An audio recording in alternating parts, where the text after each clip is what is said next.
Luke trades big. Summer is here and Luke is mighty ready to make a deal with you, mighty ready, at 3 big lots, all of them busting with cars, cars, cars. What you think your old car's worth? Maybe it's worth more than you think on a brand new Plymouth or Chevrolet four-door sedan or a Ford Custom Deluxe Ranch wagon. Luke is trading big these days, buying big and selling big. Luke thinks big. Luke is big. Before Luke came, this wasn't much of a town. Now it's a really big car town.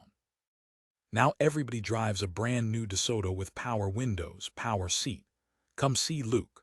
Luke was born in Oklahoma before he moved out here to great old sunny California. Luke moved out here in 1946 after we beat the Japs.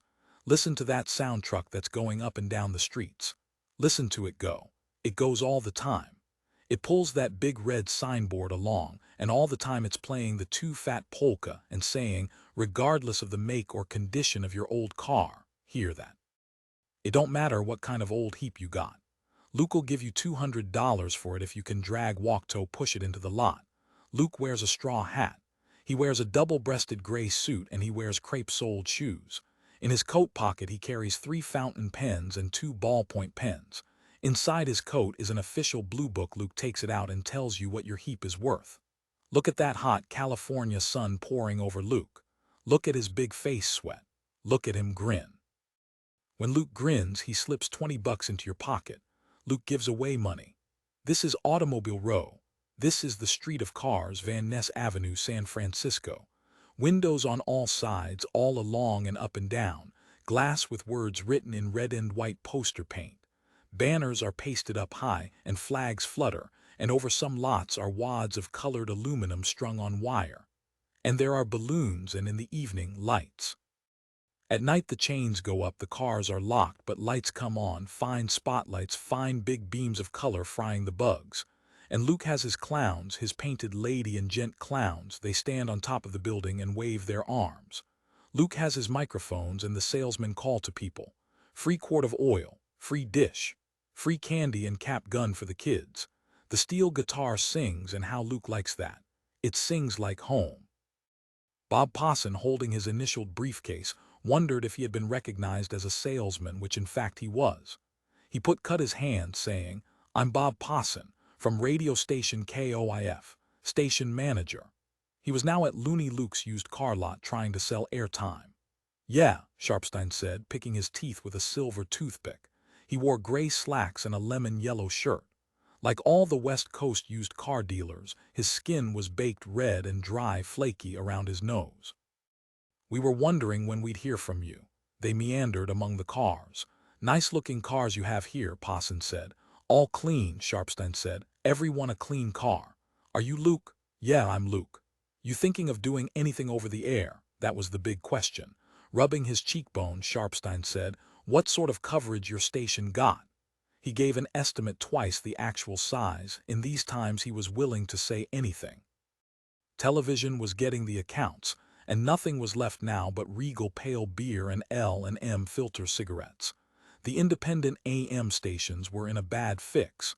"We've been having a few spots on TV," Sharpstein said. "Works out pretty good, but they sure cost.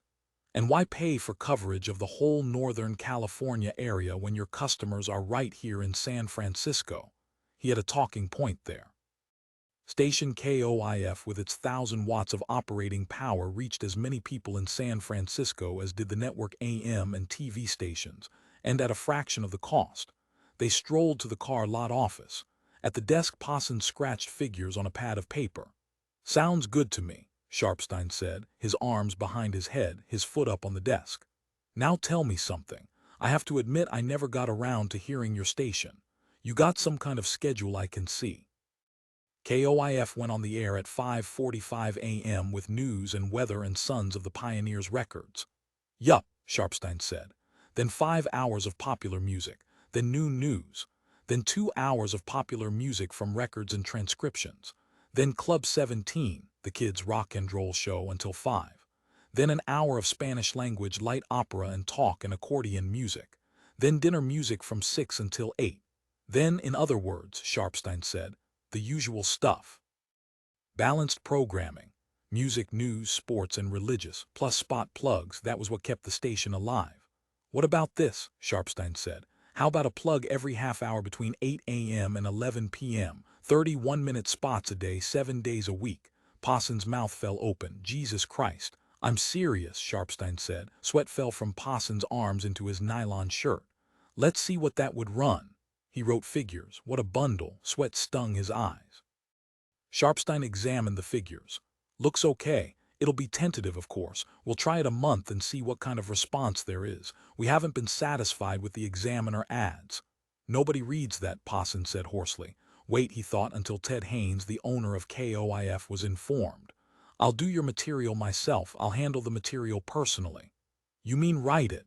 Yes, he said. Anything, everything. Sharpstein said, we'll supply the material. It comes from Kansas City, from the big boys. We're part of a chain. You just put it on the air. Radio station KOIF was located on narrow, steep Geary Street in downtown San Francisco on the top floor of the McLaughlin Building. The McLaughlin Building was a drafty, antiquated wooden office building with a couch in the lobby. There was an elevator, an iron cage, but the station employees usually went up by the stairs. The door from the stairs opened onto a hallway. To the left was the front office of KOIF, with one desk, a mimeograph machine, typewriter, telephone, and 2 wooden chairs. To the right was the glass window of the control room. The wide-board floor was unpainted. The ceilings high above were yellowed plaster, cobwebbed. Several offices were used as storerooms. Toward the back, away from the traffic noises, were the studios. The smaller of the two was the recording studio, and the other, with more adequate soundproof doors and walls, was for broadcasting. In the broadcast studio was a grand piano. A corridor divided the station into 2 sections. The corridor cut off from the main offices a large room in which was an oak table on which were piles of folded and unfolded mailouts, envelopes, cartons, like the workroom of a campaign headquarters. And next to that, the room in which the transmitter controls were located, the board itself, a swinging mic, 2 Presto turntables, upright record cabinets, a supply cabinet on the door of which was tacked a photograph of Eartha Kitt. And of course, there was a bathroom and a carpeted lounge for visitors, and a closet in which to hang coats or hats and to store brooms. A door at the back of the studio corridor opened onto the roof. A catwalk led past chimneys and skylights to a flight of shaky wooden stairs that connected with the fire escape. The roof door was unlocked. Occasionally station employees stepped out onto the catwalk for a smoke. The time was 1:30 in the afternoon, and KOIF was transmitting songs by the crew cuts. Bob Pawson had brought in the signed contract with Looney Luke Automotive Sales and had gone out again. At her desk in the front office, Patricia Gray typed bills from the accounts receivable file. In the control room, Frank Hubble, one of the station announcers, leaned back in his chair and talked on the telephone. The music of the crew cuts from the PM speaker boxed in the upper corner of the wall filled the office. The stairs door opened and another announcer entered, a tall, thin, rather worried-looking man wearing a loose-fitting coat. Under his arm was a load of records. "Hi," he said. Patricia stopped typing and said, "Have you been listening to the station?" "No." Preoccupied, Jim Briskin searched for a place to put down his records. Some Looney Luke material arrived. Hubble and Flannery have been giving it off and on. Some of it's recorded and some is. A slow smile spread across his face.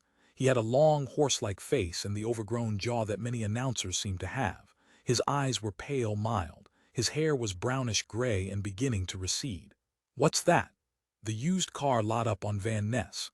His mind was on the afternoon programming. He was planning out Club 17, his program, his 3 hours of tunes and talk for the kids. "How is it?" he said. "It's just awful." She put a page of material before him. Balancing his records against his hip, he read the typed pages. "Will you call Haynes and read this stuff to him?" Bob called him and slurred over. He just talked about the income. "Be quiet," he said, reading. 1A, the car you buy today from Looney Luke will be a clean cart and it will stay clean. Looney Luke guarantees IT. 2A, Echo, clean, clean, clean. 1A, a clean car, clean upholstering, a clean deal from Looney Luke, the volume car dealer who outsells in big volume sales all other car dealers in the Bay Area. 2A, Echo, SELLS, SELLS, SELLS. Instructions on the script called for the announcer to record the Echo parts in advance. The counterpoint was his own voice knocking against itself. "So," he said. It seemed routine to him, the usual used car pitch. Pat said, "But that's yours, for the dinner music stretch." Between the Romeo and Juliet overture, she looked at the evening programming, until Eulenspiegel, picking up the phone, Jim dialed Ted Haynes' home number. Presently Haynes' measured voice was heard saying, "Who is calling?" "This is Jim Briskin," he said. "On your phone or the station phone. Tell him about the laugh," Pat said. "What?" he said, putting his hand over the mouthpiece of the phone. And then he remembered the laugh. The laugh was Looney Luke's trademark. The sound truck carried it about town, and the loudspeakers in the illuminated towers of the car lot blasted it at the cars and pedestrians. It was a crazed laugh, a funhouse laugh. It went around and around, rising and falling, getting down into the belly in a slowed-down manner and then shooting up into the sinuses. All at once a sharp laugh, very shrill, a giggle. The laugh bubbled and simpered. Something was wrong with it, something terrible and basic. The laugh became hysterical. Now it could not contain itself, it burst frothily, fragmenting itself. Collapsing, the laugh sank down, winded, gasping, exhausted by the ordeal. And then, dragging in deep breaths, it started over. On and on it went. 15 hours without let-up, rolling out above the shiny Fords and Plymouths, over the Negro in knee boots who washed the cars, over the salesmen in their pastel suits, over the Fiat lots, the office buildings, the downtown business district of San Francisco, and ultimately over the residential sections, over the apartment houses with their single walls joining them in rows, over the new concrete houses near the beach, over all the houses and all the stores, all the people in the town. "Mr. Haynes," he said, "I have some Looney Luke material here for the dinner music program. This stuff isn't going to go over, not with the kind of audience I have. The old ladies out by the park don't buy used cars, and they turn this stuff off as fast as they can get to the radio. And I see your point," Haynes said, "but it's my understanding that Posson agreed to air Sharpstein's material straight across the board each half hour. And anyhow, Jim, this is in the nature of an experiment." "Okay," he said, "but when we're through we won't have any old ladies or any other sponsors. And by that time Luke will have dumped his 90 carloads of 55 Hudsons or whatever it is he's pushing, and then what? You suppose he's going to keep this stuff up after he breaks the back of the other lots? This is just to knock them off." "You have a point," Haynes said. "Darn right I have. I suppose Posson bid on this." "Afraid so," Haynes said. "Well, we've signed the contract. Let's go ahead and finish out our commitment to Sharpstein, and then in the future we'll be more wary of this sort of thing." "But," Jim said, "you mean you want me to go ahead and give this on the dinner music? Listen to this." He reached for the script. Pat handed it to him. "I know how it reads," Haynes said. "I've caught it on the other independents, but I feel, considering the signed contract, we're really obliged to go ahead with it. It would be bad business to back out." Jim said, "Mr. Haynes, this will kill us. It would kill sponsorship of the classical music anyhow. The little restaurants who supported classical music would back off, would vanish." "Let's give it a try and see," Haynes said with the tone of judgment. "Okay, boy, maybe it'll work out to the good. After all, this is currently our heaviest advertising account. You must take the long-term view.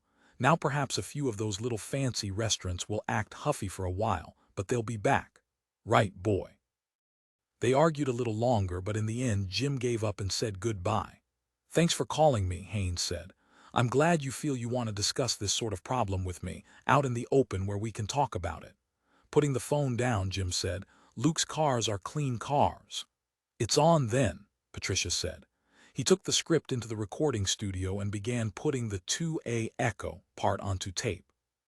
Then he switched on the other ampex and taped 1A also, and combined both so that at program time he had only to start the transport going.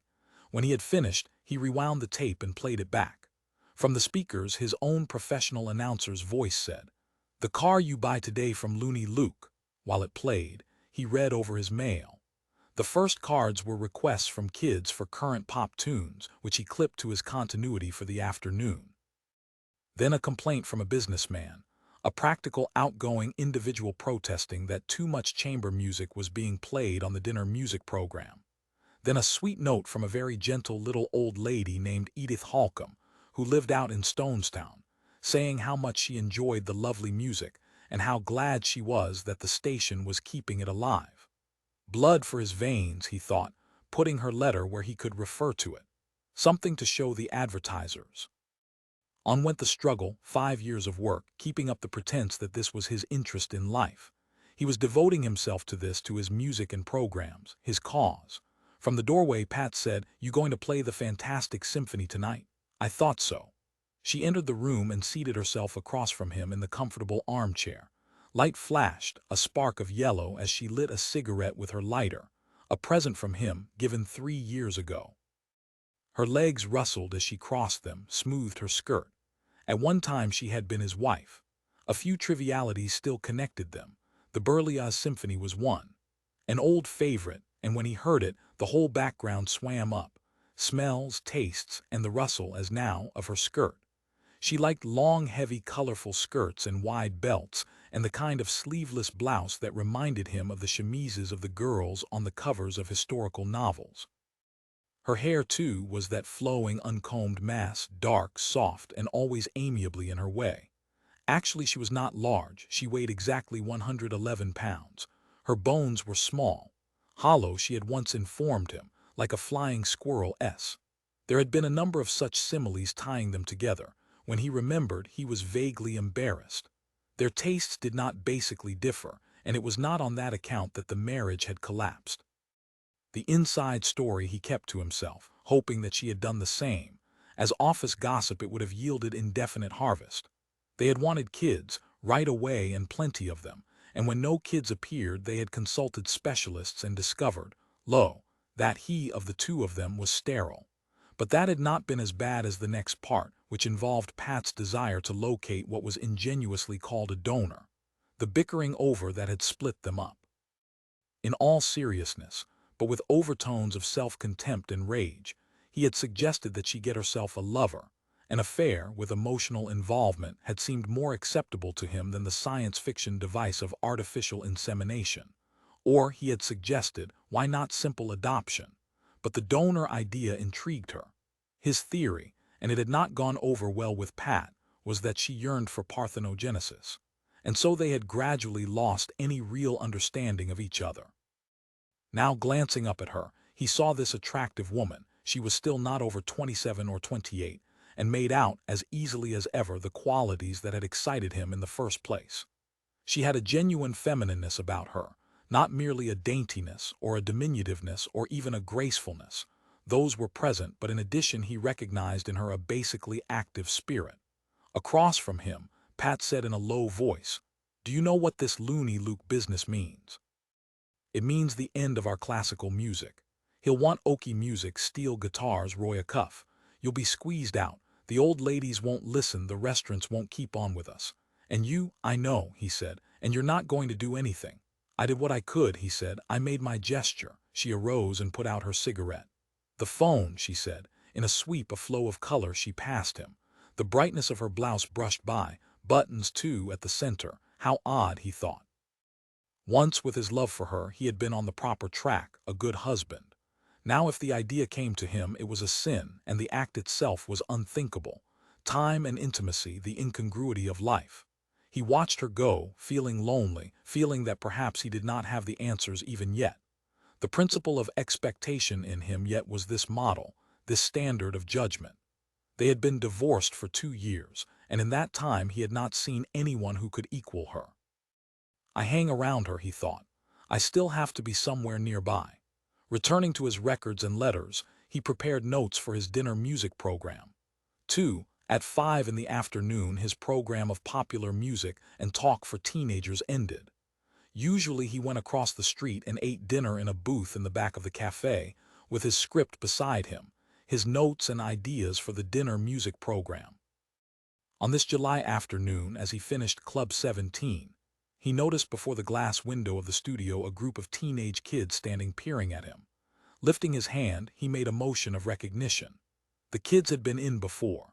The boy with glasses, wearing a sweater and brown pants and carrying a binder and school books, was Ferd Heinck, president of a science fiction fan club called the Beings from Earth. Next to him stood Joe Mantilla, very dark and squat like a troll. Joe's shiny black hair oozed oil down his cheeks and neck, down his bumpy flesh to the cultivated fur of his mustache. Beside Joe was Art Emanuel, wearing a white cotton shirt and jeans. He was a good-looking blond kid with a sturdy face, blue eyes, and great laborer's arms. The first two were still in school at Galileo High, and Art Emanuel, a year older, was out of school and apprenticed. He had told Jim, to a printer, an old man named Mr. Larson who had a shop on Eddy Street and who did wedding announcements and business cards and, occasionally, tracts for fundamentalist Negro religious sects. He was a bright, fast-voiced kid who, when excited, talked with a stammer. Jim liked all three of them. Now, as he left the studio and walked toward them, he thought how important this was to him, this contact with the kids. Hey, Art said, that was a cool show, you know. Thanks, he said. The three kids shuffled shyly. We gotta go, Joe Mantilla said. We gotta get home. How about playing not so much of that sentimental big band stuff, Ferd said. More combo, maybe. You coming? Joe Mantilla said to him. I'll drive you. Two of them, Ferd and Joe, went off. Art remained. He seemed unusually keyed up. He stood first on one foot and then the other. RR, remember that time, he said. WHWH, when you let us sit in the control RR room when you were doing the show. His face lit up. That was cool, Jim said. I'm going across the street and eat. You want to come along and have a cup of coffee with me? Sometimes kids trailed along with him, asking him questions about radio and music, this and that. He enjoyed their company at dinner. They kept him from feeling lonely. Glancing around, Art said, My wife S with me. She wants to meet you. She always listens to your show. Your what? My wife, Art said. I didn't know you had a wife, Jim said. It had never occurred to him that this 18-year-old boy, just out of high school, earning $50 a month, might be married. He had taken it for granted that Art lived with his family in an upstairs room with model airplanes and school pennants stuck up on the walls. Sure, he said. I'd like to meet her. Art's wife was in the station's carpeted lounge. This is my WW wife, Art said, blushing and with his hand touching the girl on the shoulder. The girl wore a maternity dress. Except at her waist, she was exceptionally thin. Her hair was clipped short, ragged. She wore neither makeup nor stockings. On her feet were flat slippers. She drooped as she waited and her face was expressionless. She had a narrow, somewhat small nose. Her eyes were striking. The pupils were quite dark and she gazed in an absorbed, preoccupied way, seeing off into space. She was a rather undernourished-looking girl, but he could not get over her eyes. They certainly were majestic. Hi, he said. Her name is R.R. Rachel, Art said. The girl was still staring down at the floor. On her forehead was a frown. Then she glanced up at him solemnly. She reminded him of Patricia. Both of them were small-boned. Both had an unkempt animal-like toughness. Of course, he realized this girl was no more than 17. Art said, R.R. Rachel here listens to your show all the time. She's home in the afternoon after she works, fixing dinner. She wanted to come up and meet you. The girl, Jim said, Can I buy you a cup of coffee? Oh no, she said. Thanks. Come on, he said. Across the street with me while I eat dinner, it's on me. After a glance at each other, they followed. Neither of them had much to say. They were docile but withdrawn, as if a part of their minds was uncommitted. In the booth, he faced them across his plate of veal chops, his coffee cup, his salad, and silverware. Neither Art nor Rachel wanted anything. They sat close together with their hands out of sight. The cafe was noisy and active. The counter was jammed with diners and all the booths were filled. When's the baby due? He asked Rachel. In January. You have room? He asked. You've got a place for it. We have this apartment out on Fillmore, Rachel said, down in the basement. How many bedrooms? One, she said, and a kitchen and living room. How long have you been married? He asked her. Since April 14, Rachel said. We got married up in Santa Rosa. We sort of ran off, you know. I was still in high school and they didn't think we should get marred. We told the licensed woman we were older. I said I was 18 and I wrote a note. I said he's 21. She smiled. Art said, She signed the note with my mother's name. We used to get out of school that way, Rachel said. And then we'd walk around town or just sit in the park. Golden Gate Park. My handwriting looks good. She put her hands on the table and he was conscious of the long, bony fingers, mature fingers, he thought, grown-up hands. And, Art said, the sheriff, he was the best man. He even had a gun on, Rachel said. I sort of thought maybe he might do something to us, take us back. Afterward he came over and shook hands with Art. AA and the judge said, "If we didn't have $5 to pay him," Rachel said, "we didn't have to, but we did. We hitchhiked up. We stayed there that night with a girl I knew at her house. We told her family we were camping or something, I don't remember, and then we came back here." "What happened when they caught up with you?" "Oh, they threatened us with a lot of different things. They said they'd put me in JJ jail," Art said. Rachel said, "I told them I was going to have a baby. I wasn't then, so they let us alone." She was pensive a moment, and then she said, "One night we were walking home. We were walking back from a show, and a police car stopped us and made Art stand up against the wall, and they asked us a lot of questions, and they pushed him around." "There's the curfew," Art said. "We were out after the curfew." For some reason it had never occurred to him that there was a curfew for kids. "You mean they can pick you up if you're on the street at night?" "Any kids," Art said. He and his wife nodded somberly. "And they didn't believe we were married," Rachel said. "We had to go with them in the police car to our place and show them the license. And while they were inside in the apartment they looked all around, they sort of poked into things. I don't know what they were looking for, just looking, I guess." "Well, what did they say?" "Nothing, they just asked us questions." "Tch, they asked what I did for a living," Art said. "I'll be darned," he said. "It was macabre." "There's a lot of places we can't go," Rachel said. "I mean, even though we're married. They think we're going to bust something or steal something, because we're kids. Like one time we went into this restaurant when we were just married. I got my job, this job with the airline I have. I figure out how much tickets cost." "She's real good at math," Art said. "And we wanted to go out and have a good time, go to dinner and everything, and they asked us to leave. That was at this real nice-looking restaurant. We didn't have the right clothes," Art said. "No," she said, "I don't think that was it. If we'd had the right clothes they wouldn't have thrown us out," he nodded vigorously. "No, it was because we were kids." Jim Briskin said, "Didn't anybody do anything, protest or anything?" "When the police car stopped us that night," Rachel said, "a bunch of people, they were coming out of bars, I guess, stood around and watched. There was these old women, these fat old women in ratty-looking furs. They were yelling something at us. I didn't hear what it was." And Art said, "They're always telling us what to do. Like Mr. Larson, this old guy I work for, this printer, he's always got some sort of advice. Like one day he said to me, 'DD don't never give any credit to Negroes. He really hates Negroes, and he does business with them all the time. But he doesn't give them any credit, they have to pay cash.'" Rachel said, "I used to know this Negro boy, and my mother and father almost went crazy. They were afraid I might, start going around with him." "Delinquents," Jim Briskin said, following her account and finding in it no humor, whether in her attitude or in the account itself. Art said, "That's what one of those old dames was yelling, delinquents. I heard what she said." Rachel looked up at him. "Is that what they were saying?" "I couldn't hear. So much was happening." "It seems as if there ought to be something you can do," Jim said. "Curfews for kids, they could extend that to men in their 20s or whatever they wanted. Why not 40-year-old men with red hair? Anybody," he thought, whatever they wanted.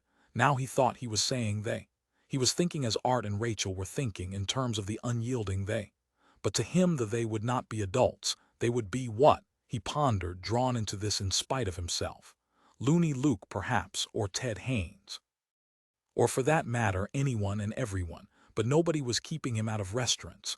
Nobody had halted him at night and shoved him against a wall. So it was in his mind. It was not real. For these kids it was real enough. Civil rights, he thought. The good people talk about civil rights, the protection of minority groups, and then they passed a curfew. "No children and dogs," he said. "What?" Art said. "Oh yeah, our restaurants." He had not expected either of them to understand. But they had. The sign in the restaurant windows in the South, "No niggers or dogs," but here it was not Negroes, not exclusively anyhow. Art said, "Hey, how'd you get to be a disc jock?" "It must make you feel strange," Rachel said, "to know when you say something everybody's listening. I mean anything you say, like you always say to drive carefully. It's not as if you were just talking to one person." "It's a living," he said. "Don't you enjoy it?" The girl's eyes, the immense dark eyes, fixed themselves on him. "It must be very strange. I mean, you must feel funny." She did not seem able to make herself any clearer than that. Both of them were agitated, trying to put something across to him. The tension reached him, but not the meaning. No, he said, you get used to it. You mean if I fluff a line or something? Get a word backwards? Rachel shook her head. No, she said, and she seemed then to drop into a mood. She no longer was trying to talk to him. Art said, we better get going, we have to get home. Excuse me, Rachel said. She slid to the edge of the seat and stood up. I'll be right back. As she went off among the patrons, Jim and Art watched her. Jim said, I never realized you were married. Just for 3 months. She's very pretty. Why, yeah, Art said, scratching with his nail at the table. How'd you meet her? Bowling. We used to bowl. I mean, I knew her in school. And then we were in this bowling alley, me and Joe Mantilla, you know. And I saw her and I recognized her. Rachel returned. She carried a small white paper bag which she placed in front of Jim. For you. Opening the bag, he found she had bought him a roll, a sweet Danish pastry roll. She likes to do that, Art said, standing up beside his wife. He put his arm around her. She buys people stuff. Rachel said, would you like to come over sometime and have dinner with us? Maybe some Sunday. We don't know an awful lot of people. Sure, he said, also getting up. Automatically, he began closing up the white paper bag. Nobody had given him a roll before. He did not know how to react. He was deeply distressed and he wondered what he could do for them. He grasped the fact that he owed them something. Pushing back his sleeve to uncover his watch, he said, you have a car to get home in. Maybe I could. We're not going home, Rachel said. We thought maybe we'd go to a show. Thanks, Art said. Maybe some other time, he said, casting about for something more to offer them, he said. How would that be? Okay, Art said. Rachel said, I'm very glad to have met you. It was a formal little set of words, but she gave the words an energetic push. She twisted them and squeezed them and put them forward in a carefully worked fashion. And then she said, did you really mean that about coming by sometime? Absolutely, he said, and he did. He watched the two of them go out of the cafe. Art walked ahead, leading her, holding on to her hand. Her movement was slow. The weight, he thought. Already she was beginning to bulge, the dress lifted out before her, and she walked with her head down as if she were meditating. At the sidewalk they halted. They did not give the impression of going anywhere in particular, and he had a vision, an image of them wandering along the sidewalk, not noticing anybody, not aware of where they were, drifting on until they became tired and went home. His meal was cold, and he did not feel much like finishing. He paid his check and walked outside, across Geary Street and back to the station. The impression of Art and Rachel persisted, and he stopped in the front office, marking time before he returned to his job. Over the past years, it had been his custom to bring his preoccupations to Pat. He now approached her desk. But all the small objects on her desk were away in the drawers. Her desk was neat and barren. Pat had left the station and gone home. Was it that late? He wondered. Going into one of the back rooms, he spread out his records. He continued putting them in order for the evening program. With the records was the Looney Luke copy, and clipped to the copy were 16-inch transcription discs which the Looney Luke people had sent over. The discs were canned commercials. He put one of them on a turntable and started the first band playing. The speaker beneath the turntable said, ho ho ho ha ha ha ha wee hee hee, ho ho ho ha www. Jim put his hands to his ears. Yes sir, friends, the speaker declared. I'm telling you one and all to come down to Looney Luke's, where you'll get yourself not only one square deal like you never heard of before, but my friends, you'll be getting yourself a real all-around clean car you can take out on the highway, friends, and you can drive that car, my friends, all the way to Chicago. In his mind, he saw the Kansas City announcer with his wide, empty smile, the witless smile with its hanging chin and loose lips. The tone of sincerity, faith in the overblown nonsense in the rot gut. The giggling, vacant, funhouse face that drooled and believed. He reached to lift the tone arm from the disc. Ha ha ha, folks, the speaker blubbered. Yes, that's right, ha ha, Looney Luke'll take that old ho-ho in and give you hee-hee on the line, ha ha, he thought, stopping the disc. His fingers slipped, and the tone arm swept across the soft plastic surface. The diamond stylus cut a path from the outer rim to the label. Now he had done it. The disc was ruined. Occupational hazard, he thought, listening to the fierce racket as the stylus scored and rescored the label. The label disintegrated and bits of it shredded away and were tossed at him, white particles that were flung out in all directions. 3. That night Bob Posson celebrated the Looney Luke account by giving away a valuable phonograph record from the record library of station KOAF. He had it at home, at his apartment. "I'll be happy to pay you $10 for it," Tony Vacui said, comparing the number on the record label with the slip of paper he had brought with him. "I mean, you know it isn't for me anyhow. What would I want with classical stuff like this? It's for a client. So I'm just going to sell it anyhow. I mean, that isn't right." Tony, an agent, solicitor, man about town, wore a respectable pinstripe suit. The night hours were his business hours. His hair was greased back and combed in place. His chin was blue with talcum powder, and the glint of his chitin-like eyes had faded and mellowed at this fine acquisition. Bob Posson said, "It didn't cost me anything. Take it." He put the record in a sleeve and then into a bag. The record was dusty and worn. It was played every week or so on the Italian language program Sunday night. The record was Gigli S. Chi Gelida Manina, an ancient Victor pressing. "Just so it's the right one," Vacui said. "It's the right one." He was in a good humor. "How's Thisbe?" "Now there's a girl," Tony said. Bob Posson was tempted to expand his celebration to include Thisbe. "Is she doing anything tonight to your knowledge?" "Well, she's down at the Peach Bowl singing." "You want to drop down? We could drop by, but I got business. I'll have to let you off. I mean, I can't stick around. Wait till I change my shirt." He took off his shirt and got a clean one from the dresser drawer, a brand new pink shirt that he had never worn. This was a special occasion. While he was changing, he turned on the Magnavox combination in the living room. Symphonic music came from the twin speakers. The dinner music program was in progress. Tony Vacui, reading a magazine he had picked up from the coffee table, said, "You know Thisbe cut a couple of records for Sundial, that outfit over on Columbus. Snappy tunes, but nothing right out that might start trouble, if you get my point. How about if I bring them around? You may be using them on that disc jockey show." "Ask Briskin," he said, fixing his tie. "Maybe she could personally appear," Tony Vacui said. "You ever do things like that? Where she ought to be is on television." "Boy, that's no lie, you know." "That's where we all ought to be," Posson said energetically. "That's where the money's going. If you wonder why people aren't sitting in bars listening to song stylists, it's the same thing as we've up against with an independent AM radio station. What do people do? They turn on I Love Lucy, the mass morons.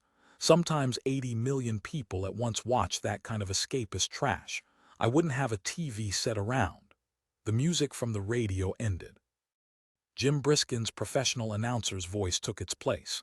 The Romeo and Juliet Overture, played by Edward Van Beinum and the London Philharmonic. For an interval the radio was silent. "I know what you mean," Tony Vacui said. "All them people at once." "Shut up a second," Posson said, smoothing his hair. Now from the radio Jim Briskin's voice continued, "The car you buy today from Looney Luke will be a clean car, and it will stay clean." "Good," Bob Posson thought. "He's doing it good." "Looney Luke guarantees it," Briskin went on in a firm, clipped voice, a spirited delivery. "Clean, clean, clean," he said. And then in a reflective voice he said, "No, I can't give this. I gave it during the afternoon, and that's enough." As if he was speaking to himself, he said, "And now we'll hear Richard Strauss's tone poem Till Eulenspiegel." Tony Vacui laughed nervously. "That's funny." Symphonic music began again. Posson felt the back of his head heat by degrees until it was scorching red. He felt as if his scalp was shriveling under waves of blasting intensity. And all the time he went on fixing his tie, smoothing his hair. He could not believe it. "I can't believe it," he said. "What did he say? Did he say he wasn't going to give it?" "I don't know," Vacui said uneasily, sensing that something was wrong. "Of course you know. You heard it, didn't you? What did you hear him say?" "Did he say he wasn't going to give it? Isn't that what he said?" "Something like that," Vacui muttered. Posson put on his coat. "I have to go. You don't want to go over to the Peach Bowl and—" "No, I don't want to go over to the Peach Bowl." He pushed Tony Vacui and his record out of the apartment and slammed the door. "How do you like that?" he said. As the two of them went down the hall, Tony several steps behind, he repeated, "How do you like that? What do you think of a thing like that?" At the sidewalk he left Tony Vacui and began walking aimlessly. "I can't believe it," he said to himself. "What do you think of a thing like that? Can a man openly do a thing like that?" To his right was a drugstore. He entered the public phone booth in the rear and dialed the station. Naturally, there was no answer. At night, the announcer was alone. He worked the board himself without an engineer. It was hopeless trying to get Briskin at night. He thought of getting his car from the garage under the apartment building and driving to the station. Leaving the drugstore, he started back up the sidewalk. A small grocery store was open. Inside, a radio played. The owner and his wife were at the counter listening to marimba music. Bob Posson stopped at the doorway and yelled, "Hey, can I get something on your radio? I have to hear something. It's important." The owner and his wife, old people, stared at him. "This is an emergency," he said, going inside past the sausages and bins of peas to the counter. The radio was a tiny wooden Emerson with a trailing antenna. He rotated the knob until he had found KOIF.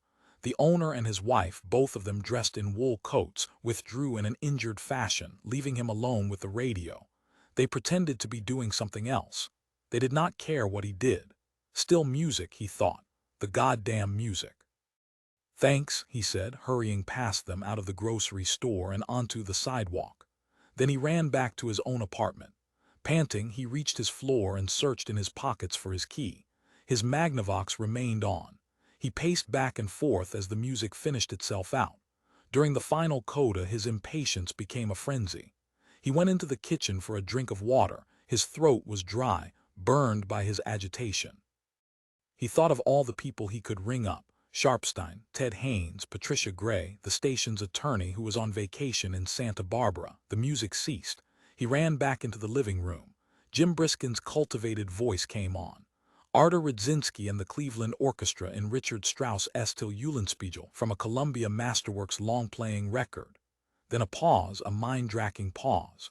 "I guess," Jim Briskin said, "most of you have been over at Domingo's lately. You've seen the new arrangement of the tables so you can look out over the Golden Gate while you're eating. But I can't help mentioning," he went on, describing in his usual manner the restaurant. Bob Posson picked up the telephone and called Patricia Gray. "Listen," he said, "did you hear Briskin tonight? Do you have your radio on?" Now the music had returned. Patricia said, "Yes, I was listening." "Well, I listened." "Did you hear anything?" Her tone was obscure. He could not pin it down. "I guess I heard the Looney Luke commercial," he shouted into the phone. His voice bounced back at him, deafening him. "Oh," she said, "did you hear it? What the hell was he doing? Is it my imagination? That's what he said, isn't it? He said he was fed up and he wasn't going to read it. He was tired of reading it." He got nothing out of her. Disgusted, he slammed down the phone and went back to pacing in front of the radio. But still the music continued, and still he had to phone somebody. He tried the station again, without results. In his mind, he pictured Jim Briskin at the microphone, in the green swivel chair, with the records, turntables, scripts, and tape transport before him, showing no emotion as the red light that indicated the phone blinker. On and off. Standing before his Magnavox radio, Posson realized that he was never going to find out, never going to be sure. He would never get hold of Briskin if he phoned and waited 1,000 years. The radio would continue playing music, and he would never hear Looney Luke mentioned again, and it would be nothing but a conjecture of his memory. Already he was losing the sense of conviction. "God damn," he said. The telephone at station KOIF was still ringing as Jim Briskin shut the equipment down for the night. The time was 12 midnight. The street outside was less active. Many of the neon signs were off. The stairs were dismal as he descended floor by floor to the lobby of the McLaughlin building. Under his arm was his regular packet of records. They had been borrowed from record shops, and tomorrow they went back into stock. The night air was thin and cold. He took a full breath. On the sidewalk, he started in the direction of the station's parking lot, but a car at the curb honked. The door opened and a woman's voice said from far off, "Jim, over here." He walked toward the car. Drops of night mist gleamed on the fenders and hood. "Hello," he said to her. Patricia switched on the headlights and started up the engine. "I'll drive you," she said. She had her heavy cloth coat bundled around her, buttoned and tucked under her legs. In the cold, her face was pinched. "I have my own car. It's in the lot." He did not feel like company. "We can just drive around then." "Why?" But he got in. The upholstery was icy as he adjusted his packet of records beside him. She drove the car out into traffic among the other cars. Neon signs and headlights sparkled, colors in a variety of sizes, words flashing on and off. "I phoned the station," she said presently, "but you didn't answer." "Why should I answer? It's either somebody complaining or somebody with a request. I only have the records I brought. I have to play what I plan to play." She listened to his short burst of resentment without visible reaction. He saw no response. What a bleak expression, he thought. How set her face was. "What's with you?" he said. "Why this?" "I listened," she said. Now her eyes were fixed on him, unwinking, wet. "I heard what you said about the Looney Luke commercial. You must have practiced a long time to say it like that." "I didn't practice. I started to read it and then I gave up," she said. "I see. It's the only way I know," he said. "These guys who work in factories throw their shoes into the machinery. Is that what you're doing? I guess it's lousy." "I wouldn't say lousy. Dangerous is what I would say. Fatal if you want to know what I think." He said, "You were the one who didn't want me to read the thing." She closed her eyes for a moment. "Watch the traffic," he said. "That's not what I wanted you to do. I wanted you to make some sort of rational protest. Well, it doesn't matter now." "No," he said, "I guess it doesn't. What are you going to do?" "I can get a job easily enough. I know people in the area. If I have to, I can go to the East Coast." "You don't think this will follow you?" "There's an announcer," Jim said, "who today has a half-hour TV show coast to coast, who once on a network radio show told his listeners to pour Jergens lotion in their hair. He was so crocked he could barely stagger through the show, and it was only a 15-minute show. What are your plans? Do you have anything worked out?" "I just want to go home and go to bed." She made a right turn and brought the car around in front of the McLaughlin building once more. "Look, go get your car and follow me. We'll both go have a drink at your place or my place." "You think I'm going to go berserk," he said. "And maybe listen to old Mengelberg records," she went on as if he had not spoken. "What old Mengelberg records? Those old worn-out clunks we built our marriage on." Broodingly, he said, "I guess you did get most of them." "You kept Les Preludes," she said, which was the only one either of us really wanted. And he had kept the Leonore No. 3, but she didn't know about that. During the vindictive days of dividing up their possessions, under the California Joint Property Settlement Act, he had told her fables, and one of the fables was that the records in the album were broken. "Sat on," he had said. One night at a party she had done the sitting on a whole chairful of albums. "Sure," he said. "Why not?" He went to his car, started it up, and in it followed Pat's cream and blue Dodge up Geary Street, past Van Ness, and then up the hill on the far side. Ahead of him the tail lights of the Dodge blinked red, massive coils like the turrets in a pinball machine. He could not see her. He followed the tail lights of her car. Here and there, he thought. Wherever she went. Uphill and down. Like a child's fantasy of faith. And so, he thought, they lived happily ever after, the two of them in their cottage on the side of the hill, the two of them in their candy bar home where nobody could find them. The Dodge stopped. Its brake lights blazed warningly, and he wondered where he was. He had lost track of the streets. The Dodge's turn signal blinked and the car turned left. He followed. The Dodge was at the curb and he almost went on past. He heard the sound of her horn at the instant he realized she had stopped. How few times, he thought, he had been here to this apartment. The location, the address were shut out of his mind, as if the place did not exist. Twisting his neck, he began to back the car against traffic. The Dodge was directly beside his car, and now he was pulling behind it, parking parallel to it. The red taillights dazzled him. A variety of lights, turn lights, brake lights, white backup lights, they made his head hurt. The gaudy bedroom and chrome cars, he thought, carpets and record players. He shut off his headlights, rolled up his windows, and stepped out onto the sidewalk. Pat stood shivering, her arms folded, as he locked his doors. "The fog," she said as they walked up the broad concrete steps of the apartment building. The door was bronze and glass, locked. They had to wait while she found her key. The hall inside was soundless. On each side of them the doors were shut. Everyone here, he thought, believed in the good, solid things of life. To bed at 11, up at 6. Trustingly, he went along after her, icing her find the right door. She seemed to know. Her long, dark hair bounced at the collar of her coat as she trotted over the carpet. Her heels made no sound. Like a long vault, he thought, a passage into the side of the mountain. The door was open and she was inside the apartment, switching on lights. As she reached to pull down the window shades, he said, "These big apartment houses, they're clammy." "Oh no," she said matter-of-factly. It would bother me, each person retiring to his sealed chamber. Still in her coat, she bent to light the heater. You're just full of morbid images. Going to the closet, she took off her coat and hung it on a hanger. You know, in some ways you're rational and in other ways you're erratic and nobody can tell what you're going to do. You just stand there with a blank look and nobody can reach you or get across to you. And then finally, when we've all exhausted ourselves talking and waving our hands in front of your face, she closed the door to the hall. The door banged. Then you suddenly come to life and start charging everything in sight. He went into the tiny, clean, sparkling kitchen to see about drinks. In the refrigerator was a bowl of potato salad. When Pat came in, she found him eating the potato salad from the bowl with a soup spoon he had pulled out of the sink. "Oh God," she said. Lines formed about her eyes and spread like minute cracks to her lips and chin. "You make me feel like crying." "Old times," he said. "No, I don't know." She blew her nose. "I hope for your sake you can survive this. I'll do what I can to smooth it over at the station. I think I can talk to Haynes better than you or Bob Posson." "You're a great one to smooth," he said. She said, "All right, and you might consider this. You talk about going to another station. Do you think you'll get away from Looney Luke? That stuff is on all the independents and on the network AM stations and on TV. I heard it the other night late on TV after the movie. So what good will it do? Are you going to quit when they give you Looney Luke commercials?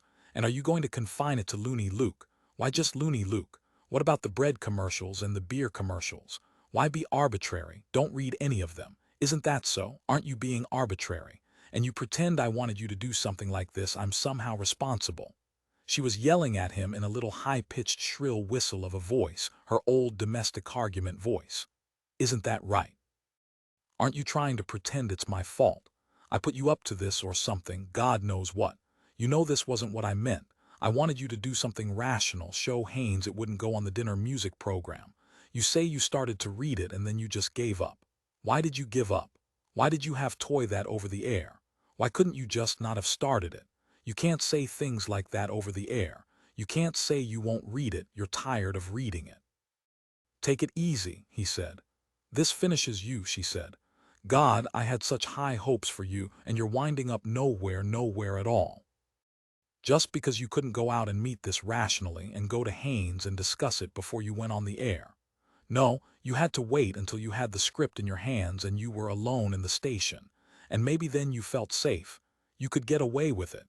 And then you opened your mouth and fucked up the script so that God knows what sort of grief we're in for. Maybe a lawsuit.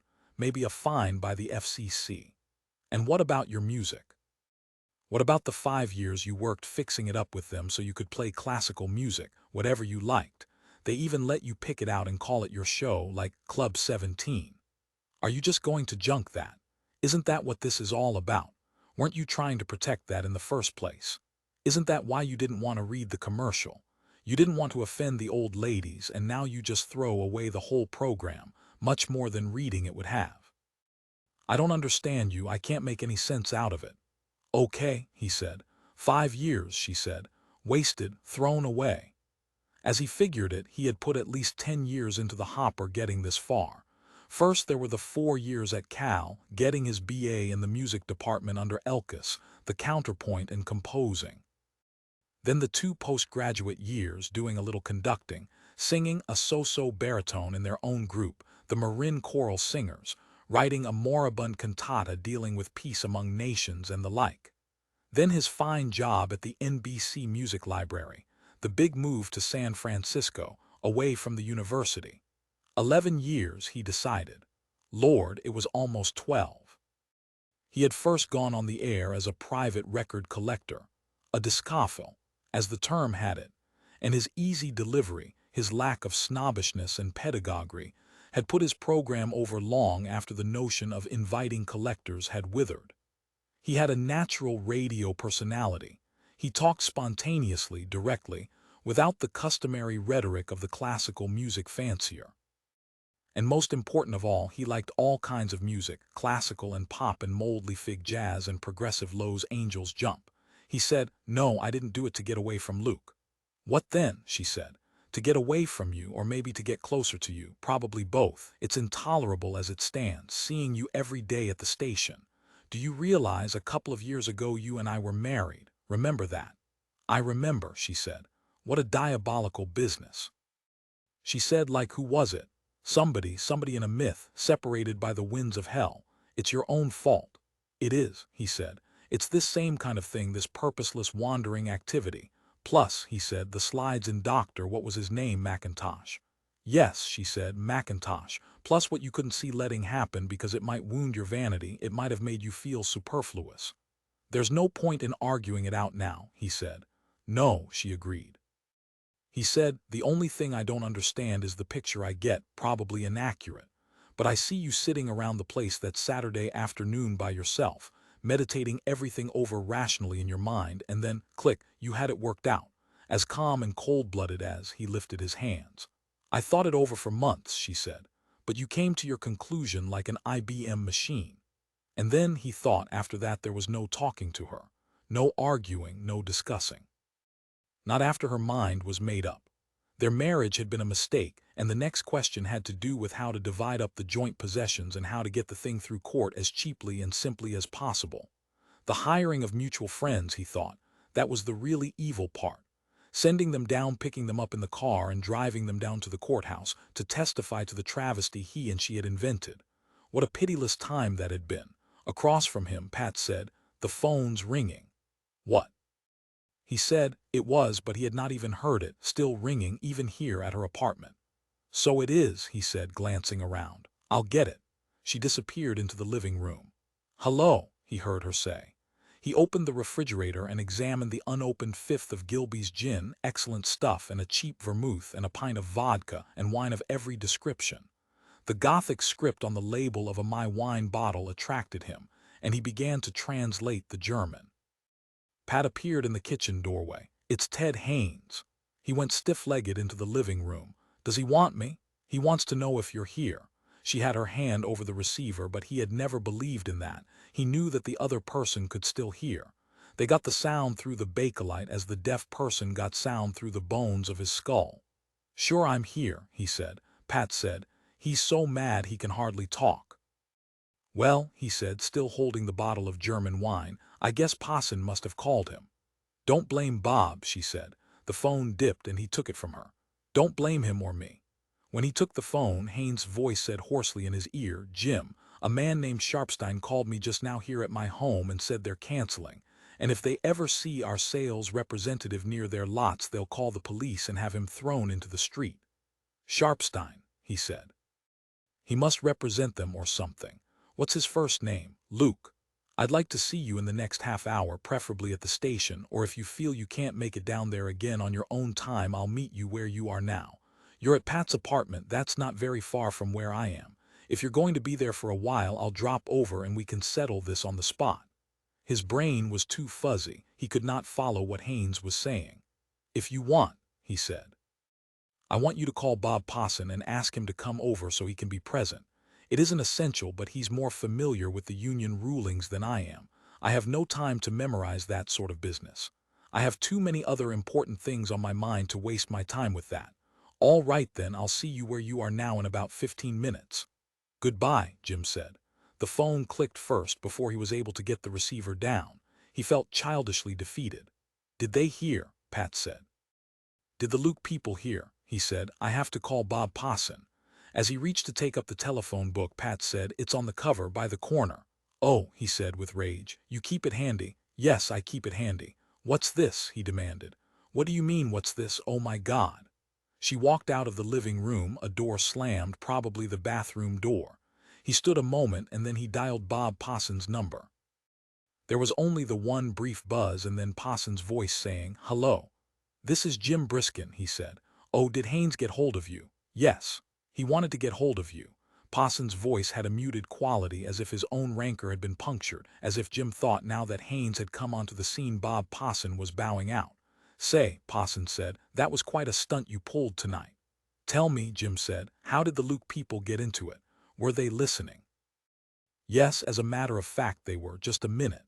A long minute, and then Posson was back.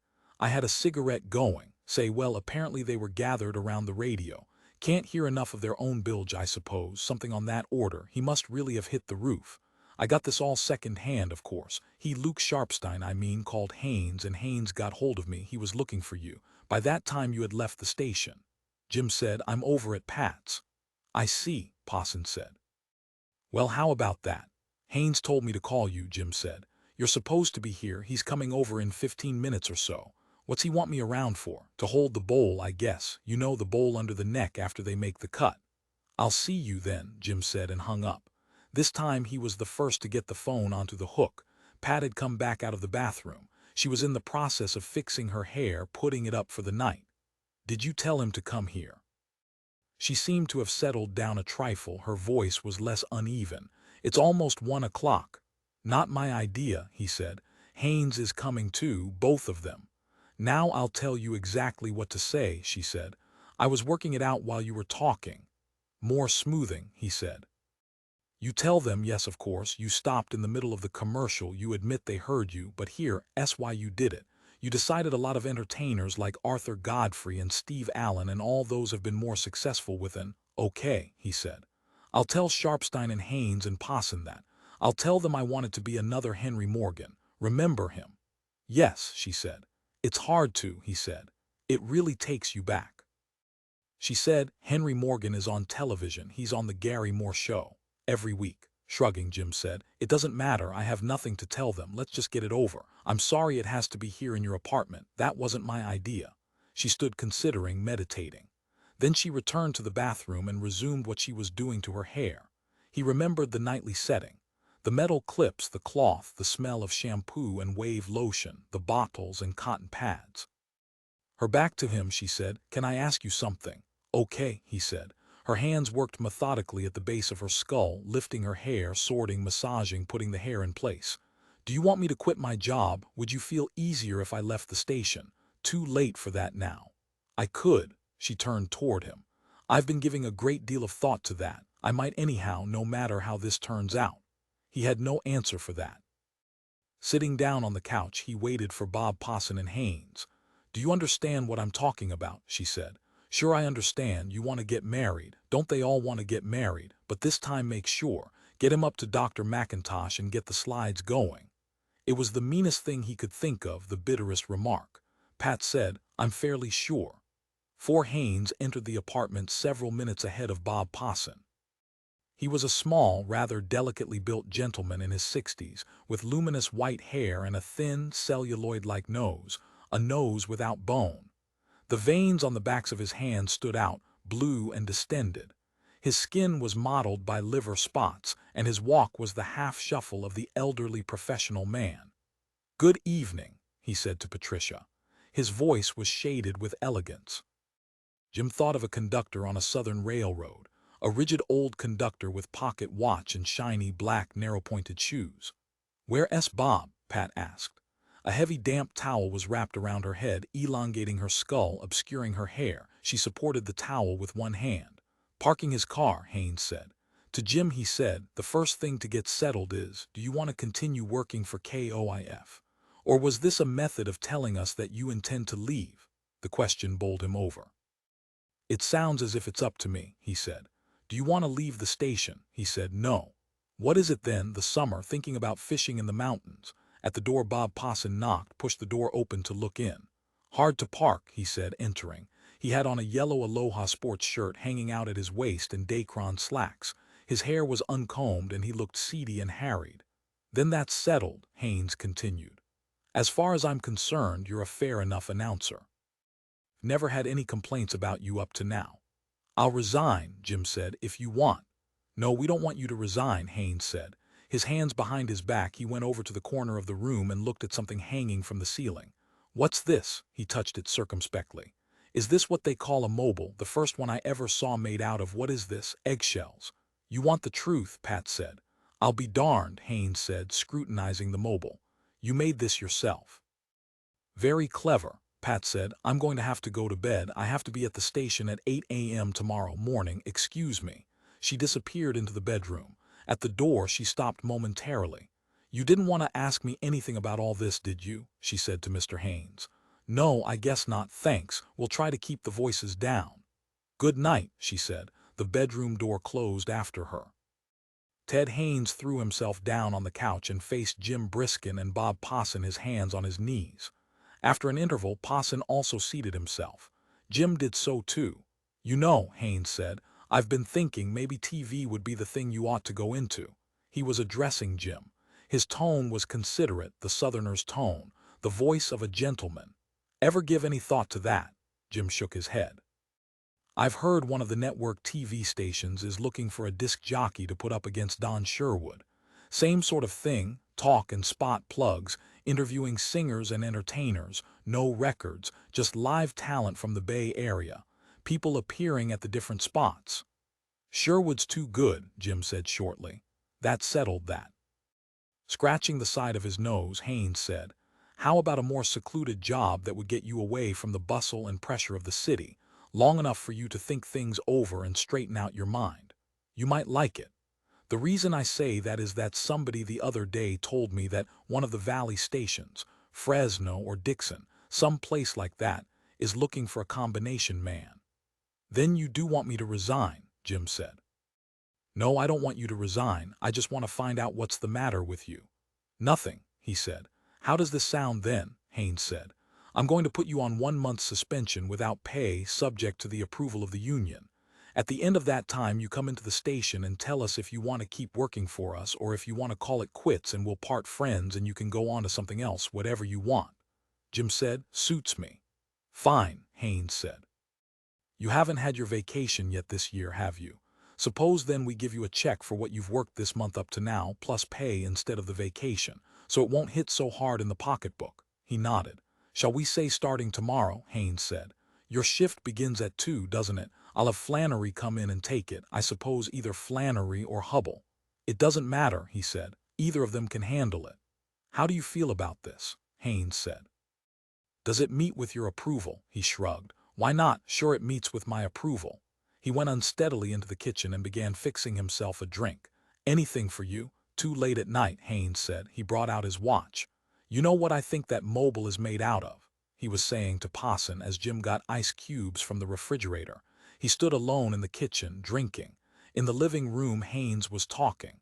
"There's only one thing you can be sure of. What sells soap today stinks tomorrow. There's no charity in the industry. You take some body like Sherwood, they're reeling him out on a string. A fair question would be, does he know it? Or does he think he's getting away with something? Nobody's going to pay his bills when he stops selling. He's just a new way to sell." "A new way," Posson said. "With the illusion of independence. A trend," Posson said. "If you wish, a trend. But suppose he really knocked the sponsors. Suppose he stops smiling as he spills the, what is it, Falstaff beer. Then they yank him. Of course the problem is that nobody really knows what they want. They're all confused. The whole industry is confused." "You can say that again," Posson's voice sounded. "Sherwood is riding on a crest. They're trying him out. If Sherwood went up to the wheels at ABC and said, 'What is it you really want me to do?' they wouldn't be able to tell him." "They'd be able to tell him you sell soap," Posson said. "Yes, they could tell him that, but they wouldn't." "Pragmatic," Posson was saying as Jim finished his drink and poured himself a second. "What happened to Briskin?" Posson's voice said. "He went into the kitchen." "Well, go see if he's all right." Appearing, Posson said, "Are you okay?" "Sure," Jim said. Leaning against the moist tile of the sink, he drank down his drink. "I think the 30-day business is a good all-around solution," Posson said. "You do?" Jim said. Haynes in the living room said, "I'm going to have to run along. Briskin, you have anything you want to say before we go? Any comments or suggestions?" Jim walked into the living room. "Mr. Haynes," he said, "what do you listen to when you turn on the radio?" Gravely, Haynes said, "I never listen to the radio if I can help it. I stopped listening years ago." Both Bob Posson and Haynes shook hands with him, told him when he could expect his check, and then went out of the apartment into the hall. "Want a ride home?" Posson said to him. "No," he said. "You look ready to give out." He began to close the hall door between himself and them. "Now wait a minute," Posson said. A slow, uneasy flush crept up in his face as he realized that Jim was going to remain behind in the apartment with Patricia. "Good night," Jim said. He shut the door and locked it. The bell rang instantly and he opened the door. "What? I think you better come along," Posson said. He was out in the hall alone. Haynes was already on his way to the stairs. "I'm too sick to come along," Jim said. You're not sick, there's nothing wrong with you. You're just too big a slacker to do your job. You got the whole station into trouble and you're just going to stand around slobbering in your drink. Go to hell, Jim said, closing the door. Posson's foot came out, wedging itself in the way. Now look here, Posson said shakily. We're grown men. You were married to Pat, but that's over and done with. You have no claim on her. What's your name on the phone book for? Ted Haynes from the end of the hall said, Are you coming or aren't you? After a brief conflict, Posson withdrew his foot and Jim closed the door. He locked it and then walked back into the kitchen. Somewhere he had set down his drink. The glass was lost. In the cupboard he found another to take its place. Good Lord in heaven, he thought, the things that could happen to a rational man. While he was fixing himself another drink, Pat came out of the bedroom in a long, pale blue robe. Oh, she said, startled to see him. I'm still here, he said. They left. I thought you all were gone, she said. I'm suspended for a month without pay. An ice cube skidded from his hands and onto the floor. He bent to pick it up. Starting when? Now, today. That's not so bad. That's not bad at all. He must want to keep you. That'll give you time to think it over. She was watching him warily. The towel was gone. In the bedroom she had combed her hair out, dried it, and fluffed it. Her hair spread out against the collar of her robe, long and soft and dark. Nice, he said. Then suddenly he said, I give up. She went and got a cigarette. Go home and go to bed. Clouds of cigarette smoke billowed toward the light mounted over the sink, the plastic-hooded kitchen light. She tossed the match into the sink and folded her arms. Or do you want to stay here? No, he said. I'll leave. Taking his glass from him, she poured the rest of the drink away. In a month you'll know what it is you want to do. I don't want to do anything, he said. You will. Again she was watching him calmly in her confident manner. You're lucky, Jim, because he didn't fire me. Sighing, she left the kitchen. I'm too tired to talk about it. She went into the bedroom, put her cigarette in the ashtray on the end table by the clock, and then stretched out on the bed in her robe, her head on the pillow, her knees drawn up. What a day, she said. He came in and sat down by her. How about getting remarried? What do you mean? You mean you and me again? Are you saying that seriously, or do you just want to see what sort of reaction you'll get? He said. Maybe I'll go up to the cabin. What cabin? Yours, on the Russian River. I sold it. Last year or the year before. I had to get rid of it. I wasn't using it. But wasn't that a present from your father? In his will. Her eyes had closed.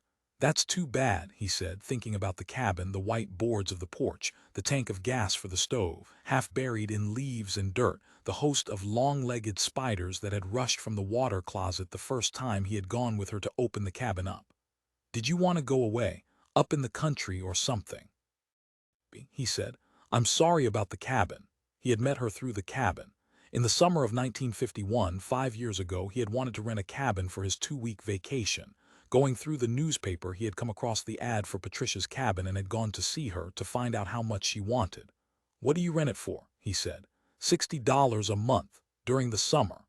Her family had lived in Bolinas, a fishing town set off by itself on the coast side of Man County.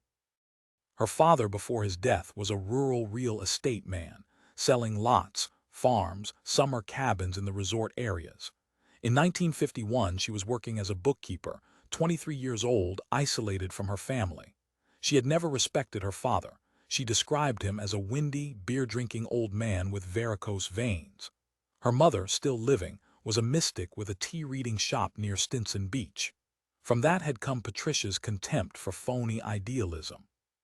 She lived a brisk, efficient life, rooming with another girl in the marina, cooking her own meals, washing her own clothes. Her only concession to luxury was the buying of an opera ticket or a trip on the Greyhound bus. She loved to travel, and when he had met her, she had owned a set of oil paints and did an occasional still life or portrait. $60, he said. It seemed like too much for a cabin. She showed him a photograph of it tacked up beside the mirror of her dressing table. The cabin was on the river. The water was slow and it spread out into the bushes and grass.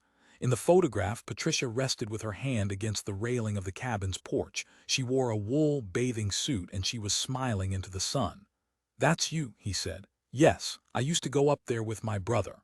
Her brother, she told him, was killed during the Second World War. He asked about seeing the cabin. Do you have a car?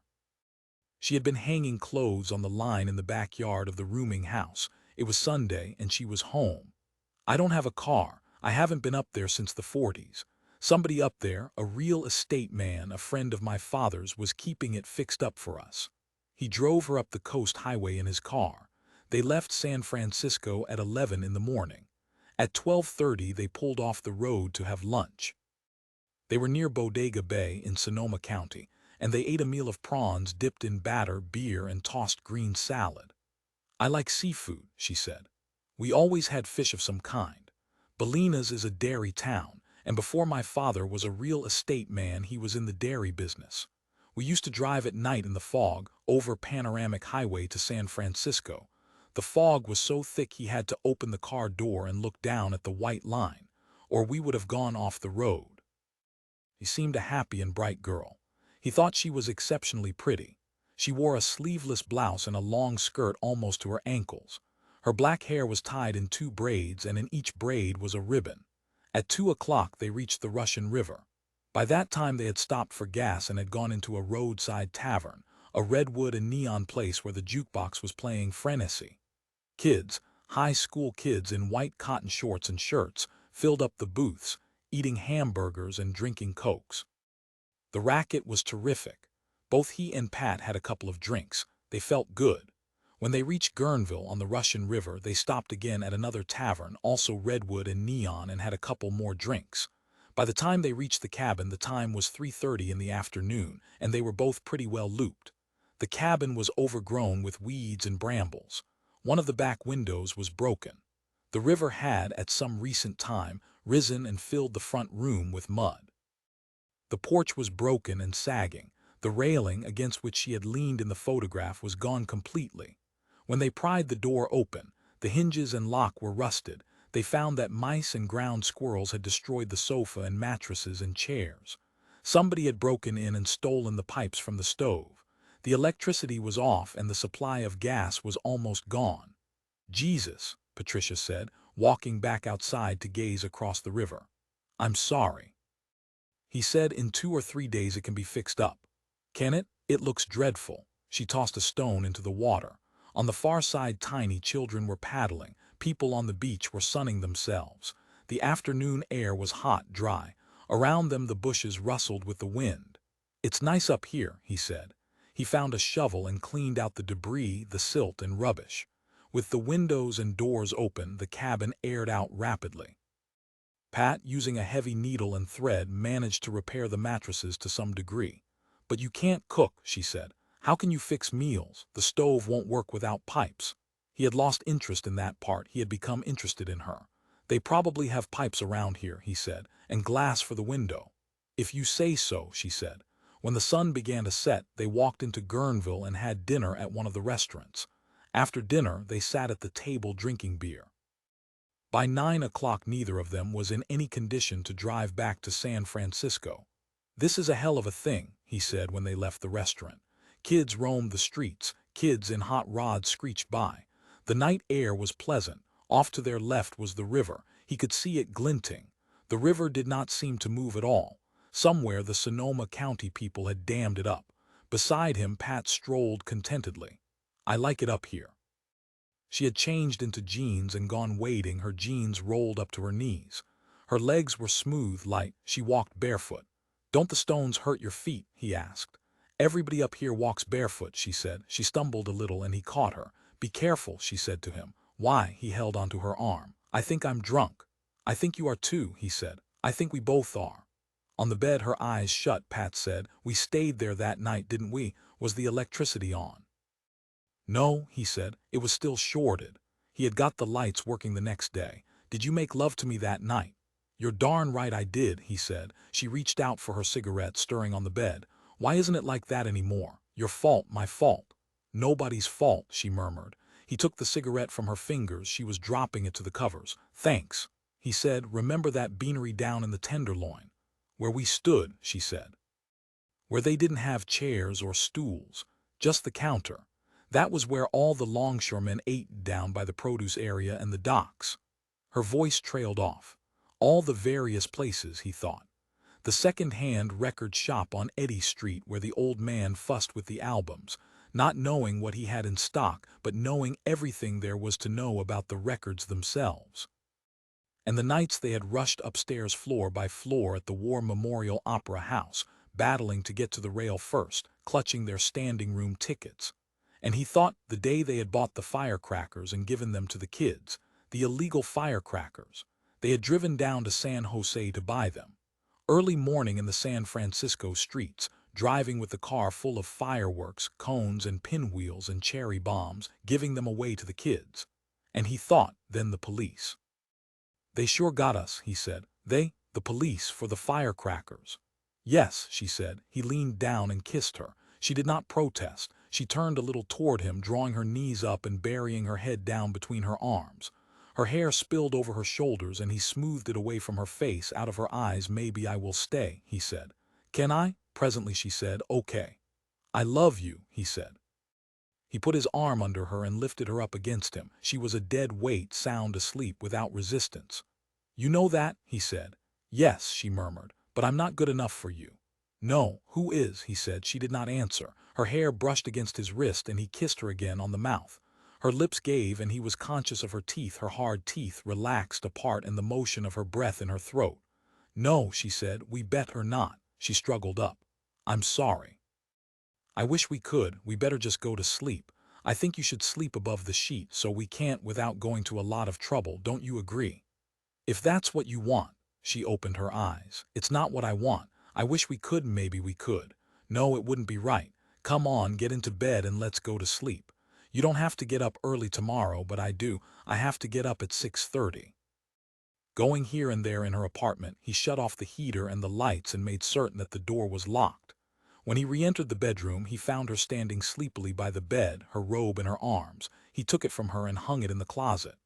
How serious is this business with Posson? He said. She shook her head without answering. Already she was in bed, tugging the covers over her. She wore some kind of single-piece material, but he did not see what it was. He did not recognize it. Something new, something she had bought after she had left him. As he got into bed, above the sheet, separated from her by the surface of material, she put her arms against him, her fingers pressing against his head. This is nice, she said, but she was failing asleep. She was drifting away. The outline of her body was vague under the sheet and he could not reach it. He could not grasp her. When he tried to take hold of her, he found himself holding nothing but material, the uniform cotton material, bleached and absolutely clean and absolutely impersonal. She turned away from him, and that was that. 5 No Joy in Fogville. The other night, long and short-hair disc jock Jim Briskin on radio, recall, UTV addicts. Station KOIF got off a doozy of a reading of a Looney Luke 3 uhs and a blah. Commercial right twixt Beethoven and Brahms. Said Briskin, Looney Luke sells clean cars, which Looney Luke thought was fine.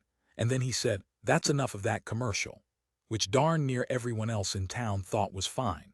So now no more Looney Luke commercials on KOIF, because even if you weren't listening, the sponsor was.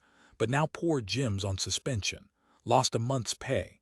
Alas, no justice in this here world. From within his concealed and reinforced loft, Ludwig Grimmelman watched the 3 of them approach. It was late in the afternoon and the day was hot and fair. The sidewalk sparkled, outlining the figures. First walked Ferd Heinck in his fairy suit, in his baggy pants and sweater. He wore his glasses and carried a binder full of school and library books and, of course, a number of recent copies of his science fiction magazine, Phantasmagoria. After Ferd came Joe Mantilla, and then came Art Emanuel. Grimmelman's loft had once been a union meeting hall. It was a single large barren room with a stove at one end. A small bathroom led to the rear, where the stairs arose. This was in the Hayes Hole section of San Francisco, the slum district of liquor stores and old unpainted rooming houses. Beneath Grimmelman's loft was a series of crib rooms, now used as storerooms for Rodriguez's Mexican and American foods, the grocery store on the ground level. Across the street was a tiny Catholic church. As the 3 of them trudged along, Joe Mantilla said, let's go get a Coke. No, Ferd said, this is important. Art Emanuel agreed. We have to tell him. They trailed single file along the path of lettuce leaves and torn orange crates by the side of the grocery store. Here and there a chicken stalked, pecking among the weeds. In a rear house, an elderly Mexican woman sat on a porch rocking. A gang of Negro and Mexican children scampered after a beer can, kicking it and shouting shrilly as it bounced into the street. As the three of them reached the stairs, Ferd Heinck stopped. "Of course," he said, "he's probably already heard about it." "Get going," Art Emanuel said, but he too felt tense. Above them in the loft, Grimmelman was certainly peering. Art could feel the pressure of Grimmelman's eyes, bright little eyes. Grimmelman, the hairy owl in his black wool overcoat, wearing paratrooper's boots, his cheap cotton undershirt showing. "Okay," Ferd said, starting up the stairs. At the top was the metal door which Grimmelman had prepared against invaders. It began to open, and by the time they had reached it there was Grimmelman gazing down, grinning and dancing, rubbing his hands together, retreating to admit the callers. In the light of day he had a ruffled look, a disorder about him. Expecting no one, he had removed his boots. He waited in his stocking feet. He, in his mid-20s, born in Poland across the border from Germany, had a round Slavic face. His face was marred with a beard that covered his jowls and neck, a smear like singed pin feathers. His hair was thinning, and in a few years he would be bald. Art, following Ferd, caught the old cloth smell of Grimmelman, the familiar staleness of the man's seclusion. Grimmelman dwelt here, laboring on his maps, his revolutionary schemes, the phrasing of his vast theories. In summer, his money gone, he emerged to work day and night in the canneries, a marathon ordeal that brought in enough for the balance of the year. The long room was littered with books and papers. At the side was a sagging sofa on which at night Grimmelman, in his overcoat, slept. Weapons were mounted on the walls, army pistols and grenades, a pair of swords, and held by Scotch tape, prints of World War I battleships. Grimmelman's worktables sagged with material. Nobody really knew what he was preparing, its scope shaded into infinity. "Something else happened," Joe said, settling down on the sofa. Grimmelman glanced at him, grinned, turned inquiringly to Art. Art said, "It was in the Chronicle. You know Jim Briskin, this disc jock that runs Club 17 in the afternoons. He got fired." "He got suspended," Ferd said. "For a month." Grimmelman's eyes sparkled. "Oh," he strode to the metal door and bolted it. "Tell me why." "He read this commercial wrong," Art said. "This used car commercial, you know." Excitedly, Grimmelman strode to the giant wall map of San Francisco. On the map in his cramped hand, he had noted all the significant elements that made up the town. For an interval he studied the map, inspecting the notations at Van New Avenue and the used car lots. Exactly which used car lot was it? "Looney Luke S., Art said, "where Nat used to work." Grimmelman stuck a pin into the map. "When did this happen?" "Night before last," Ferd said. Grimmelman's agitation increased. "Did any of you hear it?" "No," Art said. "It was later on during the classic music, not on Club 17. At the map, Grimmelman said, "This is an important event." He took his fountain pen and jotted a further entry in the notebook open beside the map. From a card file he selected several references, and then he opened a heavy case. "A number of possibilities may now occur." "Like what?" Art said, experiencing, as always, the radiant energy of Grimmelman's intrigue. What a drab world it was without Grimmelman. His sensitivity to covert forces of mystical power and tenacity colored to a fever glow the most ordinary happenings. And this event, the vanishing of the familiar voice of Jim Briskin, already interesting, became in Grimmelman's hands a prize of much promise. Facing his map, Grimmelman was discovering overtones invisible to the unpracticed eye. "First," Grimmelman declared, "it may be that he was instructed to read it wrong. We must not dismiss that." "That's dumb," Joe Mantilla said. Grimmelman favored him with a glance. "It's not probable, but it is possible. In what way did he read the commercial wrong?" "He said he was sick and tired of it," Art said. "He said the hell with it, and he didn't finish. He broke off in the middle." "I see," Grimmelman said. "And," Ferd Heinck said, "that's the last he was on. He wasn't on yesterday or today, and then there was this mention in the Chronicle." Unzipping his binder, he showed Grimmelman the item. "May I keep this?" Grimmelman said. He added the item to a scrapbook, gluing it in and rubbing it flat with his fist. "It's sure too bad," Art said. "Now there's some joker running Club 17 and he's no good at all. He only plays the records, he don't say nothing at all." "You think this is the time?" Joe Mantilla said abruptly. Grimmelman said it could be. "The time," Art repeated. In the environment built up around Grimmelman, nothing superseded the idea of the time. Art felt the wave of anticipation. A host of emotions swam up inside him. The others, too, were affected. The organization, as a group, lived for the time.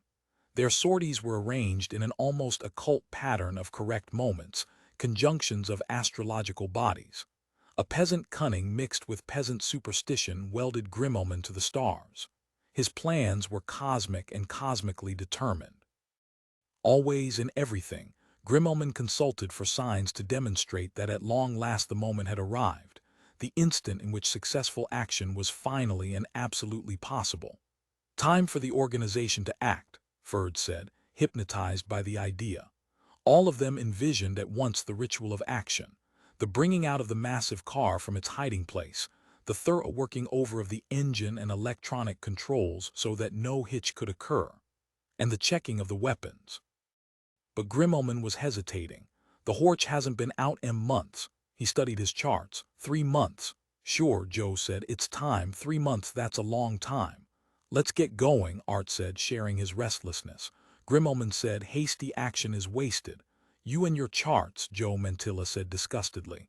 Saturday night, Art said, the Bactrians are having a dance at Bratton's place. The Bactrians were a club of well-to-do youths from Nob Hill. Bill Bratton was their president. His father was a wealthy Montgomery Street attorney. Afterward, some of them will probably stop at Dodo's. There's 40 of them, Ferd said, and only 11 of us, if very many of them show up, were cooked. We'll do like we did last time, Joe said. Park on the edge, get one of their cars going out. Same deal. In any case, Grimmelman said, deep in thought, we could go ahead and activate the Horch. In Art's ears the words fell beautifully. Activation of the organization's remote-controlled car, with its speakers and antennae and fantastic straight-eight engine. The Horch, its lights off, speeding down Highway 99, escaping silently from encounter with the enemy as they drove behind, directing it, and in a ditch the flipped-over carcass of a '56 Ford. On the wall of the loft were trophies, remnants taken from the vanquished. The Horch had gotten away each time. Grimmelman was cautious. Each incident was scrupulously planned out. At his worktables, Grimmelman pointed to a relay board with its wiring and tubes and booster circuits. A soldering iron was beside it. He was in the process of working on this part of the Horch's system. I have to get it finished, or the Horch will be silent. The Horch could not be silent. The taunting voices, magnified and distorted, were vital. Otherwise the Horch, as it sped off, could not announce itself. It could not boom out who and what it was. Ferd Heinck said suddenly, hey, you know. Rachel's going to have a baby. He glanced apologetically at Art, his wife Rachel. At his worktable, Grimmelman shivered. He did not look at them, he concentrated on his notebooks. The oily girl, he thought, the outsider, he felt fear. As she walked, the slow, heavy walk of a woman, she gave forth a spearmint smell, spearmint and soap. And the eyes fixed on him, the judgment, she had seen him, judged him, dismissed all of them and their various plans. The room had become silent. They all felt subdued. The woman walked among them, taking away their excitement. On the sofa, Ferd Heinck fussed with his school books and magazines. Joe Mantilla stared at the floor. Art Emanuel wandered to the door of the loft, his hands in his pockets. The air was oppressive. Beyond the locked metal door, the sounds of the Negro and Mexican children filtered to him faintly, a tinny sound, like the rustling of weeds. At 5 o'clock in the afternoon, Van Ness Avenue lay under blown bits of paper. Wind had left the scatter in each shop's doorway. The waning sunlight made the scatter seem white. The cars in Nat's Auto Sales were older, pre-war. On the side of the bakery by the lot, a sign was painted. Cars that work, 4 people that work at the 4th car. A 1939 Dodge. Nat Emanuel was opening the hood and connecting the battery charger. Here was his lot. Here was he, in cloth jacket and tan slacks, discovering that the battery cable of this car was eroded and would have to be replaced. At the end of the day, he inspected his cars and learned the worst about each of them. The tires that had sagged, the batteries with dead cells, the rear main bearings that leaked oil. He walked across Van Ness Avenue, stopping for the cars and then running, until he was on the far side and entering Herman's garage. Specialists in carburetors rebuilt. The entrance was blocked by cars waiting to be fixed. In the back, by the workbench, Herman had crawled within a Packard to adjust the brake. Nat reached into the litter of parts on the bench, pushing and rooting among the valves, gaskets, discarded fan belts. "You got such a thing as a battery cable for a pre-war Dodge," he said. "Let me tell you a story," Herman said. He emerged, wiping grease from his face and hands. "You believe in God?" "No," Nat said, examining a clutch plate, wondering if he could make use of it in one of his cars. "You believe it's wrong to spray over rust?" "Naturally. So the paint falls off next week. That's the used car business." Herman nodded his head toward the Packard. "You know whose that is? Luke S. Luke sprays over rust. Luke fills up the dents with putty." "I used to work for him," Nat said. "How about the cable? You like him?" "I don't care," he said. He had been in the used car business too long to care about paint over rust. He had done a little of that himself. Bending, he picked up a set of discarded plugs.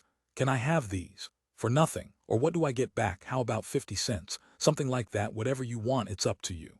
While Nat was regapping the plugs, Luke Sharpstein walked into the garage to see about the Packard. He wore his usual straw hat, maroon shirt, and flannel slacks. "Fella," he said genially to Nat. "Does it go?" "Fine," Nat said noncommittally.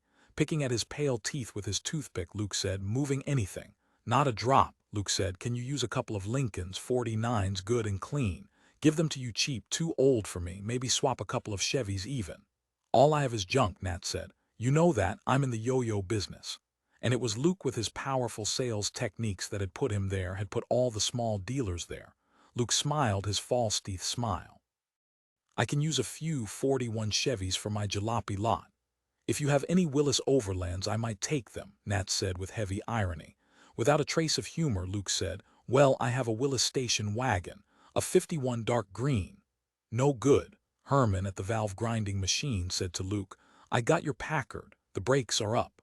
Taking his regapped plugs, Nat Emanuel left the garage and recrossed Van Ness Avenue to his lot. A colored man was kicking the tires of a 40 Ford Coupe, and Nat nodded to him. In the office, the cramped basalt block structure which he had built himself, his kid brother Art was peering at the naked girl calendar on the wall. "Hi," Art said, as Nat carried in the box of plugs. "When did you get this?" "Month or so ago," Art said. "How about lending me a car for a couple of days? We sorta wanted to take a drive, maybe down to Santa Cruz." "You shouldn't be looking at that calendar." He put his hand over it half seriously. "You're a married man." "Yeah," Art said. "Hey, how about that Dodge? The battery cable has to be replaced." Art followed him out of the office onto the lot, his hands in the back pockets of his jeans. "Just for a couple of days, a weekend maybe, so she can sit around on the beach." "How's Rachel?" "Okay." "Why's she need to sit around on the beach?" Art said. "She's going to have a baby." He did not look directly at his brother. He fooled with the antenna on one of the cars. "What?" Nat said loudly. "When? January, I guess. How the hell can you pay for a baby?" "We'll be okay." He scuffed at the ground. "You're 18 years old," Nat said, his voice rising. When he was angry, he had a mean, loud voice. Art knew it from childhood. "You don't know your ass from a hole in the ground. You think you're going to manage on $50 a month? Or for Christ's sake, do you think she can keep on working?" The two of them were mute and both breathed with difficulty. Gloom hung over them, defeat was in the air, a cloud of it from all directions. Nat thought about his used car lot, his row of old wrecks. He was making no money, he was on the verge of going out of business. How could he support a kid brother with a wife and baby? Resentment drained his strength. He had never approved of Rachel or the marriage. She had maneuvered the kid into it. This proved it. "That's what you deserve," he said. Art said, "Jesus, we're glad." "Glad?" He was incredulous. "Toss it in the bay." Art repeated, "We're glad." He could not understand his brother's attitude, the viciousness, the cruelty repelled him. "You're nuts," he said. "What kind of guy talks like that? You've been selling used cars too long." "You have a strange idea what being a nut is," Nat said savagely. "How about your pal Grimmelman and his bombs and maps?" "I'd call a guy nuts who's going to blow up the city hall and the police department." Art said, "They're not going to blow up anything. Natural conditions will take care of it." "Grow up," Nat said, irritated and discouraged. He washed his hands of them, his younger brother and Rachel. The hell with them, he thought, he had his own problems. "You can't expect the world to look after you," he said. "It's sink or swim. If you want to keep your head above water, you got to keep fighting." His outrage swelled. How do you think this country was founded? By guys sitting around all day doing nothing. You talk like I committed some crime, Art muttered. Listen here, Nat said. A couple years ago I was working for that snow artist Luke. Now I got a lot of my own. That's what you can do in a country like this. You can be your own boss and not take nothing from nobody.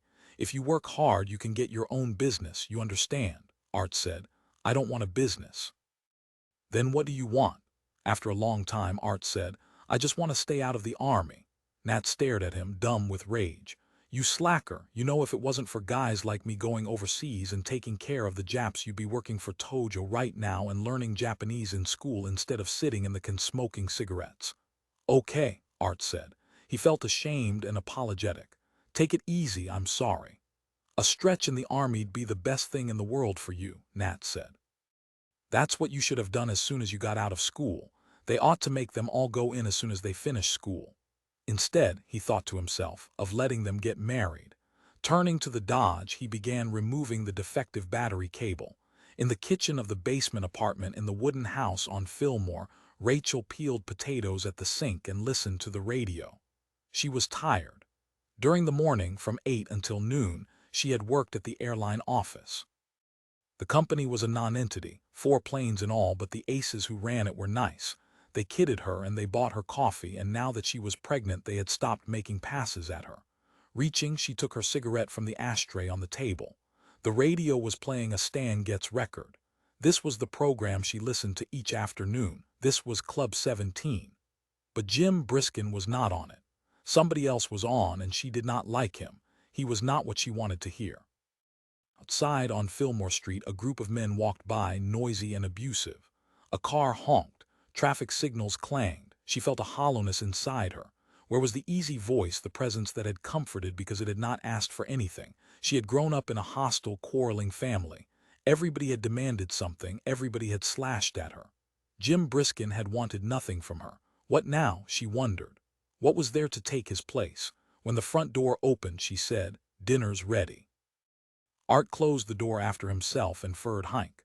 "Hi," he said, sniffing the warm smell of food. Putting the silverware on the table, Rachel said, "Did you tell him?"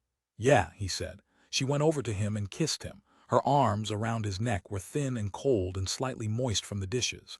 Then she returned to the table. She moved slowly, setting out the plates and cups with care. The set of dishes was a present from Art's Greytan, one of the few wedding presents they had received.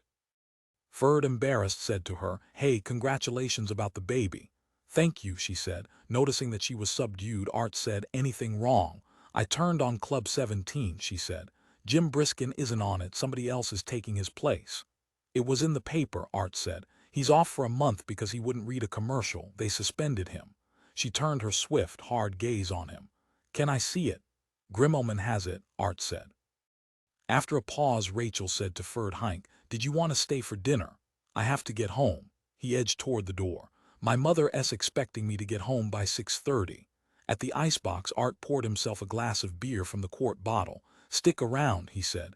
"We can go over the dummies for the magazine." "Why don't you?" Rachel said. During their 4 months of marriage, they had not had much company. 6 in the early afternoon, the telephone rang. Jim Briskin answered it, and a soft little feminine voice said, "Mr. Briskin." "Yes," he said, not recognizing the voice. He seated himself on the arm of the couch, avoiding the records. They were a stack belonging to KOIF, which he planned eventually to return. "Who is this? Don't you know?" "No," he said. "Maybe you don't remember me. I met you down at the station the other day.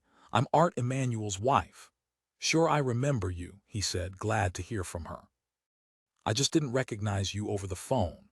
"Do you have a second?" he said. "That's one thing I have plenty of. How have you been, Rachel?" "Pretty good," she said. "It sure is awful you're not being on Club 17. Art got the newspaper where it told about you. He didn't bring it home, but he told me what it said. Are you ever coming back?" "Maybe," he said. "I haven't decided. We'll see at the end of the month." "That guy, whatever his name is, he's no good." "What have you been doing?" he asked. "Nothing much." She paused.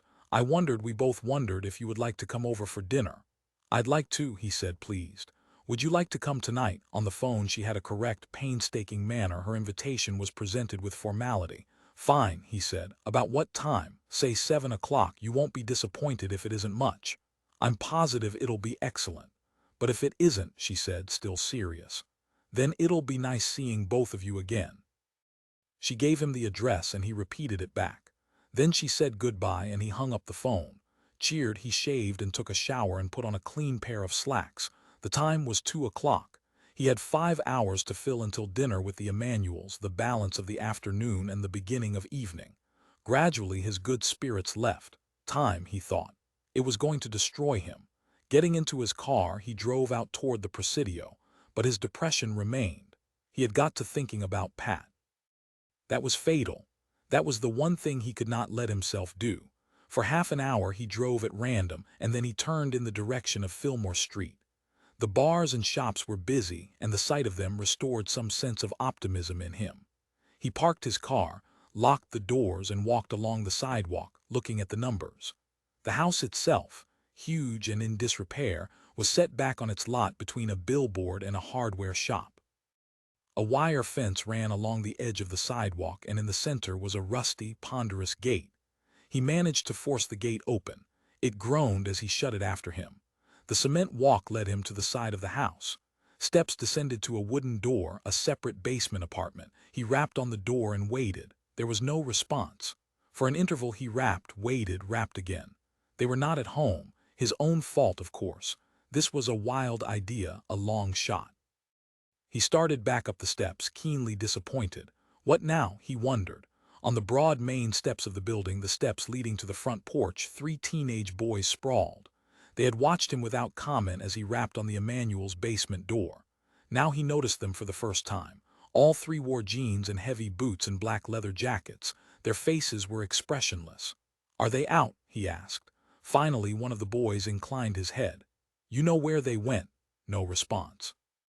The faces remained blank. "You know when they'll be back?" Still no response. He started down the cement path to the sidewalk. As he was closing the gate after him, one of the boys said, "Try Dodo's." "What's that?" he said. After a pause, another of the boys said, "Dodo's Drive-In."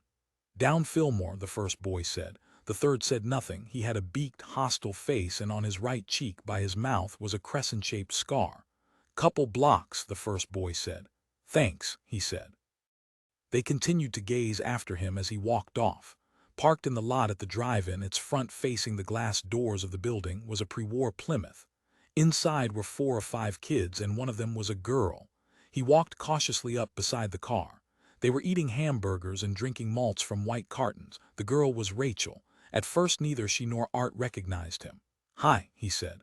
"Oh," she said. "Hello." That was all she said. All 5 kids seemed subdued. They concentrated on their food.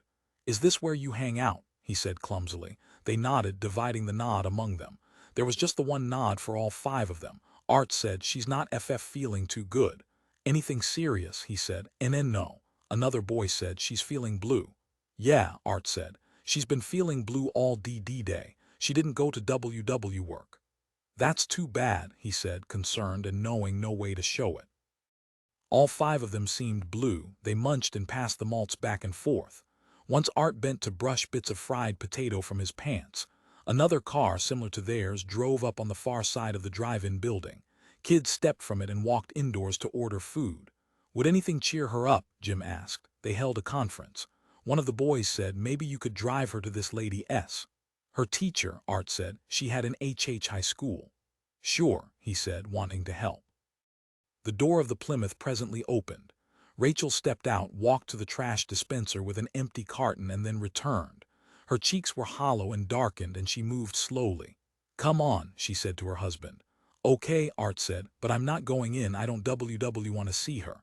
To Jim, Rachel said, "Where's your car?" "Down the street," he said. "I can go get it." "No," she shook her head. "I'd like to walk. I feel like walking." "What teacher is this?" he asked as the 3 of them trudged along Fillmore past the shops and bars. "My home economics teacher," Rachel said. "Sometimes I talk to her about different things." She kicked a bottle cap along the pavement until it rolled into the gutter. "I'm sorry I'm like this," she said, her head down. Art patted her. "It's not your fault." To Jim he explained, "It's my fault. She's afraid because I'm mixed up with these guys and she don't like them, but I'm through with them. I really am." "I don't mind your being with them," Rachel said. "I'm just worried that," she broke off. She thinks they're going to do something, Art said. Hey, he said to his wife, tugging her until she bumped against him. No more for me, you hear? Last time was the last. Ahead of them was Jim's car. He unlocked the door and held it open for them. Wonderingly, Rachel said, it must cost a lot to have a car like this. Not worth it, he said. They were starting into the back and he said, we can all fit in front. When they were in, he closed the doors and backed out into traffic. As he drove, Rachel and Art put their heads together in an almost wordless discussion. Art said, hey, now she don't want to go there. To his wife he said, then where do you want to go? Rachel said, remember when we used to go swimming all the time? Why you can't go swimming? I know, she said, but remember we used to go out to the pool at Fleshhacker Zoo. Maybe we could go out there and just sit. It ought to be nice out there. Making a left turn, he drove in the direction of Fleshhacker Zoo. This is sure and nice of you, Art said. I'm glad to, he said, and he meant it. Did you ever go out there? Rachel asked. Whenever I could, I used to walk around the park. That's over farther, Rachel said. It's nice there too. Now she seemed less despondent. She sat up straighter and began to look through the window at the Cam and houses. The bright July sunlight shone from the pavement. Everything okay with the baby? Jim said. Yes, Rachel said. He said, I guess you don't have to worry about the army. Oh, they could take him, Rachel said. Art, I mean. In fact, they sent him a notice and he went down. And they classified him 1A, but he has a kidney condition. He can't eat a lot of foods, a lot of sweet stuff. And he didn't tell them, he forgot. So they were going to draft him, and he even had the notice that tells when to report, so I called them up. And I had to go down and talk to them, and then they didn't want him, so I mean they could take him, but I don't think they will. You don't want to go, Jim said. It was obvious enough, Art said. If they want me, sure I'll go, but I mean there's no war or nothing. Rachel said, they get everybody sooner or later. I think they want to have something so they can get you when they want you, like in an emergency or something. They have everybody in a classification. Not women, Art said. The sun was warm on the trees and gravel paths and on the water of the pool. On the rim of the pool, teenagers sunned themselves in trunks and bathing suits. 1 or 2 beach umbrellas had been erected. Rachel seated herself on the low steps overlooking the pool. In the company of the 2 kids, Jim began to feel old and overly tall. And yet he thought their situation was not so different from his. They were not so far apart in their problems. Let's walk, Rachel said. It's so dull here. The 3 of them walked from the pool in the direction of the zoo itself. At a wire cage, Rachel halted, and when he and Art looked back, they saw her in contemplation. What is it? Jim asked, returning. She said, I made the puma growl. The puma rested on an artificial tree branch in his cage. His muzzle was massive, more like a dog's than a cat's. His whiskers were short, stiff bristles. He did not deign to notice anyone. He needs a shave, Jim said. Rachel said, growl at him and he growls back. They went on, plodding listlessly. Suddenly Rachel said, what's there to do? He was at a loss to answer. Lots of things. No, she shook her head. There isn't anything to do. I don't mean just now either. Pretty soon you'll have plenty to do, when the baby comes. But even to him that did not seem enough. He wanted to give a better answer than that. For a man, he said, a job is the most important thing, and I don't see anything wrong with that. It's something to focus yourself on. You get better at it, whatever it is. You learn more, you become more skilled, and you can expand that. It can be more than just a job. Rachel said, I thought that was important, what you did, not reading that commercial. It wasn't, he said. I was just tired, fed up. Troubles with Pat. That was the day we saw you, Rachel said. Did it have anything to do with us? Yes, he said. Did we upset you? Yes, he said. You made me feel strange. Then your job wasn't the most important thing to you. You were willing to give it up for something else. He said, why did you give me that role? Because I liked you. I wanted to give you something so you'd know. You did a lot for us with the program. We always listened. You were somebody we could trust. When you said something, it was true. Was that why you wouldn't read the commercial? Was there something in it that wasn't true? Sometimes they're so one-sided, they just say what's good about the product. Did you feel if you read it people would think you believed it and you knew you didn't believe it, you knew it wasn't true? When I heard what you had done, I thought that was probably the reason. Because if you didn't believe it, I knew you wouldn't read it. You never told us anything that wasn't true. If you lied to us, we wouldn't have listened. You shouldn't expect that much from some guy sitting at a microphone, Jim said.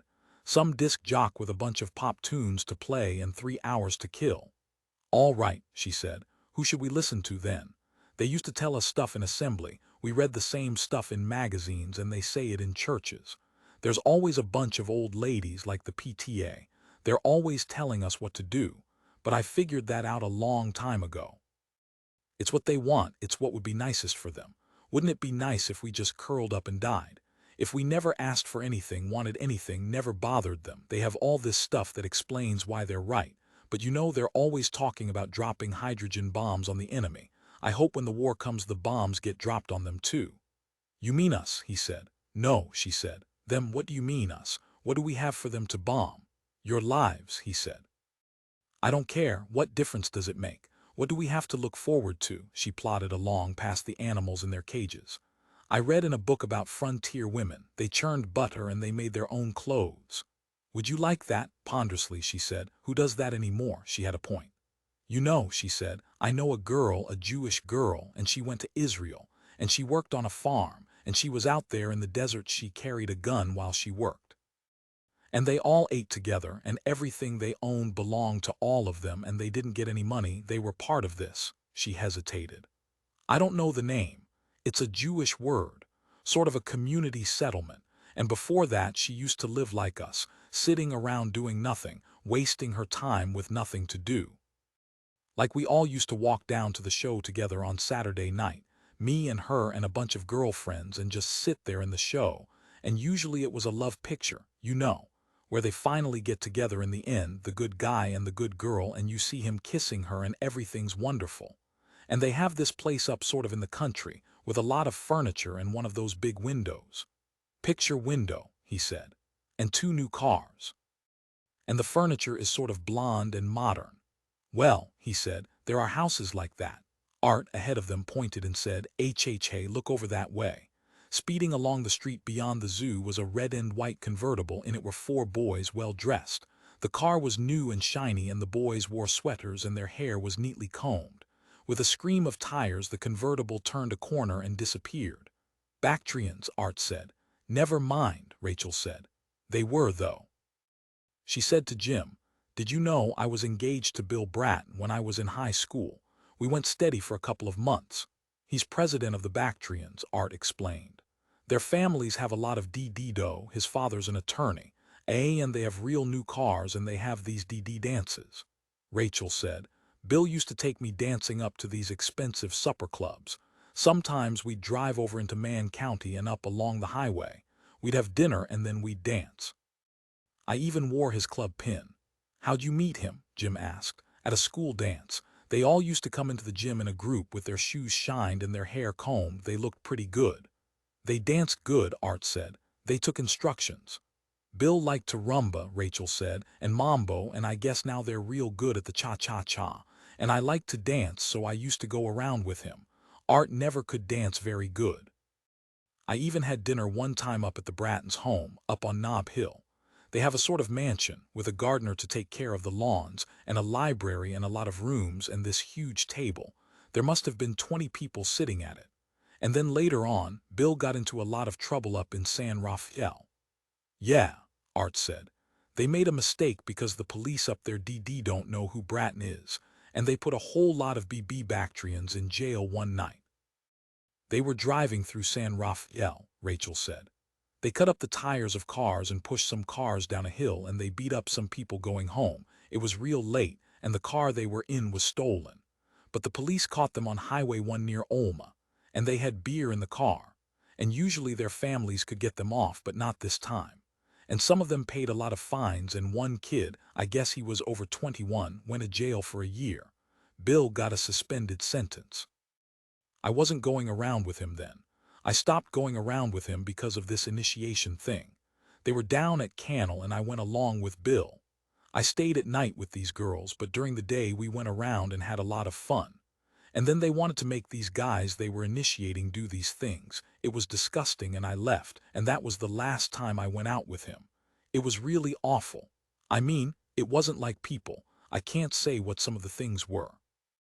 But finally one kid was killed and then there wasn't so much of that. Boy, Art said, their families sure PP pulled a lot of strings to get them off. Are there many clubs like that? Jim said. Among the upper-class kids, Rachel said. Most of the kids from good homes belong to one club or another. They have pins and dances and initiations. And the trouble is, the reason the clubs are so strong is that their fathers used to belong to them. And the dances are held in those big houses up on Nob Hill. The parents sort of sponsor them. They have a lot of money, like the Bactrian pin costs around $50. Ahead of them were the bare cages. They found a place to buy hot coffee and a place to sit. Rachel seemed tired from the walking. Her shoulders drooped. Across from their bench, children gathered to view the bears. One bear lay back on its rump, clutching its hind feet with its forepaws and rocking grotesquely from side to side. The sight seemed to make Rachel uncomfortable. "What's the matter?" Art asked, bending over her. "Nothing, it just bothers me," Art said. "Maybe we ought to get back so she can start fixing DD dinner." As they drove back toward the apartment on Fillmore, Rachel said, "Who is Pat?" "My ex-wife," he said. "She works down at KOIF." "Is that woman with the BB black hair?" Art said. "I think I saw her. She's real cute, real cool looking." "It must be funny," Rachel said, "not being married to somebody and still seeing them." "It can be tough," he said. "Does she like to work?" "She likes her job," Rachel said. "I think if a man loves a woman he should never leave her or go around with anybody else." "Sometimes," Jim said, "the woman doesn't want to have any more to do with him." Rachel nodded. "Had you thought of that?" he asked her. "No," she said. "I was very much in love with Pat," he said. "In some respects I still am. But she wanted something that I couldn't give her." "How do you feel when you see her?" Rachel asked. "Do you still want to help her and do things for her and take care of her?" "Yes," he said, "but I'm realistic enough to accept the fact that I can't. One of these days she's going to get married to the station business manager, a fellow named Bob Posson." He made a left turn onto Fillmore. Presently they were parked down the block from the house, and he was opening the car door for Rachel and Art. "Don't be too disappointed," Rachel said, "if I don't cook as well as Pat." He was amused. "Okay, little Mrs. Wife." The apartment was below street level and the living room was cool and damp. Pipes ran along the walls. How few pieces of furniture, he thought. A heavy round oak table was the largest piece, and then 2 chairs and the couch, and a dresser on which was a television set, an obsolete 12-inch Emerson with a rabbiteer's antenna.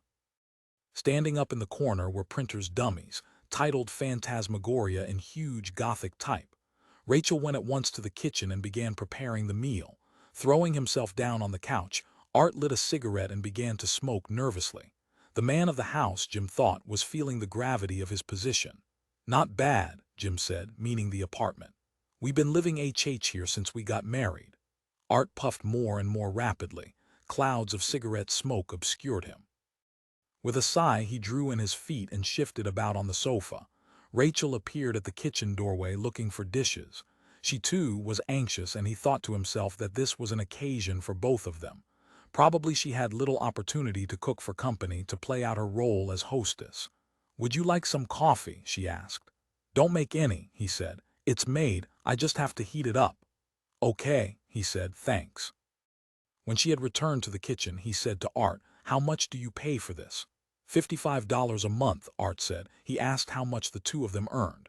"Counting what I get," Art said, "we make around $150 a month."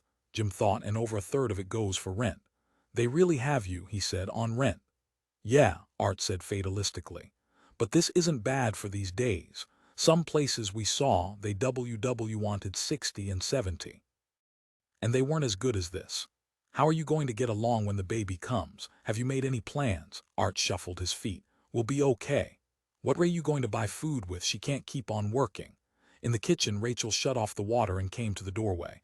Her eyes, dilated and dark, fixed on him. "That's what his brother says." He was cowed. "But what's the answer? You earn 2/3 of your combined income. That'll cease when you quit your job." "Do you have any money?" Rachel said. "Some." "Well," she said, "why don't you give it to us?" Then she smiled. "You're all white. I scared you." "Yes," he said, "but not the money." "I know you'd give it to us, wouldn't you?" "I would," he said, "but you wouldn't take it." She returned to the kitchen. "We hardly even know you." "You do," he said. "Not real well, not that well." Art said, "We got lots of money. We got over a $100 saved up." "Let me match it," he said suddenly. "Aw, no, hell." Art laughed anxiously. "Come on," he said, wanting to. Hell no, Art said, but he needed to. What can I do? He said. For what? Rachel said, appearing with the pot of coffee. I'd like to do something to help. Neither of them answered. They were both a little surly. Like cats, he thought, like the puma at the zoo. He had pestered them too much. You haven't got the slightest ability to deal with your problems, he said. You're living here in this slum without money. You're not living like adults. You're living like God knows what. Because we don't have any money, Rachel said. He said, I'm afraid something will happen to you, and there's nothing I can do. I can't help you. Powerless, he thought. He was powerless to affect their lives, to alter things in any manner. His program was gone, his contact with them. He did nothing, no work, no act that had any meaning. How futile it made him feel. How superfluous. Can I buy you something? He said. Just drink your coffee, she said, placing the cup before him. Do you understand how I feel? He demanded, ignoring the coffee. Standing before him with the coffee pot, she said, you can buy something for the baby, some clothes. When the time comes, I'll write out what size and color. Returning to the kitchen, she seated herself at the table. With her recipe books open, she prepared dinner. 7 on Saturday night, a visitor rapped at Ludwig Grimmelmann's locked metal door. Who is it? Grimmelmann said, not recognizing the knock. From a wall rack he took down an Army M1 rifle. Sweeping up the secret documents and reports he had been preparing, he stuffed them into a briefcase, closed the snap, and pushed them into a hiding place. He turned off the light and stood in darkness, hearing his own breathing. What do you want? Mr. Grimmelmann, the voice said, a man's voice. Grimmelmann went to a side window, unfastened the catch, raised it, and peered out. A man was standing in the outside stairwell, a heavyset man in a topcoat, wearing a hat and a pressed suit. He was middle-aged. He seemed to be a salesman, probably an insurance salesman. Putting his light back on, Grimmelmann unlocked and opened the door. I'm busy. I refuse to buy anything. The man said, I'm Ralph Brown, from the FBI. He flapped open a black leather identification folder. I'd like to step in a moment and discuss a matter with you, if I may. What's this about? He backed away as Mr. Brown entered. About a fellow you might know. Brown glanced about the room. Quite a place you've got here. He strolled leisurely. Nut fellow. Ever heard of an individual by the name of Kendelman, Leon Kendelman? We thought you might know him. Here's his picture. Mr. Brown, from the deep pocket of his topcoat, brought forth a packet. He opened the packet and handed Grimmelmann a snapshot, blurred, indistinct. But nonetheless the snapshot was familiar. Why? Grimmelmann demanded. Draft evasion. Grimmelmann returned the snapshot. No, I never saw him, and anyhow your organization is infiltrated by communists. It's no use talking to you. It goes straight to MVD hatchet men in the labor school and around the PW. You never saw this individual? No, positive. No, I never saw him. He was terrified because the snapshot taken from a distance with a telescopic lens was of him. Mr. Brown said, May I see your draft card? The card was in a locked box under the table, along with other papers. Larson, the printer whom Art worked for, had done it. At one time Larson had been an organizer for a splinter Trotskyist organization of which Grimmelmann had been a member. Studying the card, Mr. Brown said, You're 26. Yes, he said, born in Warsaw, naturalized in 1932. You're 4F, Mr. Brown said, returning the card. How'd you work that? You look all right to me. Hernia, Grimmelmann said. And you're positive you don't know this Kendelman? Actually, there was no Kendelman. He had registered under that name, and he used it now and then in covert political work, undercover work such as spying on fascist student groups, Stalinist fronts, and for taking out library books he did not mean to return. Positive, he said. He wished Mr. Brown, the FBI man, would leave. He wished it more than anything else on earth. The wish became a passion. In fact, if Mr. Brown did not leave, he would fall dead in his tracks. The sense of danger was too much. Could not bear it. Quite a place you got here, Mr. Brown said, picking up some photostats of Pravda. You're interested in politics, Mr. Grimmelmann. Mr. Brown showed no sign of leaving. On the contrary, the more he saw, the more interested he seemed to become. Joe Mantilla said, He says, it's time to get out the horch. He says we're supposed to go start it up and make sure the engine's tuned. He leaned from the window of his '39 Plymouth toward Art Emanuel, who stood at the curb. Behind the Plymouth other cars, the traffic along Fillmore, honked and flashed their headlights and swung around. I'll go get Hank. You can come now or we'll pick you up on the way back. Pick me up on the way back, Art said. Okay, that'll be in around 15 minutes. Mantilla held his watch up to the light from the cars behind. 10:05. Art walked back up the path and down the steps to the apartment. Behind him, the Plymouth, popping and sputtering, gunned off and was gone. The nighttime traffic resumed its regular flow. Closing the front door, he said to Rachel, "We can't go out tonight, I have to do something," she said. Was that about Grimmelman? She had put on a coat, and now in the bathroom she was combing her hair. They had been about to leave for the bowling alley. She liked to watch the players and be where there was noise and activity and kids her own age, especially on Saturday night. "It looks like we might be doing something," Art said. He was uneasy. He knew how she felt about Grimmelman and the organization. "It's up to you," she said. "But he's so peculiar. I mean, he sits up there all day, he never goes out. Is that really what you want?" "I got a lot invested in the Horch," he said. It had been his job to supply parts for engine repair.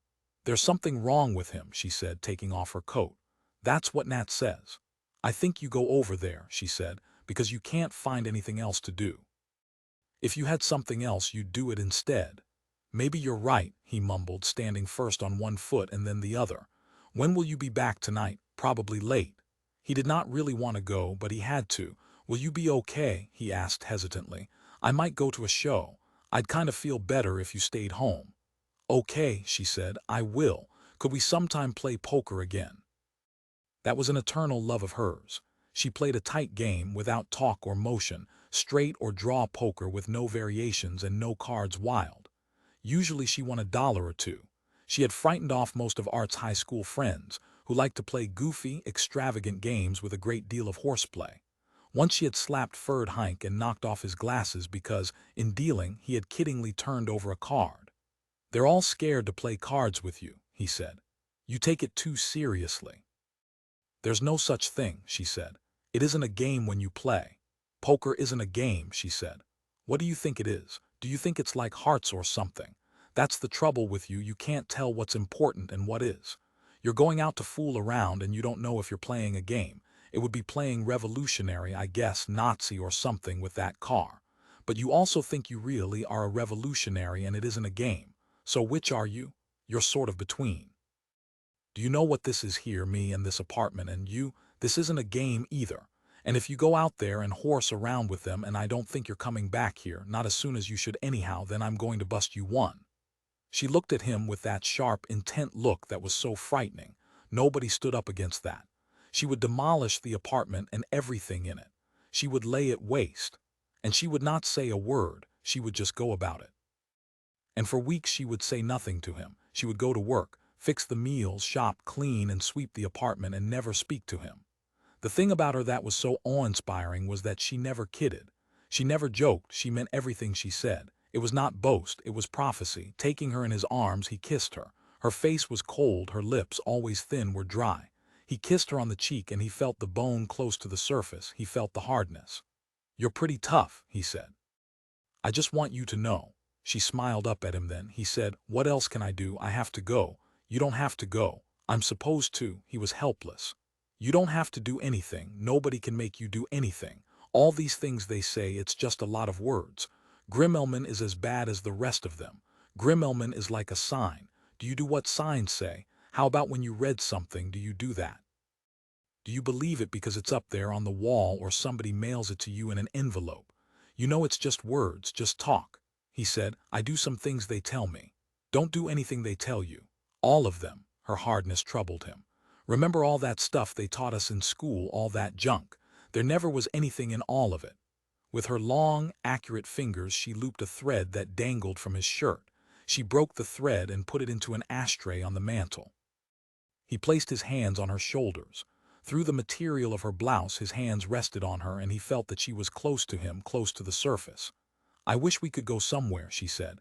"Not just around here, I want to see different places. Maybe someday we could see the Rockies. We could drive up high, we could even live up there. They have towns up there right in the mountains." "It's hard to get a job there," he said. "We could open a store," Rachel said. "There's always things people want." "We could open a bakery." "I'm not a baker," he said. "Then we could put out a newspaper." He kissed her again, and then he lifted her up off the floor and against him.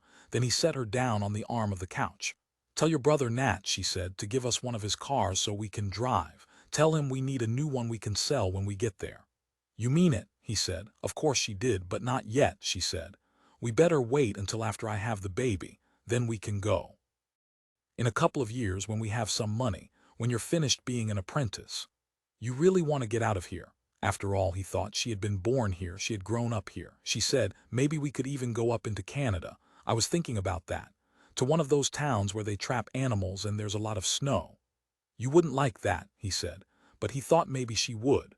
The Horch was parked in a sheet metal garage down in the flat industrial section of the city. Grimmelman, in his black wool greatcoat, paratrooper's boots, and army shirt, unlocked the padlock and shoved aside the doors. The garage was clammy. The cement floor was wet with oil. To one side was a workbench.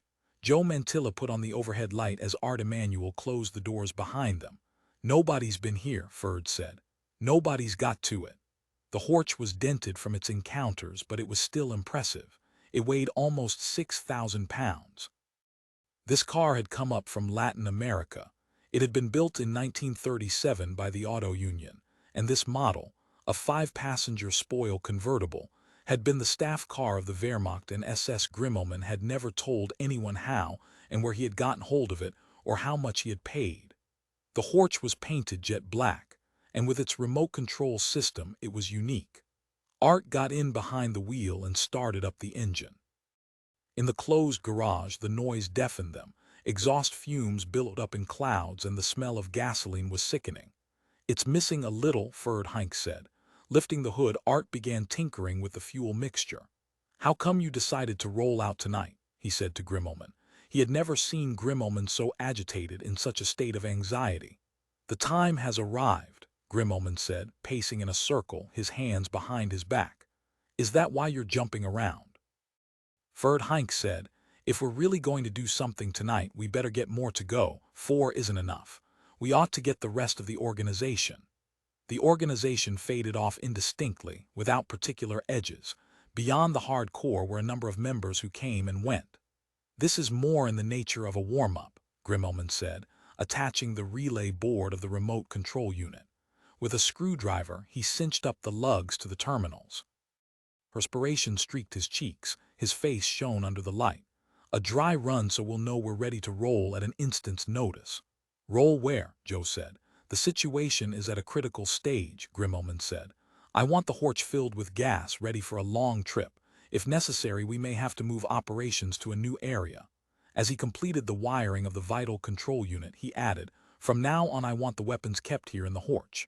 "Where are we going tonight?" Ferd Heinck asked. "We'll conduct practice maneuvers in the vicinity of Dodo's. If possible, we'll engage a Bactrian vehicle." "Fine," Joe Mantilla said, hating the Bactrians with their cashmere sweaters and slacks and argyle socks, their country club dances, and especially their late-model Detroit stock cars. "See if the coast is clear," Grimmelman said, panting with eagerness. Ferd stepped outside and surveyed the street. "I'll take the Plymouth," Joe Mantilla said, passing through the doorway and outside after Ferd. He carried with him the controls and a microphone and a roll of cable with a jack on the end. "Let's see if I can back it out." Seated in the Plymouth, he punched buttons, controlling the Horch. The power-assisted wheel of the Horch revolved as the car shifted gear and began to back. The original 8-speed manual transmission had been removed and an automatic Borg-Warner transmission installed. The overhead cam engine, with its immense crankshaft supported by 10 bearings, was original equipment. Nothing else was its match. The engine thundered, and the Horch backed from the garage into the street. Its headlights flashed on, it shifted into a forward gear, and the foot throttle eased. From the grill beneath the Auto Union insignia, Joe Mantilla's voice boomed, "Okay, let's go." "Great," Grimmelman said, hurrying outside. Art closed the garage doors. The three of them hurried to the Plymouth to join Joe Mantilla. Joe drove the Plymouth, while Grimmelman worked the controls for the Horch. The ponderous Horch started out ahead of them, and they followed closely. It was necessary for them to be near enough to see what lay ahead. In the beginning, their control car had lagged, and the Horch had been permitted to crash against parked cars and curbs. Now they had learned to keep it always in sight.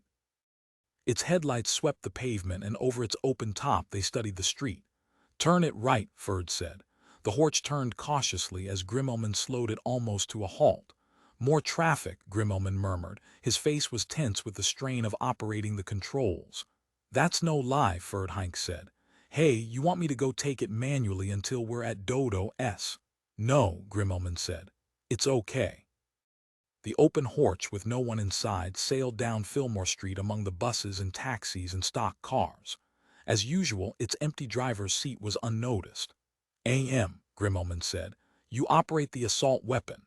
Reaching around on the floor of the Plymouth, he was crowded in the back seat with Ferd and piles of equipment. He located the assault weapon, a spray gun filled with white enamel paint. But he did not feel in the mood. The spray gun was a dead weight, and he handed it to Ferd. "You get them?" he said. "What's the matter?" Grimmelman demanded. "I told you to do it." He shook his head. "I don't know, I don't feel like it." Ahead of them was Dodo's. At the curb, a sparkling new Detroit bomb was parked. Its occupants were inside the drive-in at the counter. "Bactrians," Grimmelman said.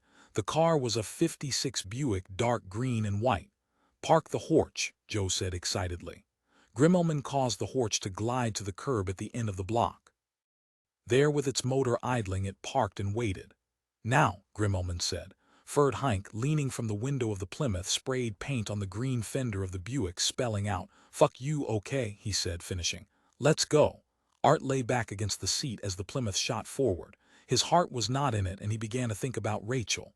Behind them, the Bactrians were rushing out of Dodo's and into their Buick. But he did not care. "Stop," Grimmelman ordered Joe. Around the corner like before. The Plymouth screeched around the corner, past the parked horch, and came to a stop. At the drive-in, the Bactrians were starting up their Buick. As the Buick left the curb, Grimmelman propelled the horch from its parking place out into traffic, into the path of the Buick. "Lily Whiters." The horch's speaker boomed at the Buick as the Buick swerved past it, trying to get around it. Now the horch blocked the side street and prevented the Buick from turning. The Buick went on past with the horch following. Joe Mantilla backed the Plymouth onto Fillmore and followed after the horch. Ahead of the horch, the Buick snaked from side to side as the Bactrians stuck their heads out and peered back, bewildered. "Lily Whiters," the horch's speaker thundered, a gross and magnified voice directly behind them. They could easily see that nobody was at the wheel.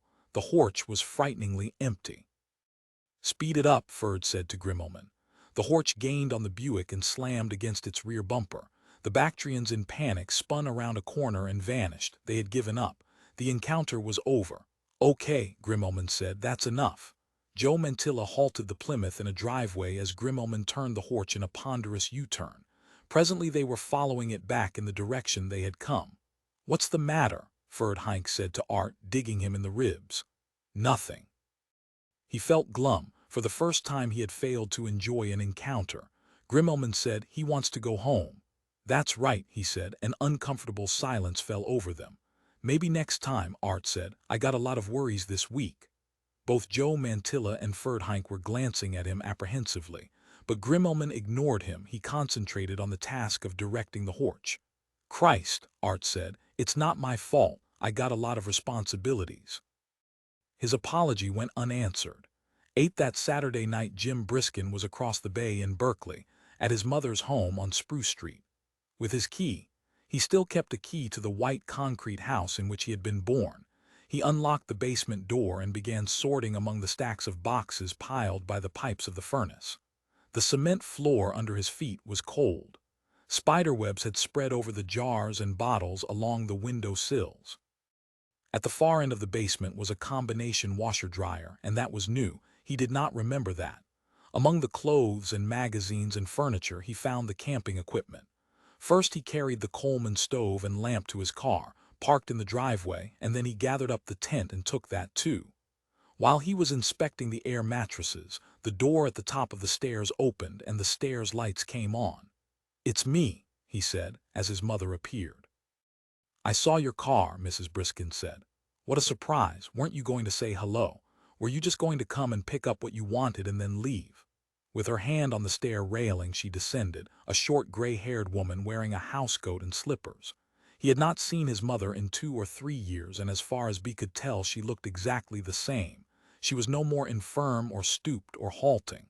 She was as vigilant as always. He said, "I thought I'd take a camping trip. Come upstairs and say hello while you're here. There's some rolled roast left over from dinner. I read in the newspaper about your quitting your job at the station. Does that mean you'll be moving back here again to this side of the bay?"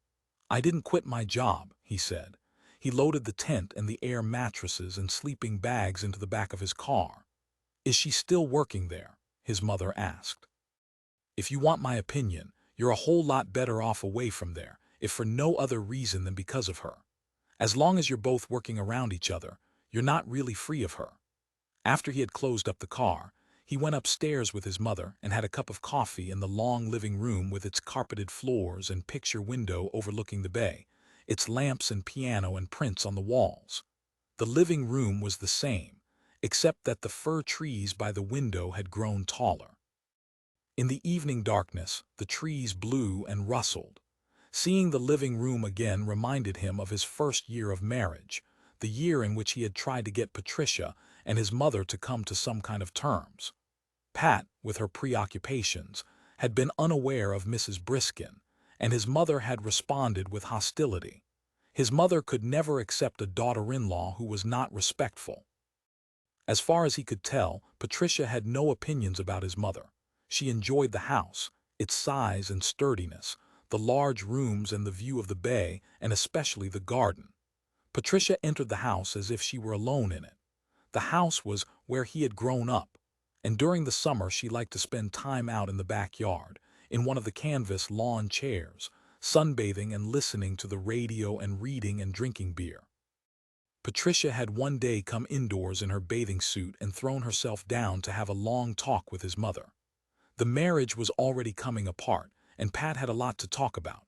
With her was a bottle of Riesling. Lying on the floor on the rug in her bathing suit, she drank and talked while his mother, as the old woman related it, sat stiffly in a chair in the corner, disapproving and unsympathetic. Pat's erratic sorrow had gone on until finally the afternoon was over, and still she lay on the floor. The Riesling was gone, and she was either sound asleep or had completely passed out. His mother had telephoned him, and he had come and gotten her. He found her still in her bathing suit, at 7 o'clock in the evening, still on the living room floor. On the trip back across the bay to their apartment in San Francisco, she had mumbled, and it had seemed funny to him. He could not work up the indignation his mother felt. The scene was the last between Patricia and his mother. As far as he could tell, Patricia remembered almost nothing of it. She thought that she had gone to sleep in the garden by herself. "What about this camping trip?" his mother asked, seated across from him. "How long do you expect to be gone?" "I just want to get away," he said. "You're going by yourself. I noticed you took both the sleeping bags." His mother went on to recall the camping trips he had made with his father, the excursions up to the Sierras. She did not mention the trips which he and Pat had made together. "I have to go somewhere," he said, interrupting. "I have to do something." His mother said, "I wish you could meet some nice girl." He thanked his mother for the coffee and drove back across the bay to San Francisco. Parked before his apartment house, he opened the glove compartment and brought out all the road maps. But he was not going on a camping trip. He had already given up the idea. Putting the maps away, he drove in the direction of the station. An hour later, in a back room at Station KOIF, Jim Briskin sat sorting through the station's record library. On the floor was a carton half filled with albums he was taking. Beside it was the carton he had brought back. On the table were his personal items, his bottle of Anisin, nose drops, a hat he wore on rainy days, pencils and pens, letters he had saved that had arrived over the years, and odds and ends that he had stuck away in the desk at which he worked. Nothing in all of particular value. Frank Hubble kicked open the door from the broadcast studio. An LP of Gershwin tunes was on the turntable, 20 minutes of music. Hubble, lighting his pipe, said, "What are you doing?" "Taking home my stuff. Bringing station stuff back. Why don't you leave it all here? You'll be back in August." "Maybe not," he said, tossing a dead match across the room to the wastebasket. Hubble said, "Patricia was in earlier." "That's why I'm in late," he said. "It was after 10 o'clock. I don't mean during the day, I mean around 15 minutes ago. She was supposed to meet Bob, but he's out closing some deal. You know how he operates. More used car lots, Jim said. He could imagine Bob Posson still out, still chasing down contacts. No, this is for a food account. She was all dressed up. I guess they were going out for a good time. Jim continued sorting the records from the cabinet. A Fats Whaler disc slipped from his fingers and he seized it and stuffed it into the carton. It was not his, but the hell with it, he wanted to finish and get out of the station. Take it easy, Frank said. Puffing on his pipe, he strolled back into the studio and closed the door. While he was returning the station's records to the cabinet, a woman's voice said from behind him, "Hello, Jim." "Hi," he said, continuing to work. Pat entered the office. Her clothes, as always, were the best, he thought, noticing her shoes, her high heels, the straps at her ankles. She wore a rust-colored suit. A coat was over her arm, and on her hair was a small, simple hat. How red her lips are, he thought. Her figure was remarkable, but he was wise enough to recognize it from the bra ads. It was a professional figure done with wire hoops and cones and straps. Too much pointing, too much of an upward angle. "What time did you get up?" she said. "The next morning." "Around 10, he said. "I thought you should sleep, so I didn't wake you up. Did you see my note?" "No, I cleared out as soon as I could." Pat said, "I said in the note that you should go ahead and have breakfast. There was bacon and eggs in the refrigerator, and if you wanted lunch there was a frozen chopped steak in the freezer." "To tell you the truth," he said, "I saw the note, but I wanted to get out." "Why?" She walked over beside him, and the hem of her coat dangled by his shoulder. Close beside him, her legs were smooth in that fine, regular manner that was so gratifying to the touch. "Because," he said, "I was miserable enough as it was. You saw the write-up in the Chronicle." Pouring the odds and ends into the carton, he prepared to carry his possessions downstairs. "I'm parked in the taxi zone," he said. "I don't know how long I can get away with it." "Are you moving out your things?" "Pretty much." She followed as Lai lugged the carton along the hall to the stairs. "Can I carry anything?" "I can manage," he said. "Use the elevator. Habit." He returned to the hall and with the corner of the carton punched the button for the elevator. "You're going out tonight?" "Yes," she said. "You look good," he said. "When did you get that suit?" "I've had it." The elevator arrived and Pat held the door aside for him. "Don't come down with me," he said. "Why not?" She was already in the elevator. She touched the button and the elevator descended. "I can help you with the car door."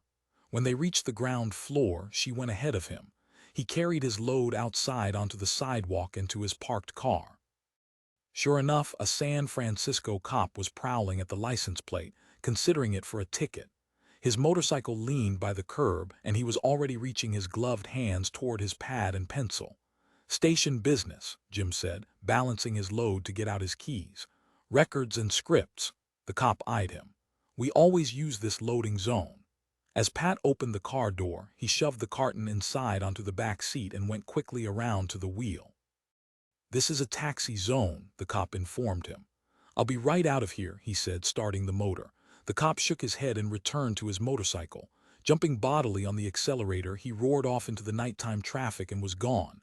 "I have to go back up," Jim said. He had forgotten his hat and Anacin bottle. "Will he be back?" Pat said.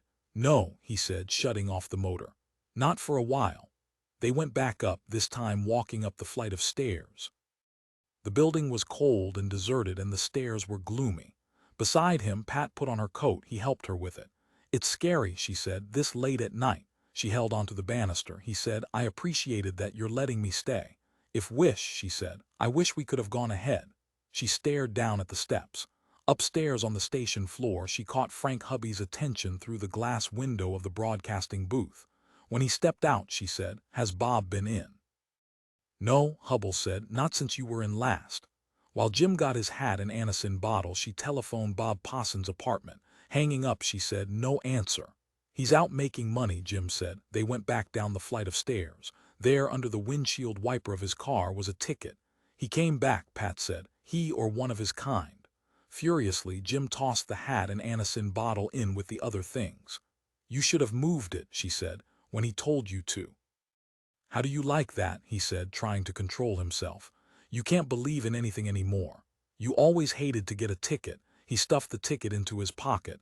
"Don't you? That's $10 shot for nothing." "Calm down," Pat said. "Good night." He started into the car. "Wait," she said hesitantly. I don't want you to go off like this. Why don't you take me across the street? That wouldn't do any harm."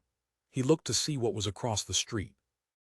Most of the shops were closed and dark, and he dismissed them, but the Roundhouse Cocktail Lounge was open, and he realized that she meant it. "The bar," he said. "No," she said, changing her mind, "let it go." "Why not?" he said, taking hold of her arm. "Why not indeed?" he thought to himself, not letting her go. "I bet her not," she said. "If it was all right for me to stay with you the other night," he led her across the street. The traffic was held up at a light and onto the far curb. "This certainly ought to be okay." She was nervous. "It's so much like a date, as if you were taking me out again." "I am," he said, keeping tight hold of her. Pulling away, she walked a few rapid steps, her heels clacked on the pavement. "I was just afraid if you drove you might be under too much strain. You are, aren't you? You might hit something, and I'd blame myself." "Suit yourself," he said, pushing open the doors of the bar. With all his willpower, he kept himself from looking back. The doors swung shut, and he was inside, alone. The Roundhouse was a small, high-class bar where the drinks were mostly water and cost more than he could afford. He traditionally avoided the place. The booth seats were red leather with brass studs. Quite a number of women were at the bar, and they were all well dressed. At the rear, a jukebox played dance music, strings and winds. The air was close. Everyone seemed to be smoking as well as talking. He stood for a moment, and while he was standing, the doors opened behind him and Pat entered. Her face was pale. "Come sit down," he said, leading her to a booth and feeling inside him a terrible sweep of hope. He was in a state of tension, and as he helped her take off her coat, his hands shook. "You're worked up, aren't you?" she said, touching his wrist. "No," he said, seating himself across from her. "Just about to go out of my mind. Do you expect much out of this?" "Don't expect much. For my sake, please don't make something out of this. I just want to sit here and have something to drink." The waitress appeared. "What do you want?" Jim asked the woman across from him. "Just order me something I can finish." She placed her hands together before her, touching her purse. What she wanted was scotch or bourbon, and not a mixed drink, a sweet drink. Too many sweet drinks made her sick, and he remembered mornings when he had fed her tomato juice and soft-boiled eggs and dry toast until she was able to get out of bed and onto her feet. After he had ordered, he said to her, "Remember that New Year's Day we drove over to Sausalito to that joint out over the water? You lost your shoe. You sat down on the curb and wouldn't get into the car." She said, "I think I should call Hubble and tell him if Bob shows up to come over here." "Don't play coy," he said. "I'm not." The drinks arrived, and she picked up hers. "Do you think I am? Do you think I'm a tease?" "No," he said, "I am. Because of the other night." He drank his own drink. "It only made things worse. But it's as bad for me as it is for you. I feel terrible. I really wish I could die." Already most of her drink was gone. When she was in a crisis, she drank, and this was a crisis for both of them. At each booth was a ceramic ashtray as large as a pipe tray in gray. He inspected the one by his elbow. While he was holding it, he realized that Pat was on her feet. "I'm going to go phone. Order me another." She walked off, gliding forward without individual steps. Her coat was over her arm. The fall of it blended with her carriage, her upright posture. She lifted her chin and straightened the lines of her neck. At the same time, she seemed to know exactly where her feet were. He could not imagine her stumbling. "Get him?" he asked when she returned. Still no answer. She picked up her fresh drink. "He's probably reading Looney Luke plugs." After she had gone deep into her second drink, she said, "I want to show you something. It's a present." Opening her purse, she lifted forth a small tissue paper package. "For Bob. I got it in Chinatown." She unwrapped a deity figure which he had seen many, many times. "It's a god. It brings luck." She ran a nail across the stomach of the deity. "What do you think of it?" He had to tell her it was trash. "Oh," she said.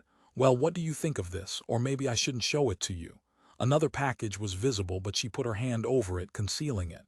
"I'd like to see it," he said. With great deliberation, she unwrapped the package. "A bracelet," he said, taking it. "Silver, handmade." Reach for it, and he wound it around her wrist. The bracelet slipped to the table. It was massive. He helped fasten it for her. "Thanks," she said. "See the jade." Dull stones were set in the silver fret and scrollwork. "It's Indian," he said. "India," she said doubtfully. "American Indian, probably Navajo. What do you think of it?" "You know I'm not much on that sort of stuff. Too heavy, too much bulk. I like those thin hoops you used to wear." Reaching up, he touched her ear. Those earrings. They should have told me it wasn't Chinese, she said. It was a Chinese store, the man was a Chinese. She finished her drink and he thought that she was beginning to get that fixed look, her features were becoming rigid. She had worked hard all day and she was too tired to cope with the situation between them. Too much, he thought, for both of them. His old tenderness sprang to life inside him, his feeling for her. He knew how unhappy she was, sitting here across from him. She could not leave, and for her, remaining was unbearable, so she was drinking. "Let's go," he said, rising.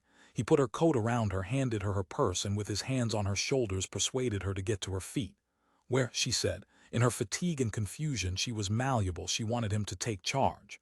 "I should be over at the station. Suppose he comes and I'm not there." "All right," he said. "We'll go back there." They left the roundhouse and recrossed Geary Street.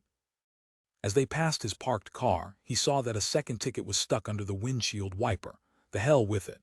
Upstairs in the station, he switched on the best amplifier and turntable. From the studio, Hubble watched, smoking his pipe, as he fiddled with wires. Pat had withdrawn into a corner, taking no part in what he was doing. Ray plugged in a jack, closed a toggle switch, and as the tubes of the Bojan amplifier reddened, he rasped his finger against the diamond needle of the transcription arm. From the speaker, a gross FWWFH sounded, an enormous tumult. This was quality equipment. Over the years he had helped assemble it. When he looked for Pat, she was gone. The door of the broadcast studio opened and Frank Hubble said, "What's going on, pal?" "Nothing. You going to hold forth here?" "No," he said. Over the years he had come here and used the station's playback equipment. In a sense it was his. Hubble said, "Of course it's fine by me. Like old times, but I'll be locking up at 12, and you don't have a key anymore." He started to go through his pockets, and then he remembered that of course he didn't have a key. He had given it to Haynes. Without answering, he went searching for Pat.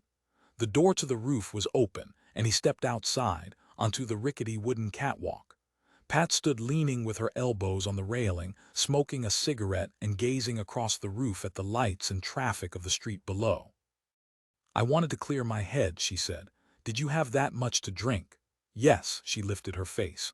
"Before I came up here, before I ran into you, I was already over at the roundhouse." "How many?" "I don't know." "You look all right," he said, his fingers on her neck at the line of her chin. She said, "I feel as if I'm walking along a long drain pipe. One of those pipes we used to crawl through when we were kids." Bent over, she drew away from him. "You were going to play records for me, weren't you? Like we used to before we were married." "May I?" he said. "Do you have to? I just want to stand out here. I don't think Bob's coming. Please, you go ahead on in. I'll stay out here, please." Going back in, he took an album from the record cabinet, an old Victor 78 RPM, set of the Sibelius Symphony No. 7. Hubble had returned to the broadcast studio. He was reading a commercial into the boom mic. His voice was audible from the wall monitor, and Jim shut it off. The discs were in manual sequence. He put side one on the turntable and lowered the arm. Now Frank Hubble was watching through the window of the studio. He scowled with disapproval. How wicked, Jim thought, to be playing records. A man trying to draw out and hold his own wife. The music, with its progression upward, its heavy quality of darkness and isolation, helped clear his mind. The weight seemed to pass from him into the music. The great structure of the music absorbed it and accepted it from him. So he thought he discovered at this late date that the stuff had a use. He got the music up loud enough to reach across the station, from one room to the next, out onto the roof where Pat stood in the darkness. At such volume the music could not be evaded. Listening, he paced back and forth. He became restless, and suddenly he was afraid that no time was passing. The music had put an end to everything. As he was putting on the second record, Bob Posson appeared. "What a racket," he said. "I could hear it all the way downstairs. Isn't it getting over the air?" "No," Jim said, demoralized. In his mind he had written Bob Posson out of existence. "Is Patricia here?" Entering the room, Pat said, "Where have you been?" "I was tied up, straightening out the granny goose potato chip material." He said it with anger. Pat said, "I can't go out, it's too late." "Take my word for it, you wouldn't want to be with me tonight. I've had too much to drink and all I want to do is go home. We can go out some other time, she'll be there for a week at least, and if she's gone we can see her when she's back this way." She seated herself with her coat and purse on her lap. The drinks had begun to affect her outwardly. Her face was waxen. "Just go off and leave me. Will you do that?" Standing his ground, Bob said. "At least let me drive you home." "Have you ever seen a woman throw up 9 drinks?" Bob Posson left. "I'll see you tomorrow. Good night." "Don't come near me," Pat said as Jim approached her. "I know you," he said. He led her from the station and downstairs to his car. She walked slowly, step by step, her eyes on the ground. In the lobby she halted, and try as he might he could not budge her. "I'm scared," she said. "I'm too drunk to go with you. I know how you feel about me. Honest to God, Jim, I can't go with you." "There's no point in talking about it. I mean it, and you know me well enough to know I mean it. And if I passed out, would you want me like that? That isn't what you want. I'm going to sit down here." With care she went to the lobby couch, the old ratty, bedraggled couch, and stood beside it. "Go away," she said. "In the name of Jesus Christ, leave me alone." He walked out onto the sidewalk and then around the block, past bars and closed-up shops, until he reached the side entrance to the station's parking lot. By the long route, he came back to the McLaughlin building. In the lot was Pat's car, and she was trying to start it. The headlights were on, and with each turn of the starter motor the lights dimmed to a feeble yellow. In the darkness he watched her, feeling compassion for her. The car door was open, and she was crouched over the wheel, her arm resting on it, her coat spilled onto the floor by her feet. She was crying. He could hear her where he stood. At last the engine caught, and the headlights flared up. Pat slammed the car door, threw the gear into drive, and drove directly into a car parked across from hers. The bumpers tangled with a grating metallic shriek. The engine died, and Pat sat without moving, her hand over her face. Walking over, he saw that no harm had been done. Both bumpers were scratched, but that was all. Nobody would care. He opened the car door and said, "Sweetheart." "I won't let you," she said. She was clutching the wheel, and on her face was the set, fanatic look that she got once in a long while. She was terrified of him and of what she had done. Probably she thought she had demolished the other car. "Look," he said. "I don't want anything to happen to you. You can't drive. You'll kill yourself." She nodded. "Let me drive you to your place. I won't go in. I'll park you in front of the building and I'll leave you. How'll you get back here? You have to come back for your car." "I'll walk or take a cab." "That isn't right," he said. "Then I'll send you home in a cab." "Don't." She caught hold of him, her fingernails dug into him. "It's dark there. I want to be out somewhere." Tears shone on her cheeks. "It's awful living alone. I have to marry Bob Posson, don't you see? I can't stand living alone. I can't stand waking up in the morning alone and going to bed alone at night and eating alone." Kneeling against the seat, he put his arms around her and pulled her to him. Kissing her, he said, "Then let's go to my place." For a moment, for the passing of one breath, she seemed to give in. Then, without pulling away from him, she said, "I can't." "What then?" "I don't know." Her voice was bleak. Tears fell onto his face, tears rolled onto his nose, tickling him. "I wish I hadn't let you stay with me the other night. I just can't stand it without somebody any longer." "Somebody," he said, enraged. "You then? Oh God, all right, take me to your place and let's go to bed and get it over with. Hurry." Jerking away from him, she scrambled over to make room for him. "Let's go, drive me there. I'm tired and I give up." He sighed. "I tell you what," he said. "I have a couple of friends. 2 kids." Her head turned and she was looking at him. In the darkness her gaze was fixed on him. He was aware of it, the intensity. "They invited me for dinner last night," he said. "Suppose we go over there and stay a while until you're sobered up, okay? They're nice kids. They've been in the station. You've probably seen them." Pat said nothing, but the struggle reached him, the sense of torment. "The girl's pregnant," he said. "She's 17, the boy's 18. They live in a broken-down flat on Fillmore. They don't have any friends and their families aren't speaking to them. They don't have any money and they'd like to see somebody once in a while." After a long time, Pat said, "What are they like?" Rallying, she said, "Is she pretty?" "Very pretty," he said. He was still kneeling against the seat, and now he stood up. He was stiff, cramped. "Very sweet, very bright." "She doesn't sound very bright. She could have taken precautions." For a time she was silent. "How did you meet them?" "They came into the station. I took them with me when I went to dinner." "What's their names?" "Rachel, Art." Pat slid away until she rested against the far door. He gathered up her coat and purse and put them into her lap. "Just until I feel better," she said. "Okay." Relieved, he got in behind the wheel and started up the engine. "Did I damage that car? I never hit anybody's car before." "It'll live," he said. He backed her Dodge away and then drove from the parking lot. 9 on Fillmore Street, the The neon signs of bars and shops put on color haphazardly for Saturday night. Their arrangement had been built up over the years by businessmen.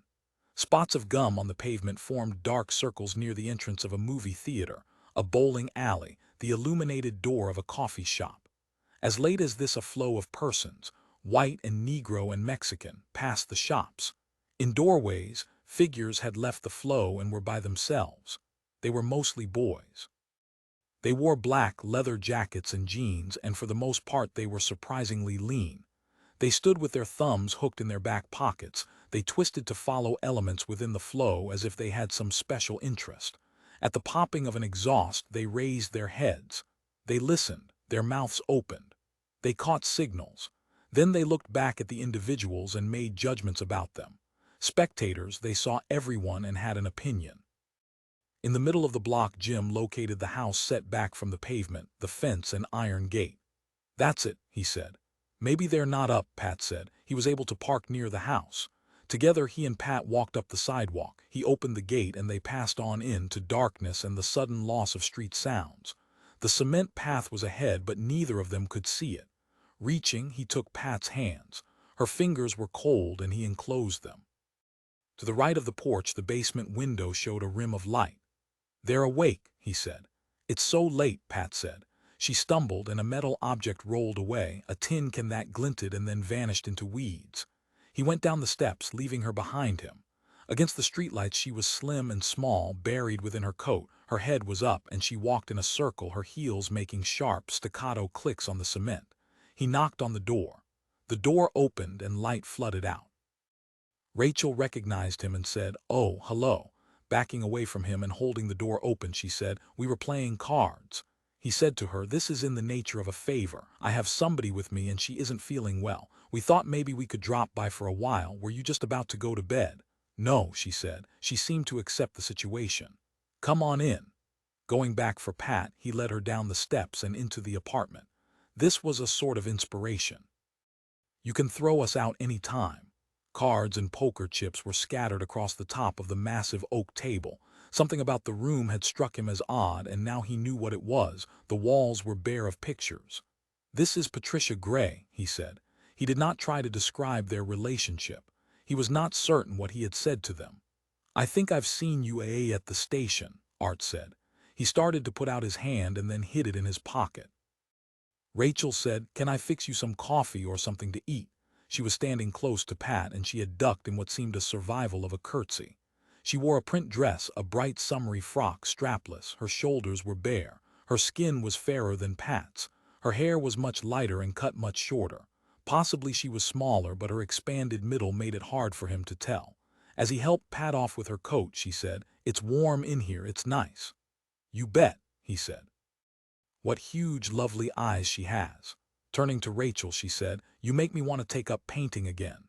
During the first year of their marriage, she had cleaned a few brushes and made a few sketches, but nothing had been completed. The set of paints, as far as he knew, was now stored or thrown away. Certainly she had given up all pretensions along that line. Art hugged Rachel close to him. "She's going to have a baby."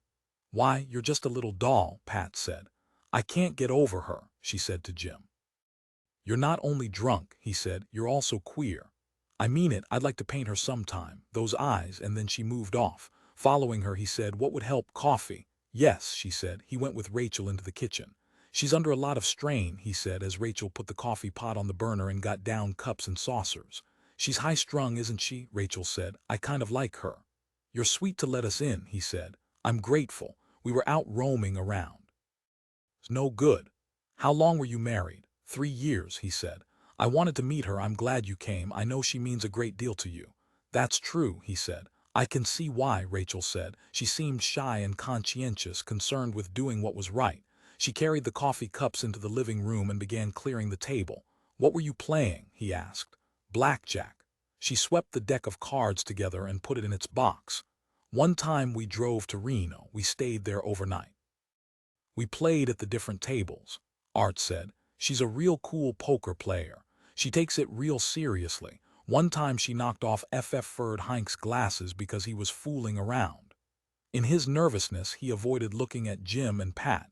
He grabbed up the poker chips and concentrated on them. He pretended that he was talking to no one in particular. Several times in his visits to Station KOIF, he had noticed Pat. He considered her beautiful. She reminded him of the women in fashion ads. The idea that such a woman would visit his house filled him with excitement. Only once had Rachel worn heels, and that was on the day they had gotten married. Glancing at Pat, he was aware of her dark hair and the intense color of her mouth. Makeup, he thought. He wondered how old she was. She was sitting by the table and he was attracted to her legs. They seemed to him long and curved, and he wondered if she was a model. She was so well dressed and beautiful that he went off into the other room and tried to think how he might improve himself. He examined one of his sport coats and a pair of slacks. When he re-entered the living room, Rachel offered him a cup of coffee. Jim Briskin was standing by the table, holding a cup and saucer. His head brushed close to the ceiling of the room, and in such small quarters he seemed especially tall. He wore a loose coat, his regular coat, and no tie. Art wondered how he could go around with Pat and not dress up. His own mind was filled with notions and schemes about clothes. Taking the coffee cup, be paced about with it. He was this close to such a woman, and at the same time he was farther away than ever. He had no idea what he might say to her. He was afraid to open his mouth. His own muteness offended him. Probably she would never come back and he would never have this chance again. In agitation, he said to her, "Che, how long have you worked at the station?" Pat said, "I don't know." To Jim Briskin she said, "When did I start?" Bending, she unfastened her high-heeled shoes and slid them off. She saw him looking at her and she smiled. "How is it working at a station?" Art said as calmly as he could. Pat said, "It's noisy." "You want a month off?" Jim Briskin said. "Sure," she said. In her stocking feet she went across the room to the radio. "Can I turn it up?" Dance music was playing. She made it louder. "Not too loud," Jim Briskin said. "Is this too loud?" Remaining by the radio, she closed her eyes. Art thought she looked tired, but he did not know what he could do for her. He walked in her direction without any plan. Jim Briskin said, "You better come sit down and drink your coffee." "It's excellent coffee," she said. "Is there anything to drink? I don't feel like coffee." "You don't feel like drinking," Jim Briskin said. "I do." She opened her eyes. "Not very much, just something." Art said, "There's some beer in the icebox." She paid no attention to him and he went toward the kitchen. "I'll get you some." Still looking at Jim Briskin, Pat said, "You want to dance with me? You're in no state to dance." "Then you don't want to dance with me? Come sit down." Jim Briskin reached out his hand toward her. "What do you want to do, sit in my lap?" "No." As Art went into the kitchen, she was beginning to idle back and forth, a restless motion. Her hands were up and she had shut her eyes again. His heart ached at the sight of such a pretty and tired woman in her stocking feet, swaying beside the radio, her hands empty. The feeling was familiar to him, the yearning without an object. She did not really want to dance. She wanted to not be still, to be in motion. She could not bring herself to sit down. Taking out the quart of beer, he poured a glassful and carried it into the living room. "Here," he said. Pat shrank away. "What?" she said. "Oh, thanks, no, I don't want beer." And his contact with her was broken. She no longer was aware of him. Gliding away, she hummed to herself the tuneless, jangling release of pain. "That's all we have around," Art said. Now she returned. Her motion carried her back toward him. Her eyes opened and she focused on him as if she were awakening. "Will you dance with me?" She said, "Art, is that your name?" Her hand came to rest on his shoulder and her other hand was up, waiting to be grasped. Before he had time to make a decision, he had let her slip within his arm and he had set down the glass of beer and was dancing with her. Her body was warm and he could feel her backbone beneath his fingers. Her face, close to his, shone damply. Above her lips tiny drops of perspiration glinted from the line of fuzz. It was a lovely fox-like face, new to him, and yet it was almost touching his. Now she turned her head, sighing, and then looked down. Her black hair tumbled forward and strands of it swept along his cheek. On his shoulder her hand rested heavily. Why you dance good," he said. Suddenly she broke away. "Don't you really have anything but beer? Did he tell you to say that?" "You're turning paranoid," Jim Briskin said. "And sit down before you fall over." She directed a hard, calculated glance at him and then she walked to the kitchen. Art followed her. In the kitchen she had the icebox door open and was kneeling down, reaching in among the milk bottles. "It's true," he said. "We don't usually—" "I believe you," she said, straightening up beside him. Do you know I'm drunk? I feel so, she shook her head. Not in a drain pipe anymore, that's something at least. Maybe I feel romantic. Do I look okay? Lifting her hands, she smoothed her hair. You look fine, he said. Did she get pregnant on purpose? You're very lucky, you know, to have a little doll of a wife like that. Did you go around together in school? Yes, he said. We had CC classes together. God, Pat said, you're only 18. And what's she 16? When I was 16, I still thought babies were supplied by the hospital doctors. The woman just got large to make a place for it. Like kangaroos, kids get older faster now. Why don't you go somewhere and get us a bottle? From the pocket of her skirt, she took out folded bills and handed them to him. She stuck them between his fingers. I saw a liquor store up the street. Get a fifth of rye or bourbon. No scotch, I've had enough scotch. Humiliated, he said, I CC can't buy liquor. This beer, some guys picked it up, you know. I mean, I can go into a grocery store. I know some of these GG grocers around here. In a bar, usually they'll serve me. But at the liquor stores, they're real tough. They won't sell liquor to you if you're under 21. It was living death. He slunk in shame, he cringed, but she thought it was funny. You poor damn kid. She reached up and her arms folded about his neck. The pressure of her mouth slid in a trail across his face. He felt the moist, clinging smear as she kissed him. Unbelievable, she had kissed him. Breathing into his eyes and nose, she said, I'll walk you down, okay? Corning out of the kitchen with her, he said to Rachel and Jim Briskin, we're going down to the corner. WW will be right back.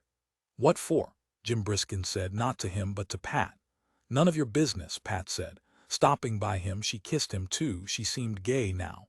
Put on your shoes, Jim Briskin said. Supporting herself with her hand pressed to the wall, she bent her leg, lifting her foot behind her and slipped on her high-heeled shoe. As she did the same with the other, she said, I want you to realize I'm paying for this. I hope so, Jim Briskin said. And you'll pay for it a couple times again tomorrow morning. Who's going to feed you tomato juice? Come on, Pat said to Art. Where's my coat? Finding it for her, he started to hand it to her. Both Rachel and Jim Briskin were watching. Should he hold it up and help her into it? While he was floundering, she took the coat from him and opened the door that led out. Goodbye, she said. Right back. To his wife, Art said, see you in a minute. Rachel said, you might get some potato chips and maybe some of those cheese things. I will, he said, and he closed the door after himself and Pat. Be careful, he said to her. All at once they were in complete darkness. He wanted to take her arm, but he was afraid. He did not understand what was happening. He could not believe it, and so he merely walked beside her up the steps to the cement path. It's sure DD dark, he said. It's funny, I saw you at the station, but I never said nothing to you. A lot of times we used to come in a group, around 4 in the afternoon. We always listened to Club 17. We came to talk to Jim Briskin. I guess he isn't on it now. What is he, off for a while? The woman beside him was silent. At the gate she stopped to let him push it aside for her. The gate groaned. She went on ahead of him. In the night whined her hair blue, long and untied. Such hair, he thought, as he had never touched. She walked much more slowly than Rachel, but he thought, as she had said, that she had had a lot to drink. Now on the sidewalk she wrapped herself in her coat and seemed unaware of him. She gazed at the signs of stores, at the bars, into doorways. It's cold, he said, for July. It's the FF fog. The air was heavy with fog. Around each streetlight was a ring of misty yellow. Traffic sounds had receded and the footsteps of other persons were muffled, remote. The shapes that passed by were indistinct. Do you want the baby? Pat said. Yes, sure. A baby will hold you and her together. You're not a family without children, you're just a couple. Do they all tell you not to have a baby? I wish we could have had children. Maybe we'd still be married. Were you married? Jim and I, she said. Oh, he said, taken by surprise. How long did you know Air before you got married? If I told you how I met Jim, you wouldn't believe it. We went up the coast and we got crocked and we went to bed together and that was it. We were up there on the Russian River for a week, 6 days, drinking and going to bed, walking around Guerneville barefoot, going swimming. Have you ever been up there? He was able to say, sure, a couple of times. We used to drive up Friday night, a bunch of us, and since and stay for the weekend. Did you go up there with Rachel? No, he said, but we went to Reno once. Do you like to go out? Sure, he said. We used to go bowling a lot and over to Dodo's. And she likes to play poker and dancing. She's a cool dancer. And a lot of times we used to go to record shops and stock car races. We drove down to Pebble Beach one time for the races. When we had a car, we drove around. It broke down and we sold it. So you don't have a car? No. I tried to get my brother Nat, who runs this used car lot on Van Ness, to lend me one, but he won't. Pat said, "Did you go around with other girls before you met her?" "No," he said. "Then she's really your girl, like in the movies, the girl you grew up with, the one woman for you." Her hands in the pockets of her coat, she said, "You think there's one girl for every boy, you believe that?" "I don't know," he said. "That's what they say." "Maybe so," he said uncertainly. Reaching out, she ruffled his hair. "Do you know you're cute? You're so young and you have your one girl. I'll bet you still know kids you hang around with." "I guess so," he said. The liquor store was to their right and Pat entered it. "Give me back my money," she said to him as they stopped at the front counter. "What'll it be?" the clerk, a middle-aged bald man, said. He smiled a pale, false-teeth smile. "A fifth of Hiram Walker's," Pat said. She took the dollar bills from Art and paid for the liquor. "Good night, folks," the clerk said as they left the store. The cash register jangled. "What are you going to be?" Pat said as they walked back. "When you're old and broken down like Jim and me?" "A PP printer," he said. "Hey, when we get back you want to see the dummies for our science fiction mag. It's called Phantasmagoria. Ferd Heink's president of the fan club. It's called The Beings from Earth." She laughed. "My lord. It's multilithed. We've got pictures of fans and some drawings. If you can draw, maybe you could draw for the mag, you know." It seemed a luminous hope. He exploited it for all it was worth. "What do you say?" Pat said. "I'm no good. I can't really draw. I took a couple of art courses in college." Her voice was empty. "Don't look to me for anything, Art. Look what I did to Jim. I can't give. All I wanted to do was take. It was my fault. I know it, but I still can't give him anything. Even when I try, I can't. The other night I wanted to." She broke off. "Have you ever had a woman hold out on you, Art? They're supposed to do that. One kind, anyhow. I never thought of myself as that kind. I just couldn't do it. Maybe I was still resentful. I was punishing him. Or maybe I've lost the capacity to give anything to anyone. I never gave anything to Bob Posson. I told Jim I did, but it was just to hurt him." She stopped walking. "That's my car," she said. "What do you think of it?" Going to the curb, he identified it as a new Dodge. "Not bad," he said. "Too much chrome, but not a bad PPP power plant." "Can you drive?" "Yeah," he said. Reaching into her coat, she brought out car keys. "Here, open the door." Dumbfounded, he opened the car door. Pat motioned him in and he crept in behind the wheel. "Where do you go," she said, "when you take a girl for a drive?" "Twin Peaks," he said. "I guess." He was beginning to tremble. She slammed the door on her side. "Take me up there, do you mind? I can't go back. He's waiting for me and I can't. Honest to God, I want to, but I can't." On the descending mountainside, cars were parked, most of them off the road or against the railing. In the cars, shapes stirred slowly in cumbersome positions. Below the road, the pattern of lights flickered on the streets and houses of San Francisco, a field of lights as far as the eye could see. Fog drifted between the lights, and here and there the lights faded out. There was no sound except from the distant motors of cars. "Here," Art said. "Okay." He took the car off the road onto a dirt shoulder. Tree branches scraped the hood. He shut off the headlights. "Turn the motor off," Pat said. He did so. Beside him, she opened her purse and brought out a pack of cigarettes. He found matches and lit one for her. The match shook and she steadied his hand. "What's the matter?" she said. Nothing." Blowing smoke from her nostrils, she said. "It's peaceful up here. I haven't been up here in 10 years, not since I was your age. You know where I grew up, near Stinson Beach." "That's cool up there," he said. "We used to go swimming every few days. Do you like to swim?" "Sure," he said. "Are you good?" She handed him the package containing the bottle. "Maybe you can open it. There's a corkscrew in the dashboard." He managed to get the bottle open. "I shouldn't do this," Pat said, taking the bottle. "I know I shouldn't, but I have to do something. I can't go on this way. You think he'll forgive me?" Rummaging in the glove compartment, she came up with a plastic handle-less cup. "God," she said, "it's still got Band-Aids in it." She tossed the cup back in the glove compartment. "I don't want to drink. Here." She handed the bottle back to him. "Put it away or drink it or something. You know what I came up here for." "What?" he muttered. "I'm looking for something. I'm 27, Art. I'm 10 years older than you. Do you realize that? When I was your age, you were 7. You were in the first grade." She sat smoking, her legs crossed. In the dull light entering the car, her legs sparkled. He made out the line of her ankle, her heel. "You're sure nice looking," he heard his voice say. "Thank you, Art." "I mean it," he said. "Let's go," she said. "Let's get out of here. I don't want to stay here." Obedient, crushed with disappointment, he started up the engine. As he shifted into reverse, Pat reached out her hand and turned the ignition key. The engine died.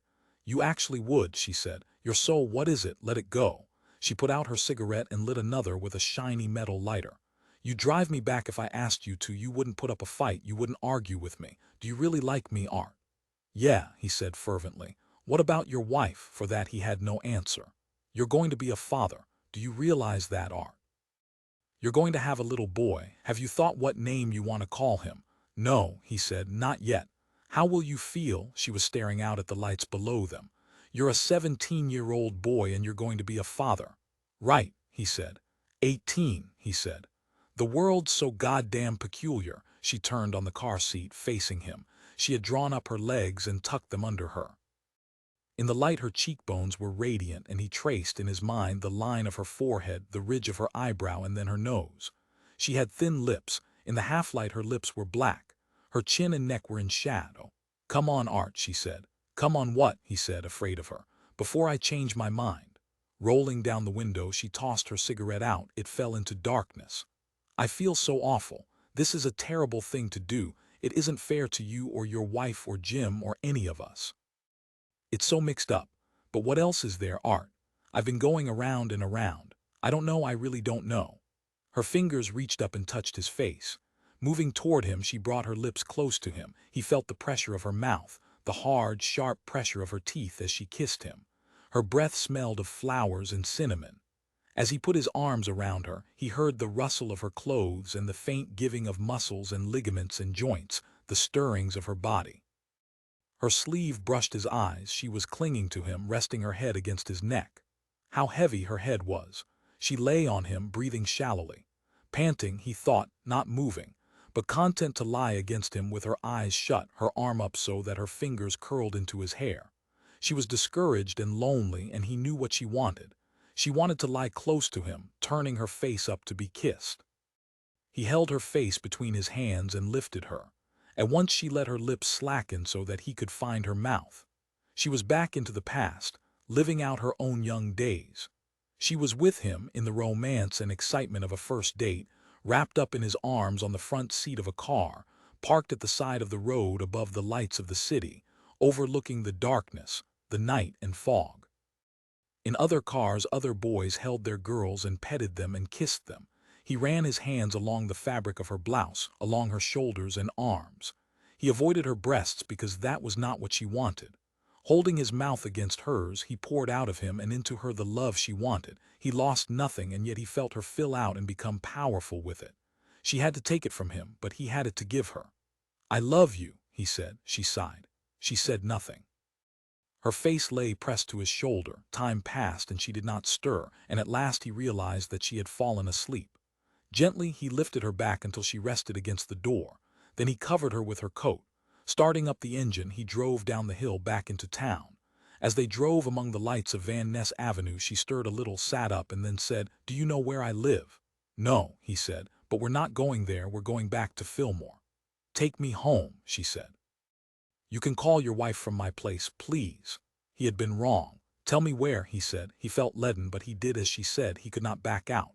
Beside him, she was opening her purse to get out her cigarettes. Neither of them spoke, and then she said, "Rum right here." He turned the car. "What are you going to tell her?" she said. "I don't know. I'll tell her something. I ran into these guys, Grimmelman maybe." "You've never done anything like this before, have you?" "No," he said. "Do you want to?" "You don't have to. I won't make you do it." "I want to," he said, and he did want to. "You're really cute," he said. "You're really pretty." "Thank you, Art," she said. "I know you mean it. You wouldn't say so if you didn't." She seemed calm at this point. 10 after her husband and Pat had left the apartment to go to the liquor store, Rachel went into the kitchen and washed dishes. 10 or 15 minutes passed, and then she dried her hands and walked to the front door. "They're not coming back," she said, standing at the door. Jim Briskin was slow to agree. "Sure they are," he said. She shook her head. "I knew this was going to happen sooner or later, but I thought it would be with the different guys, Grimmelman and those people." Jim opened the door and started up the steps. They must have gone off in her car. "Where are you going?" "Hell," he said. "I'll try her apartment." Let him go ahead, Rachel said. Her eyes were dry. He was amazed at her self-control. She's very lovely and look how grown-up she is. If he wants to, then he should. What difference does it make if they go ahead or not? I couldn't keep him here. Could you have kept her here? No, he said, but he did not come back inside. He remained on the steps, the door opened behind him. You can't control other humans, Rachel said. You can talk to them, but it doesn't make any difference. Maybe in little things or if they believe it already. Anyhow, I'm glad she's so nice. He said, I'll kill her. He meant it. He could feel her neck between his hands. Why, you know she's had a lot to drink. You know Art and I have had trouble. He wanted to go out. There's so many things he hasn't done and he wants to do them. He's too young. I was the only girl be dated. I guess I'm the only girl he ever, however you say it. People say it different ways. I don't know any good way. There isn't, he said, not in a situation like this. He blamed himself. It was his fault. Rachel, he said, coming back into the apartment, I did it. I brought her here. And I knew she was in a state. I knew she was ready to try anything. We both were. It's a bad thing for you, Rachel said, since you're in love with her. Look, he picked up his coat from the chair. You stick around here. I'll go over to her place and try to round them up. I'll see you later. Without waiting, he left the apartment and went along the path to the sidewalk. Pat's car was gone, all right. He hailed a taxi and gave the driver the address of her apartment. The lights in her windows were off and nobody answered his rings. Another tenant entered the building using his key for the main door, and Jim went into the lobby behind him. Upstairs, at Pat's door, he knocked and then tried the knob. Still there was no answer. He listened, but he heard nothing. Going back downstairs to the street, he searched in vain for a sign of the Dodge. They were not here at her apartment. Where else then? The only remaining place was the radio station. The time was 12:30 and Hubble would have locked up. Pat had a key and she and Art would have the station to themselves. Again he flagged a cab. As it took him toward Geary Street, he thought to himself that at least he could pick up his car. It was still parked in the cab stand in front of the station.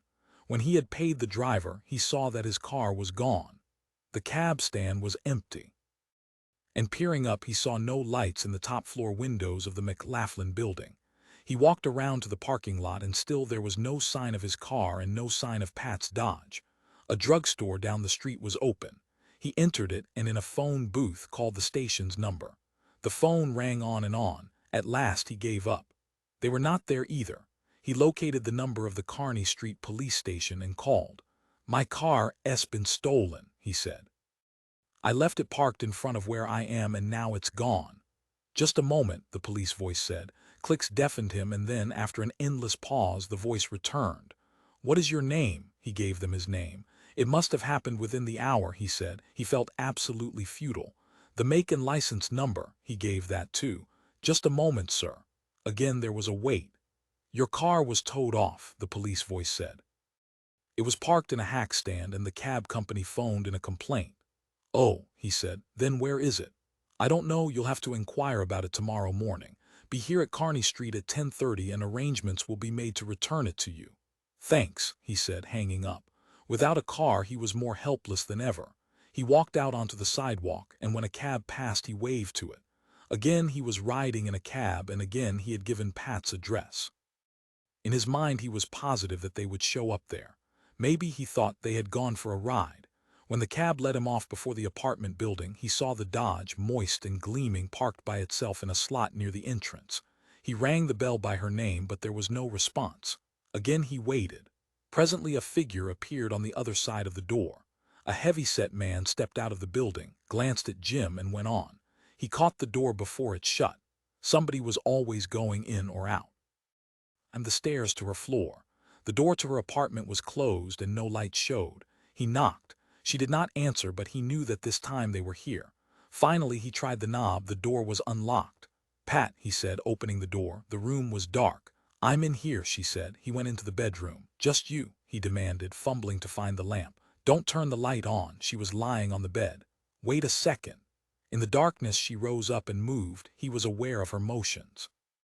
Okay, she said. I wanted to put something on. Her voice was relaxed and she sounded drowsy. When did you get here? I was asleep. Where's Art? He said, snapping the light on.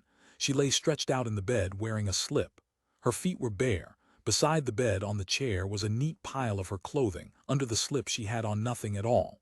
Her hair, dark and heavy, lay spread out on the pillow. He had never seen her so lacking in turmoil, so content. Smiling, she said, I sent him home. I gave him money for a cab. Well, he said, you've destroyed their marriage. No, she said, I've been thinking about it. I'm a girl he went with before his marriage, do you see? This is what he missed. Do you know that Rachel is the first girl he ever took out? I took you over there, he said, and you wrecked those kids. You went right to work. Sitting up, she said, no, you're wrong. You wanted to go to bed with somebody and you couldn't go to bed with me.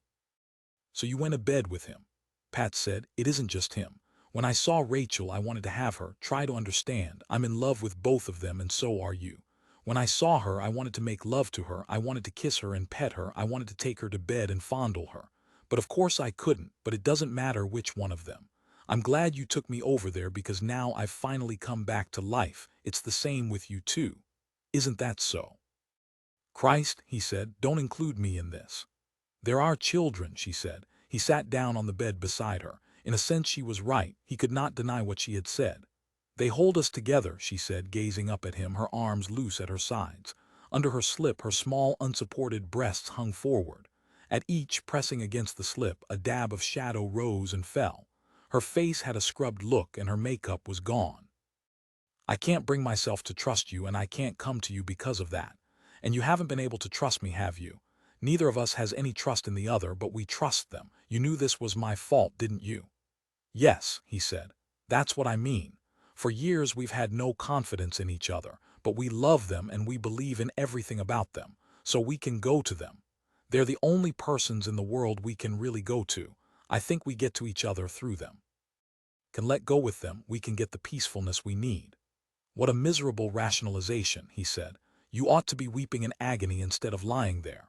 I'm very happy, she said. I feel close to you. Don't you feel you've been with me? It was you I was with here, not somebody else. Don't you remember how we used to lie together afterward? Remember when we were up in the cabin, how we used to just lie around? I guess we were exhausted. But there were no tensions. We were just limp and fagged out. I always felt closer to you afterward, even more than when we were actually doing it. To me, doing it is, she was silent a moment, just a means. Isn't that so, God? And at first, before I got my diaphragm, when you used those awful things, we were so far apart. It wasn't until afterward that we could come together, that we could lie around. I remember what you said, he said.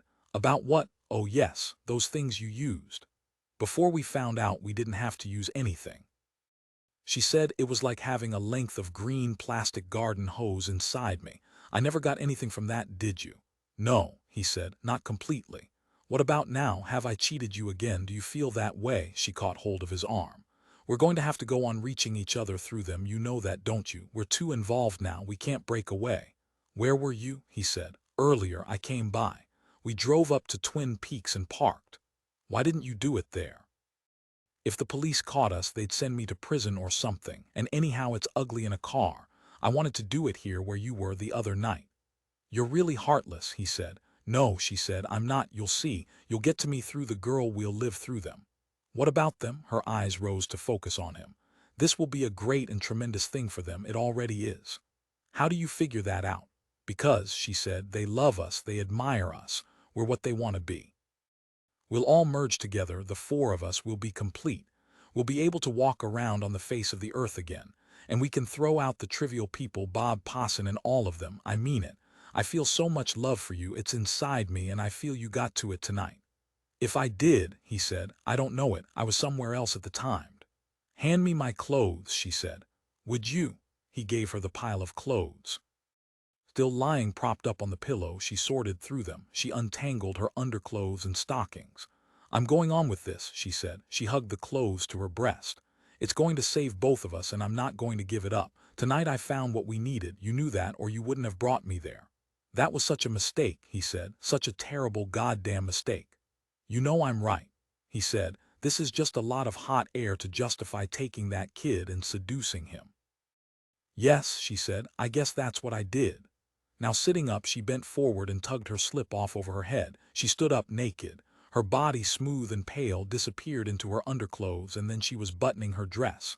If it was wrong, she said, shaking her hair back from her eyes, I wouldn't feel like this. I wouldn't feel so completely good. A length of green garden hose, he said. What's that, you? Standing up on tiptoe, she kissed him on the mouth. No, you were perfect. Everything I could want, everything I ever hoped for. That kid, he said. That kid, she said, was you, still is you. Is the girl safe, he said. At the dresser she brushed her hair with a hairbrush, her head down, her arms raised. They're both safe, so are we. We're in together, we can't menace them, can we? How is this a menace? Have I taken anything away from him? Have you taken anything from her? No, he said, and I'm not going to. She had stopped brushing her hair. Jim, she said, if this doesn't heal you and me, then nothing ever will. Do you understand? Do you see that? I see, he said, that after you finish messing around here and wrecking these kids' marriage and lives, you're going to say that's it and you're going back and marry Bob Posson. I won't marry him, she said, under any circumstances, whatever happens. Thank God for that, he said. If this doesn't work out, I don't know what I'll do. Anyhow, she tossed down her hairbrush and ran over to him. Her eyes were bright with joy. I'm so happy. It was like nothing on earth. He just never got tired or wore out the way we used to. We could have gone on forever, all night and all day tomorrow and on, not even eating or sleeping, just going on forever. How about your job? His tone made the color and glow vanish from her. She finished dressing and then she said, How's Rachel? Okay. Did she say anything? Not much. Pat said, I'm a little scared of her.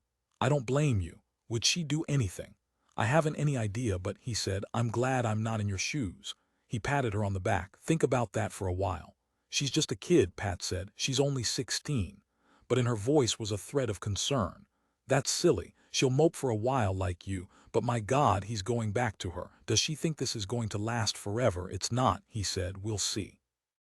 Leaving her apartment, he walked downstairs. When he got home to his own apartment, the phone was ringing. Leaving the hall door open with his key in the lock, he crossed the dark, cold living room and groped on the table at the end of the couch. Hello, he said, finding the receiver. An ashtray tumbled to the floor, disappearing from sight. This is Pat. She was crying and he could barely understand her. I'm sorry, Jim, I don't know what to do. I'm so unhappy. Softening, he said, don't feel bad. It can probably be patched up. I wish we hadn't gone over there. I didn't mean to get involved with him. It wasn't your fault, he said. It was his fault, not hers. They're both so sweet, Pat said. She was blowing her nose and undoubtedly wiping her eyes. Better go to bed, he said. Get some sleep. You have to go to work tomorrow. Do you forgive me? Don't be silly, he said. Do you? Of course, she said. I wish we could get along. It's so miserable. What do you think will happen? Is Rachel out gunning for me? Do you think she'll be after me? Go to bed, he repeated. I guess you don't want to come back here tonight, even for a while. I can't, he said. The cops towed away my car. I could get you in my car. Go to bed, he repeated. I'll see you in a day or so. I'll call you up. Is it too late for me to call her tonight? If I were you, he said, I'd stay away from them. All right, Pat said. He hung up, and then he went stiffly into the bathroom and turned on water for a shower. 11 In the course of keeping strong ties with his various clients, Bob Posson met Hugh Collins, the wealthy San Francisco credit optometrist, for lunch. Hugh, old man, he said. Across the table they shook hands. Collins was a balding, middle-aged person with the grimacing smile of the successful businessman. Station KOIF had carried his ads for 3 years, hourly spots before and after the summary of the news. Dr. H. L. Collins's offices were located on Market Street and in Oakland and down the coast in San Jose. He was a major account. You're looking well, Posson said. Same can be said for you, Bob, Collins said. How's the eye business? Can't complain. Still selling glasses, plenty of them. The baked salmon steaks arrived. Both men began to eat. Toward the conclusion of the meal, Hugh Collins mentioned why he had got hold of Posson. Guess you know about our convention. Say, Posson said, that's right. What is it, all the optometrists in North America? Just in the West, Collins said. Big doings, Posson said. Plenty big. We're holding it at the St. Francis Hotel. Starts this week, doesn't it? Posson said. He had only a hazy idea of such convention activity. Next week, Coffin said. And I'm heading the entertainment committee. Yeah, Posson said. Look here, Collins said, leaning toward him. I want to show you something I picked up for the boys. Not all of them, just the fellows, if you get ink, personal pals. From under the table he slipped Posson a Fiat disc-like container. What's this? Posson said, holding it cautiously, suspecting a trick. Go ahead, open it. What'll it do? Give me a shock. He was familiar with convention gimmicks. No, just open it. Paasin opened it. Inside the container was a pornographic gewgaw, brightly colored, made of durable plastic. The kind that in the old days had been made from ordinary red phosphorus kitchen matches and was imported from Mexico. During World War II, he had been stationed at El Paso and had gone down to Juarez and brought such items back. He had made a steady profit on them. It was a shock to see such a thing again after so many years. This one was better made. He put it through its limited paces. It had only two postures, going to and doing. What do you think? Collins said. Great, he said, closing the gewgaw up in its box. That ought to go over. Absolutely, Paasin said.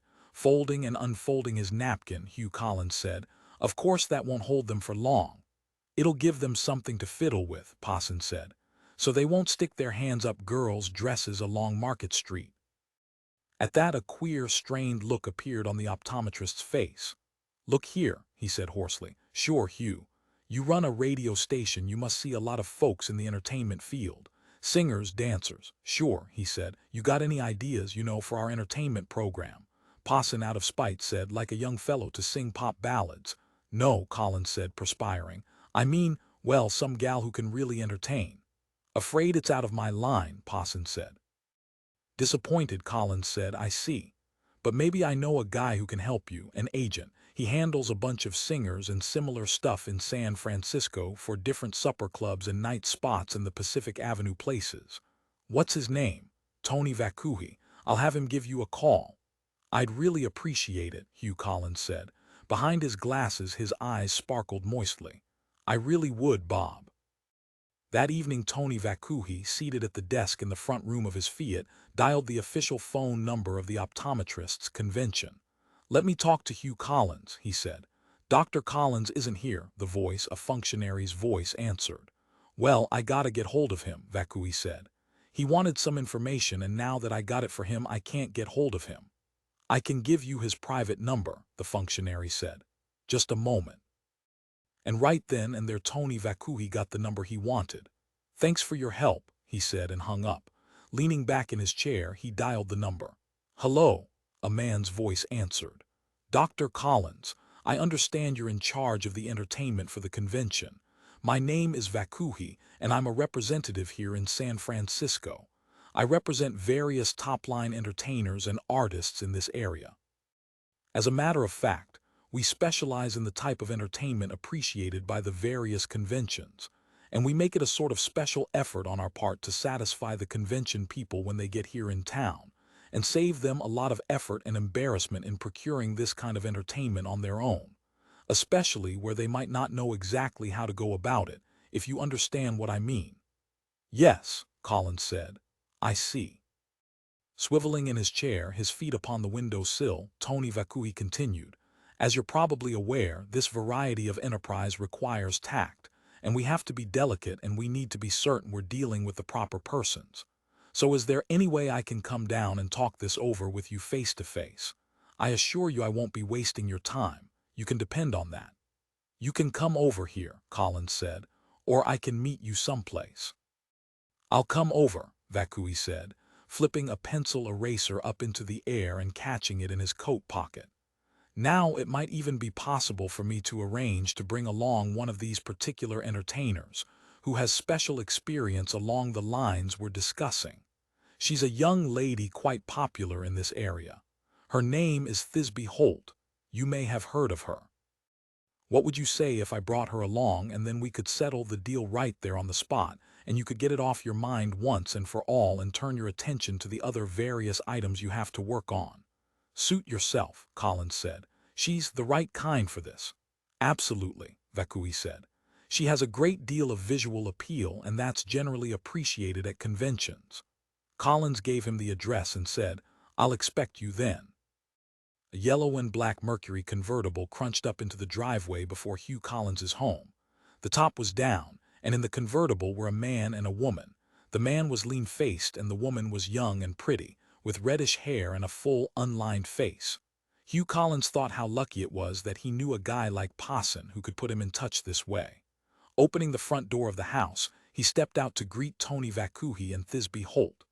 Keep your coat around you, Vakuhi was saying to the girl. She seemed quite young, not more than 20. In the evening wind her hair fluttered and sparkled. What do you mean this is costing you money? Where would you be earning money this time of day? I could be at the Peach Bowl, she said. Yeah, except the Peach Bowl doesn't open until 9 o'clock, if you have any sense in, he noticed Collins. Are you Mr. Collins? That's right, he said. They shook hands.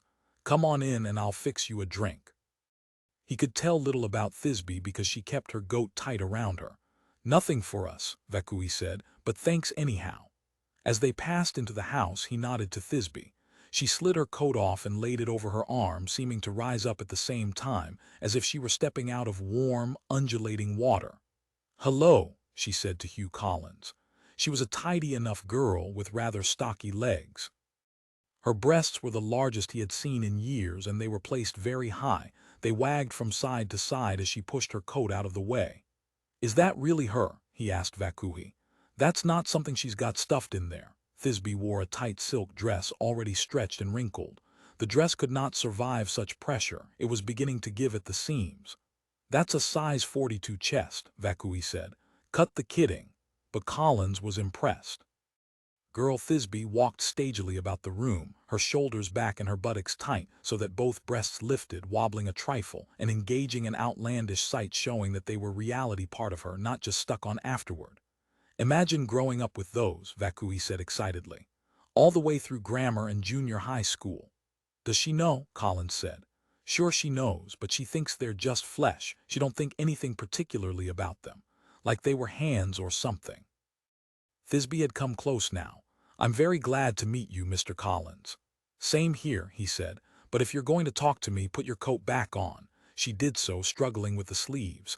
Neither man moved to help her. The two of them stood together, looking on. What do you do? Collins asked. I'm a song stylist, she said. You know, like Lena Horne. With her coat on and buttoned, she seemed quite ordinary. Her face was actually plain, plump enough to sag at the jowls. Her skin was clean but not a good color. Much too pale. Her chin lines were indistinct. Despite her mascara, her eyes seemed small, almost malformed bad eyes, he decided, and damn near crossed. Her hair was really her strongest point, not considering her mammoth breasts. But at least she was young. He could not help contrasting her with his wife, Louise, who was currently visiting her family in Los Angeles. This girl was 15 years younger. Her red hair looked quite soft. He wondered how it felt to the touch. You could certainly do with another name, he said. She leered at him, a frightful smile made up of jagged teeth and white, expanded gums. Never, he decided, would she get anywhere, chest or no chest. She had a gross, aggressive quality or lack of quality, as if she were physically shoving herself forward, wiggling, pushing, trying to get just one more step up. He felt oppressed by her. Still, she did have an overabundant visual appeal, and in a hotel room among 10 or 11 men she would be a sensation. Just exactly what he needed for the show. After and above the public entertainment, Guffey had already made his room available for this, and they had all chipped in money. I made up the name, Vakui said. Don't blame her. Don't you know who Thisbe was? The girl demanded. Evidently she had read up on it. She was in Shakespeare's A Midsummer Night's Dream. She was a wall, he said. No, she wasn't a wall. She was the girl in the play they did. She was separated from her lover by a wall. Well, he said, what do you do? Get up and read. I told you very clearly I'm a song stylist in the manner of Lena Horne. You surely have heard of Lena Horne. Get off it, Thisbe, Vakui said. To Collins he explained, she does a bubble act, but it's not like anything you ever saw in your life. Wait a minute and I'll go get the bubble. He went out to the car and returned carrying a gigantic plastic bubble. Developed by the United States Navy, he said, tossing the bubble down. It struck the living room floor and rolled without breaking. A float, a marker float. The bubble was transparent, but its texture was uneven. The rug and floor beyond it were magnified, distorted. Thisbe said matter-of-factly, I get inside the bubble. You do, Collins said, enthralled. Yes, I get in it. Of course, I can't do it now. I can't do it without removing my garments.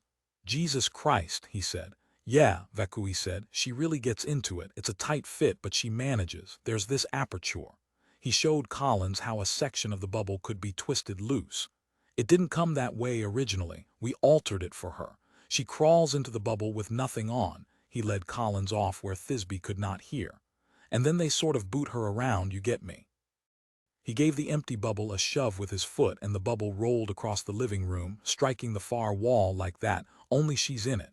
She turns with it on account of it's so tight in there. How does she breathe? He asked. Oh, there's a bunch of tiny holes. You think you could use this for your entertainment program? Yes, he said, I certainly can.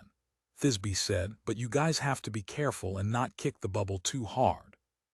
Sometimes I'm black and blue for weeks afterward, after a lot of you convention guys have kicked me around. After Thisbe and Tony Vakuhi had departed, Hugh Collins began to dwell on the arrangement he had made, the acquisition of Thisbe for the entertainment of himself and his fellow optometrists. Good Lord, he thought, feeling weak. A girl who would get into a plastic float and allow herself to be rolled around on the floor would be willing to do anything. This was going to be the best doggone convention yet. 12 Jim Briskin spent most of the next day getting his car back from the San Francisco police. They neither recognized him nor knew where his car was. According to a well-padded cop in a blue shirt, his car could be at one of several townway depots. Along with a group of others in the same fix, he trailed off in search of his car. At 1:30 in the afternoon, his car was found. He paid his fines and the amount virtually wiped out his cash on hand. He emerged in the midday sunlight blinking, shaken, and scathingly hostile to the San Francisco Police Department. A punishment, he thought. After he had eaten lunch in a downtown cafe, he got his car from the lot. This time he had taken it off the street and drove alone to Golden Gate Park. Under his shoes the lawns were wet. He walked with his hands in his pockets, his head down. Ahead of him was Stowe Lake. In the center of the lake was an island connected to the shore by a stone bridge. At the peak of the island was a grove of trees and a Jesus Christ cross and an artificial fountain, the waters of which were pumped up and released. Ducks paddled in the water of the lake, small brown ducks, not the eating kind. Boats with children were here and there. At the boathouse was a candy counter. Old men dozed on benches with their legs stuck out. As a boy of 19, he had come here with a notion which at the time had seemed illicit and lewd, not to say uncommon. He had arrived with a portable radio and a blanket, hoping to meet some pretty girl in a bright, colorful, laundered dress. Now those days, those desires did not seem lewd. They seemed to him sad. He thought, I can't blame him. Any boy of 17 or 18 or 19 with a grain of sense in his head would have done the same thing. I would have. How perfect Patricia was. What a wonderful woman for a boy to get hold of. For any man, he thought.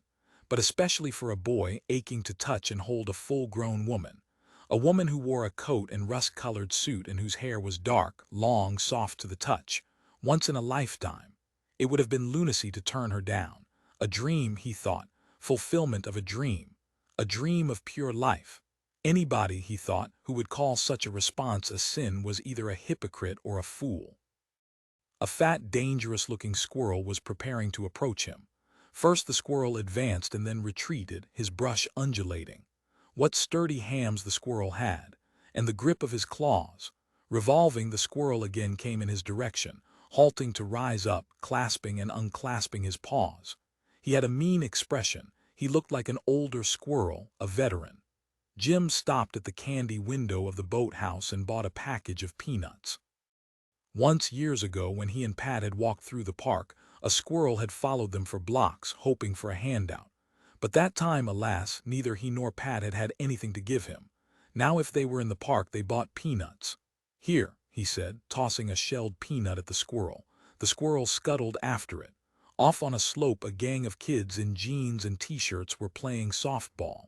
Jim seated himself to watch. Eating the peanuts which he had bought for the squirrel, he enjoyed the noisy, disorganized game. He thought to himself, I'm glad I'm not in her shoes. I'm glad Rachel isn't after me. A baseball rolled across the grass and stopped at his foot. One of the kids cupped his hands and yelled. Jim picked up the baseball and tossed it. The ball fell short. Christ, he thought. He could not even do that. If he were in her shoes, he thought, he would be scared. Because Rachel was a tough little urchin, and she would not listen to the usual hocus-pocus, the verbal, clouds thrown up to protect the guilty. She knew Pat was guilty. She knew how her husband's mind worked, how it had to work under the circumstances. He thought of Jim Briskin, the 19-year-old kid back in the early days, the kid mooning along the path by Stowe Lake. His head was too big, too heavy, and his arms flapped foolishly. He was altogether a dopey kid. He was not good in sports, and his complexion was only fair. Like Art Emanuel, he had a tendency to stammer, and when it came to girls, well, the truth of the matter was that at 19 he had never done more than put his arm around a pretty, bouncy-haired high school girl in skirt and blouse. Once, at a dance, a girl had kissed him. Once, and what a once that had been, he had talked a girl what was her name into sliding off her shirt long enough for him to see that it was true. It was all true. What they said was so. The source of immortality on earth, the source of everything warm and good and important in life, was somewhere inside a girl's blouse, if the girl was fresh and pretty and as shy as that girl. But he did not count that. He still thought of himself as not having done more than walk a girl to the show and put his arm around her when the lights were down. The reaching into the girl's blouse did not belong to him because he had got nothing. He had gained nothing permanent. For that, he realized, for that kind of moment to mean something, the woman had to be completely taken over. It was nothing to peek, to touch, to be present. That was a mockery. That was pain the like of which he had never again experienced. At 19 he had strolled around Stowe Lake, hoping plaintively. He had strolled literally for months in all varieties of weather, and one afternoon on a cloudy day about 4 o'clock, he had come upon a girl and a man waxing a diminutive foreign car. The car was parked out of the sunlight, what little there was, and the two of them were working vigorously, both of them perspiring, both in cotton shorts and heavy gray sweaters.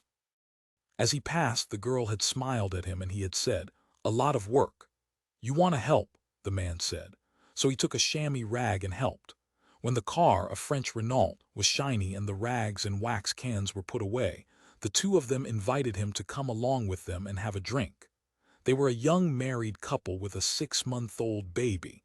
They lived in a housing development, and the man was an engineering student at Cal. They lived in Berkeley, so did he, and he hung around them off and on for almost a year. Then the husband, who, it developed, was queer, disappeared with a queer friend, leaving his wife and baby. And with her Jim Briskin had a long, involved, deeply experienced affair, his first affair, until all at once the husband came back, beating his chest with remorse, and the family reformed. Now, walking along, he smiled to himself. The illusions of youth. Joanne, her name was Joanne Pike, was about the sweetest, most considerate girl he had run across. She had never understood what ailed her husband, and when he returned, she simply wrote the interval off and made up with him. And he thought, Rachel probably would make up with Art. But she would not make up with Pat, and he thought, perhaps she really would seek her out and do her harm. At that thought he felt a slow, dreadful coldness grow inside him. Among all the people in the world, Pat was the most precious to him, and he wondered if he was supposed to protect her from Rachel. He wanted to take care of her, protect her, and be responsible for her. Even last night, even at the time when he had sat on the edge of the bed listening to her as she lay stretched out in her nylon slip, looking down at her and hearing her account of what she had done and why, hearing how she had gone to bed with somebody else. What a mess it was. But they were in it now. They were in it to stay. 13 at 3:30 in the afternoon, Art Emanuel in a sport coat and pastel slacks, his shoes shined, his hair oiled and combed, entered the McLaughlin building. He pressed the elevator button. With rumblings and clankings, the elevator, the iron trap of scrollwork and springs and cables, descended to the lobby. 3 men and a woman in business suits stepped off and went past him out of the building. He entered the elevator, started it up, and ascended to the top floor. Ahead of him was the barren, unpainted hallway. To his left was the high-ceilinged front office of the station, and at her desk Pat sat typing. Her hair was tied back in braids. She wore a jacket and a blouse with buttons running up the middle. "Hi," he said. Startled, she stopped typing. "Hello." On her face was an expression of fear. "I thought I'd drop by," he said. How are you?" "I'm fine," she said. "Did you get home all right?" "Yeah," he said, standing. She came toward him. She wore a long skirt and low-heeled slippers. "What did Rachel say?" "She was in bed." He shuffled his feet. She didn't say much. She knew we went somewhere. I don't think she knows, though, what we did, I mean. Really? Pat said. He said, I thought maybe you could get off for coffee. No, she shook her head. I don't think you ought to come here. I might as well break it to you now. Taking him by the elbow, she led him down a hall and into a small back room. I'm engaged to the station business manager, Bob Posson. He's around somewhere, so you go on home. Abashed, he said, Yeah, I didn't know that. Now she was aware of his sport coat. That's a good coat for you. I'm not so sure about the slacks. He said, You always dress real good. Thank you, Art. She was preoccupied. Then she smiled a thin, worried smile and said, Look, you go on home or wherever you were going. I'll try to call you sometime this evening, or maybe that wouldn't be so good. I can call you, he said with hope. Would you do that? I'm sorry about now, but when you know somebody who works in an office, you want to be pretty careful about dropping in on them. You understand?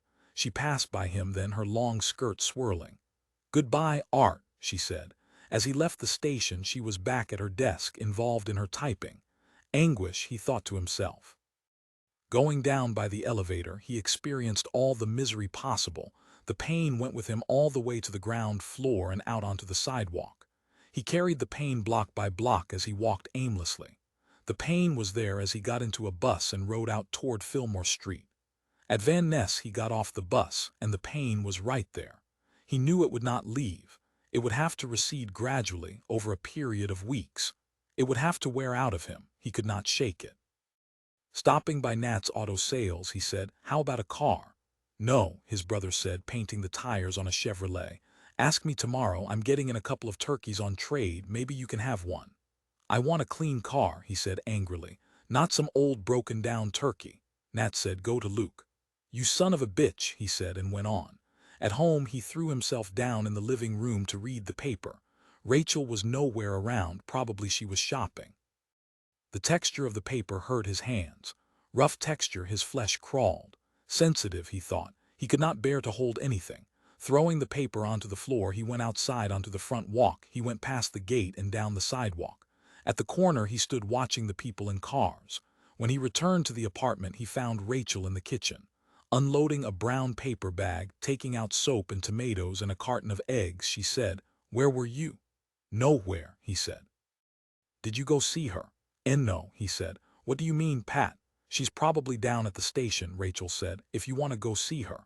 I know, he said. What's she like? Rachel said. She gave no sign of hostility. Her manner was placid, but he thought unusually deliberate. I'm kind of curious. She's almost the same size as I am. I think she's a 12. Did you get a look at her without anything on?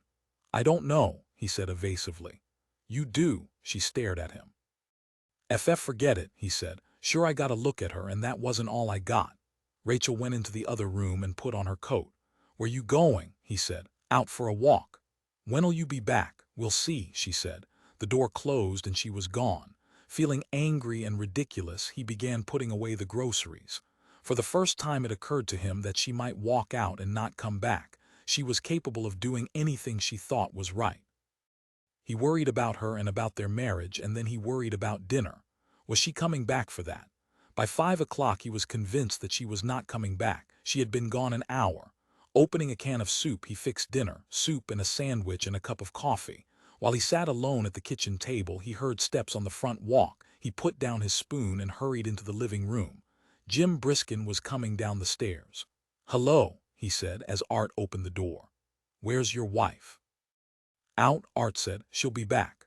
I wanted to drop by and see how she was. He looked around the room. What time did you get in last night? Not too late, he said evasively. And then he thought to himself how he had gone off with Jim Briskin's girl. The emotion he felt was pride. He felt a kind of triumph. Did she used to be married to you? He said. She sure is SS something. Look, kid, Jim Briskin said, don't ever talk about a girl like that. It's between you and the girl. Flushing, he said, it was her idea. Don't start yelling at me. She wanted to go down to the liquor store, and then when we got there, then she wanted to go for a drive. Christ, Jim Briskin said. Anyhow, he glanced into the kitchen. You don't know when Rachel will be back. How did she seem to be? Was she angry? Was she upset? She's okay, he said. What are you going to do next? Jim said. Then he said, it doesn't matter. When Rachel comes in, tell her I was by. If I don't hear from her, I'll be around again. You're pretty sore, Art said, aren't you? I'm not sore, he said. I'm just trying to keep something worse from happening. Now he felt embarrassed. She wanted to go there, he said. Where? To her place, Jim nodded. I know, I saw her afterwards. I got the whole story. She must have had a hell of a hangover this morning. I saw her around 4, Art said. She seemed okay then. She acted like she felt okay. You went by the station. Opening the door, Jim started up the stairs. She's real cool looking, Art said. Yes, he halted. She's at least that. What are your plans? You going to give up your wife and baby and start hanging around her? I don't know, Art muttered. I'm supposed to call her, she said, for me too. She was pretty damn drunk last night. I know. Jim said, let me tell you something, not for your own good, for mine. I was married to her 3 years. I'm still in love with her. All you know is that she's attractive, and last night she was available. I doubt if she'll be available again very soon, either to you or me or anybody else. That was once in a million. You were handy, it's your good fortune. He saw the torment on the boy's face. Coming back into the room, he closed the door after him. It was Rachel that he wanted to talk to, but now he was here and talking to Art. So he said, don't press your luck. Just write it off as a break and be glad. I was walking around the park today thinking how much I would have given when I was your age for something like that to happen to me. But if you expect it to happen again, you're just tormenting yourself. Believe me, I'm not kidding you. She can cause you a lot of suffering. Yeah, Art said, and the expression remained on his face. The acute suffering, more acute than any other kind of pain. Be glad, Jim said. SS sure, Art said violently. Wait till you're in love with her, he said, his own pain rising. You think you're bad off now. Wait until you've known her and lived with her. What do you know about her? All you know is the way she dresses and how she looks, something you saw when she walked in here. I saw her before, the boy said. Jim said, I know everything about her, and I'd do anything for her. So for my sake, keep your hands off her. The next time she's drunk and wants to go to bed with somebody, you turn around and go back to your wife. Let her sober up and she'll forget about it. I'll tell you one more thing. You try and talk her into it again, you'll find out what I mean. Nobody ever talked her into anything, and especially that. You'll wear yourself out, and when you're finished you'll feel like the goddamnedest fool that ever lived. She can make you look sillier than any woman you ever met. Get out of it now while you have something good to think about. Again he opened the door. He had not meant to talk in that direction. And the next time you think you've accomplished something like this, don't go around with that silly smirk on your face. Slamming the door, he went up the steps and along the path to the sidewalk. Getting into his car, he backed out onto Fillmore Street and drove off. Several blocks away from the house, he saw a figure toiling along the sidewalk. She carried a package and she walked slowly. At a discount clothing store, she wandered in to study the window displays. How sad she looked, he thought. How woebegone. Signaling that he was stopping, he double-parked and watched her. When she went on to the next store, he drove ahead, keeping up with her. Compared with Pat, he thought to himself, she did not dress well. Her coat was brown, without particular color. It dragged shapelessly, a cloth coat whose pockets sagged. Her hair was cut in no fashion whatsoever. She wore no makeup. In fact, he had never seen her with makeup. Now, as she wandered along, her eyes were dulled, and the bulge of her middle was gradually distorting her figure. The lines were starting to flow and waver. Under certain conditions, he thought, she might be quite plain, but she was not plain. She had a critical, intent expression. Even now she was drawn tight by some attitude, some careful holding of herself. The energy was there, the source of strength that he admired so much. Probably as she walked, she was mulling over everything that had happened. She was not going to do anything until she was certain of what was right. As yet she had not noticed him. Holding her package in both arms, she walked step by step, making little progress. She was deflected by each store and each passing thing. Her outward attention wavered and fixed itself on first this and that, without order or sequence. If he had not known her, he would have said that at this point she could be led anywhere. She had no direction. But he knew better. She was out by herself, making her decision. She was still very hard and firm, still rigid. At a grocery store, she disappeared from sight. Behind him, a car honked and he was forced to pull out into traffic. He made a U-turn at the corner, drove back, came around again, searching for her.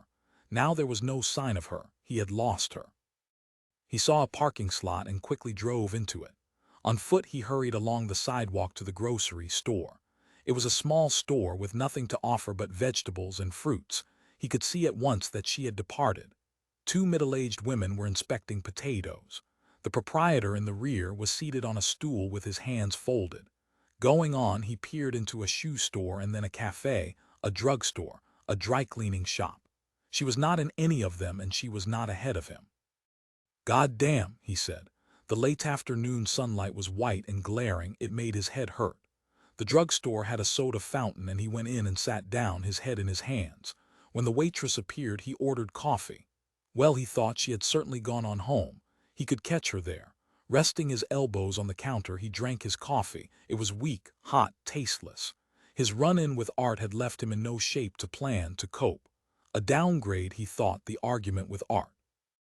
No point to it, no purpose or hope of improvement. What did he expect? What was he after? Paying for his coffee, he left the drugstore. Now he did not feel able to go back to the house, to the Emmanuel's place. Some other time, he thought. Across the street, Rachel was standing before a magazine rack, reading the covers of the pocket books. He crossed the street. "Rachel," he said, her head turned. "Oh," she said, taking her package, he said, "let me carry it. Did you find them last night?" She fell in beside him and they walked together.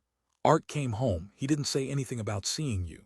"I got there," he said, "but Art had gone." She nodded. "Do you care?" he said. "Do you want to hear about it, or are you tired of hearing about it?" "I'm tired," she said. "You know I hate to talk, I hate to listen to talk." "I do know," he said. "So let's just walk," she said. They went on across another street, onto another block of small shops and stores and bars. Rachel gazed up at a display of television sets. The display seemed to absorb her. "Did you ever think of going into television?" she said. "Instead of radio?" "No," he said. "I was watching Steve Allen the other night. You ought to be good in a program like that where you could say what you wanted."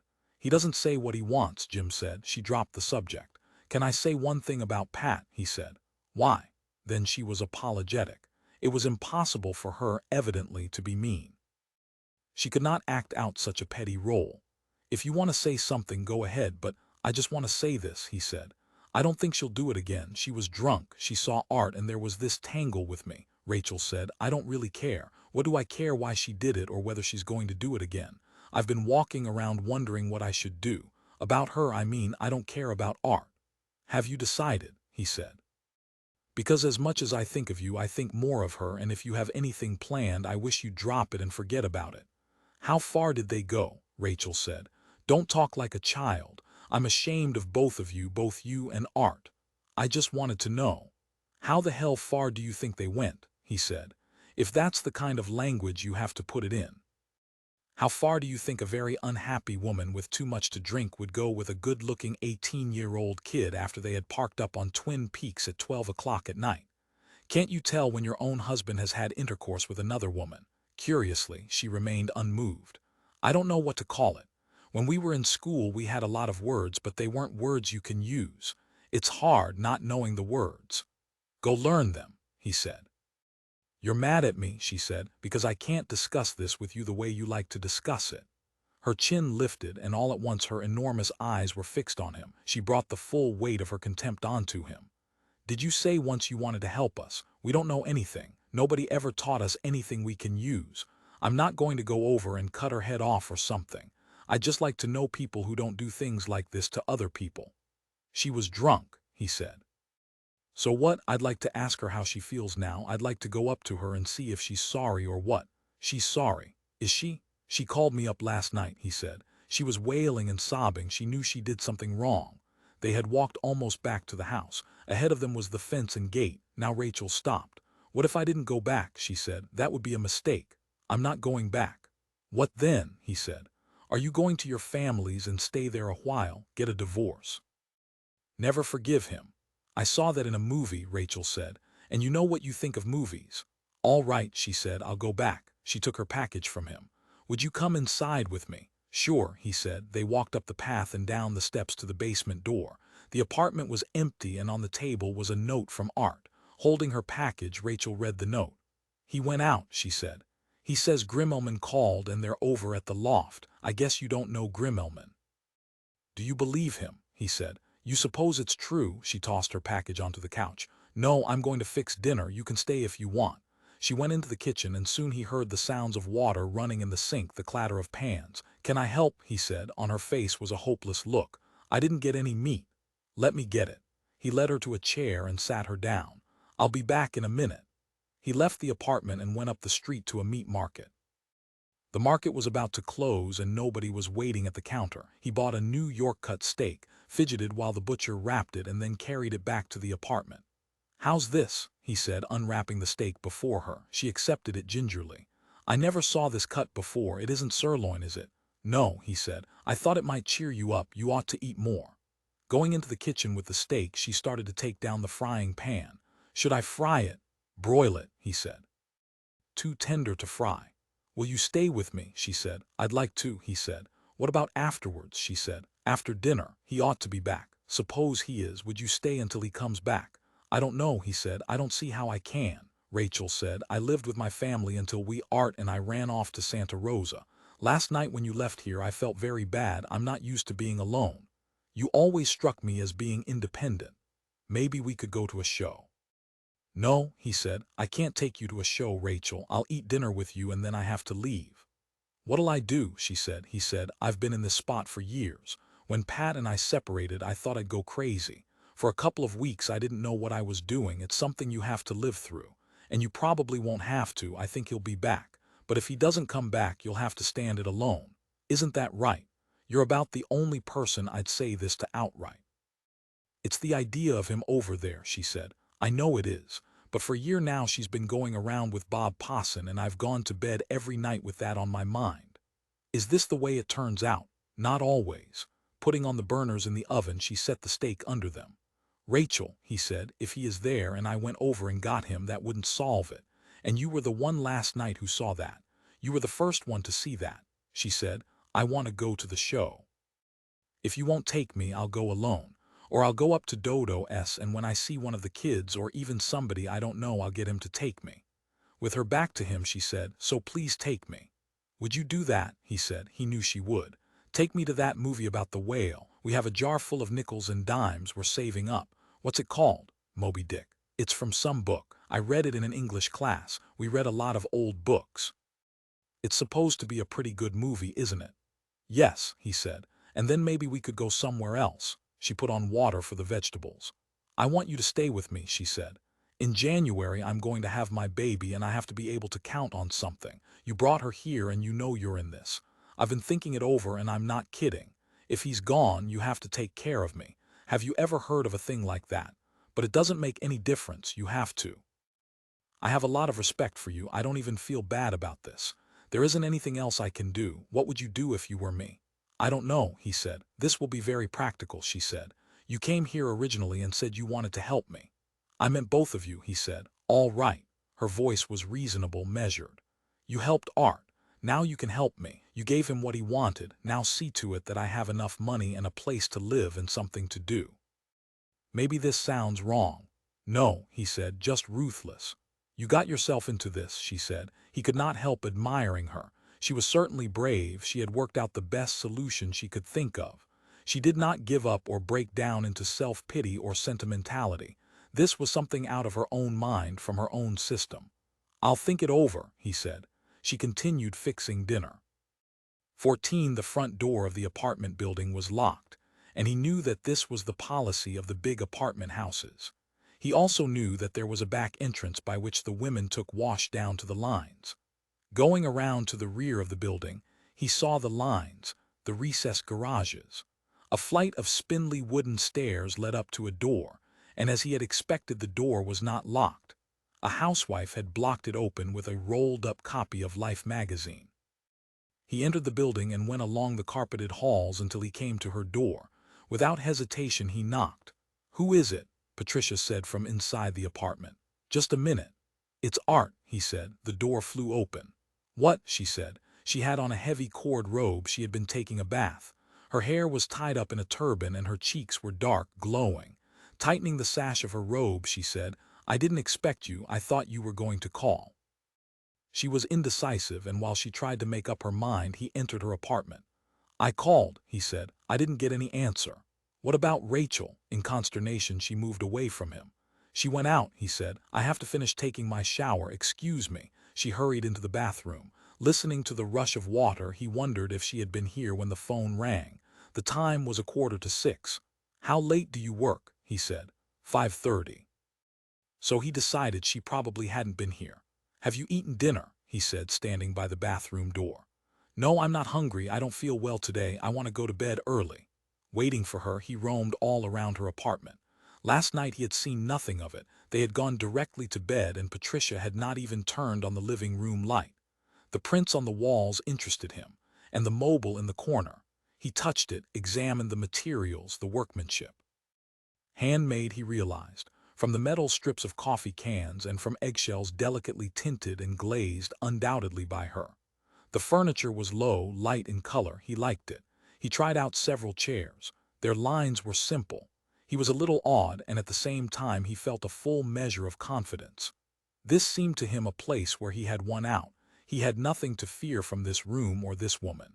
He was excited and keyed up, but not apprehensive. When she came out of the bathroom, he said, "Let's go have dinner in Chinatown. The restaurants there were cheap and the food was good. You could maybe have some tea." He was positive that she would want to eat. "My head aches," Patricia said. "Please, Art, not tonight, okay? I just want to go to bed." Going into the bedroom, she shut the door partly. The rustle of clothing reached his ears. In the darkness of the bedroom, the shades were down. She was dressing. "I want to take you around," he said. "No," she said. "Have some consideration. I had to work all day." "You'll like this," he said. Hey, I want you to meet some guys." He was thinking of the loft. Pat emerged wearing leotards and a sweater. Her hair was still up in the turban. She looked cross and beset. She said, "Leave me alone tonight, Art, please, as a favor to me." He put his arms around her waist. She was so small and light that he had no trouble with her. Kissing her tight, inactive mouth, he said, "Come on, let's go." "I don't want to go out." "You want to stay here," he said, not releasing her. In her eyes panic appeared. She darted a glance up at him, her body stiff. If he let go of her now, she would talk and keep away from him, and in the end he would be maneuvered, step by step, out of the apartment. She was on the verge of some quick flight, but as long as he held on to her, she was afraid. She was too close to him to do anything. "If you expect to take me out," she said between her teeth, "you have to dress better than that." "I look okay," he said. "You look like a drugstore delinquent." "Too bad," he said, enduring. "I'll go out with you tomorrow night, I promise." "No," he said. "Maybe I can't get away tomorrow night." His arm around her, he reached to pull down the shades in the living room. "You feel like dancing," he said. He turned on the console radio and tuned in dance music. Still resisting, she said, "I'm no good at dancing. I hate dancing. You wouldn't want to dance with me." Suddenly she broke away. Before she had gone a step, he grabbed her. She fought, straining and twisting, and then gave up. "I have nobody to blame," she said faintly, "but myself." He waited by the door to the hall while she got her coat and purse. After they had eaten dinner, they remained in the curtained booth. The Chinese waiter cleared the dishes away and brought a fresh enamel pot of tea. Beyond the curtains, customers and waiters stirred and made sounds. Art listened amiably. Across from him, Patricia seemed less restive. Now pensive, she lit a cigarette with her lighter and said, "I always liked Chinatown, but you shouldn't have brought me here." "Why?" he said. "You shouldn't try to take me anywhere, Art," she smiled. "You have a crush on me, don't you? But I'm too old. One of these days Bob and I'll be married." "I thought you were Jim Briskin's girl," he said, not able to understand. She said, "I'm his ex-wife." "But you were going around with him." "What a special world you kids live in," Patricia said. "Dates going steady. Do you feel you're dating me now? Is that it? Taking me out to dinner, holding doors open for me. When you take me home, are you going to kiss me good night? Or have we passed that? It seems a little misplaced." "I think you're pretty swell," he said. "You know, I mean the way you dress and look." "Yes," she said, "I know, Art." After an interval she said, "You kids are almost, what do I want to say, archaic, so sort of formal and stilted, old-fashioned, and they say you're wild beasts. It's not true, you're courtly. Do you realize that? I suppose I like that. Last night it was fresh for me because of your preparations. You had to say this and go through that, each step of the way. It took so long, you almost drove me crazy. But it was worth it, I thought. It made a lot of difference, starting over again like that." As if neither of us had ever done such a thing before, she tapped her cigarette on the rim of her empty cup. "If you were a kid," he said, "in school, you know, You would be the best looking, your hair's so nice. He meant by that she was beautifully built. He thought her body was fabulous, but he could not conceive of saying it.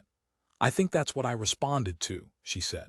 You were conscious of a lot of little things. You seemed to notice not just one thing but all the different things about me.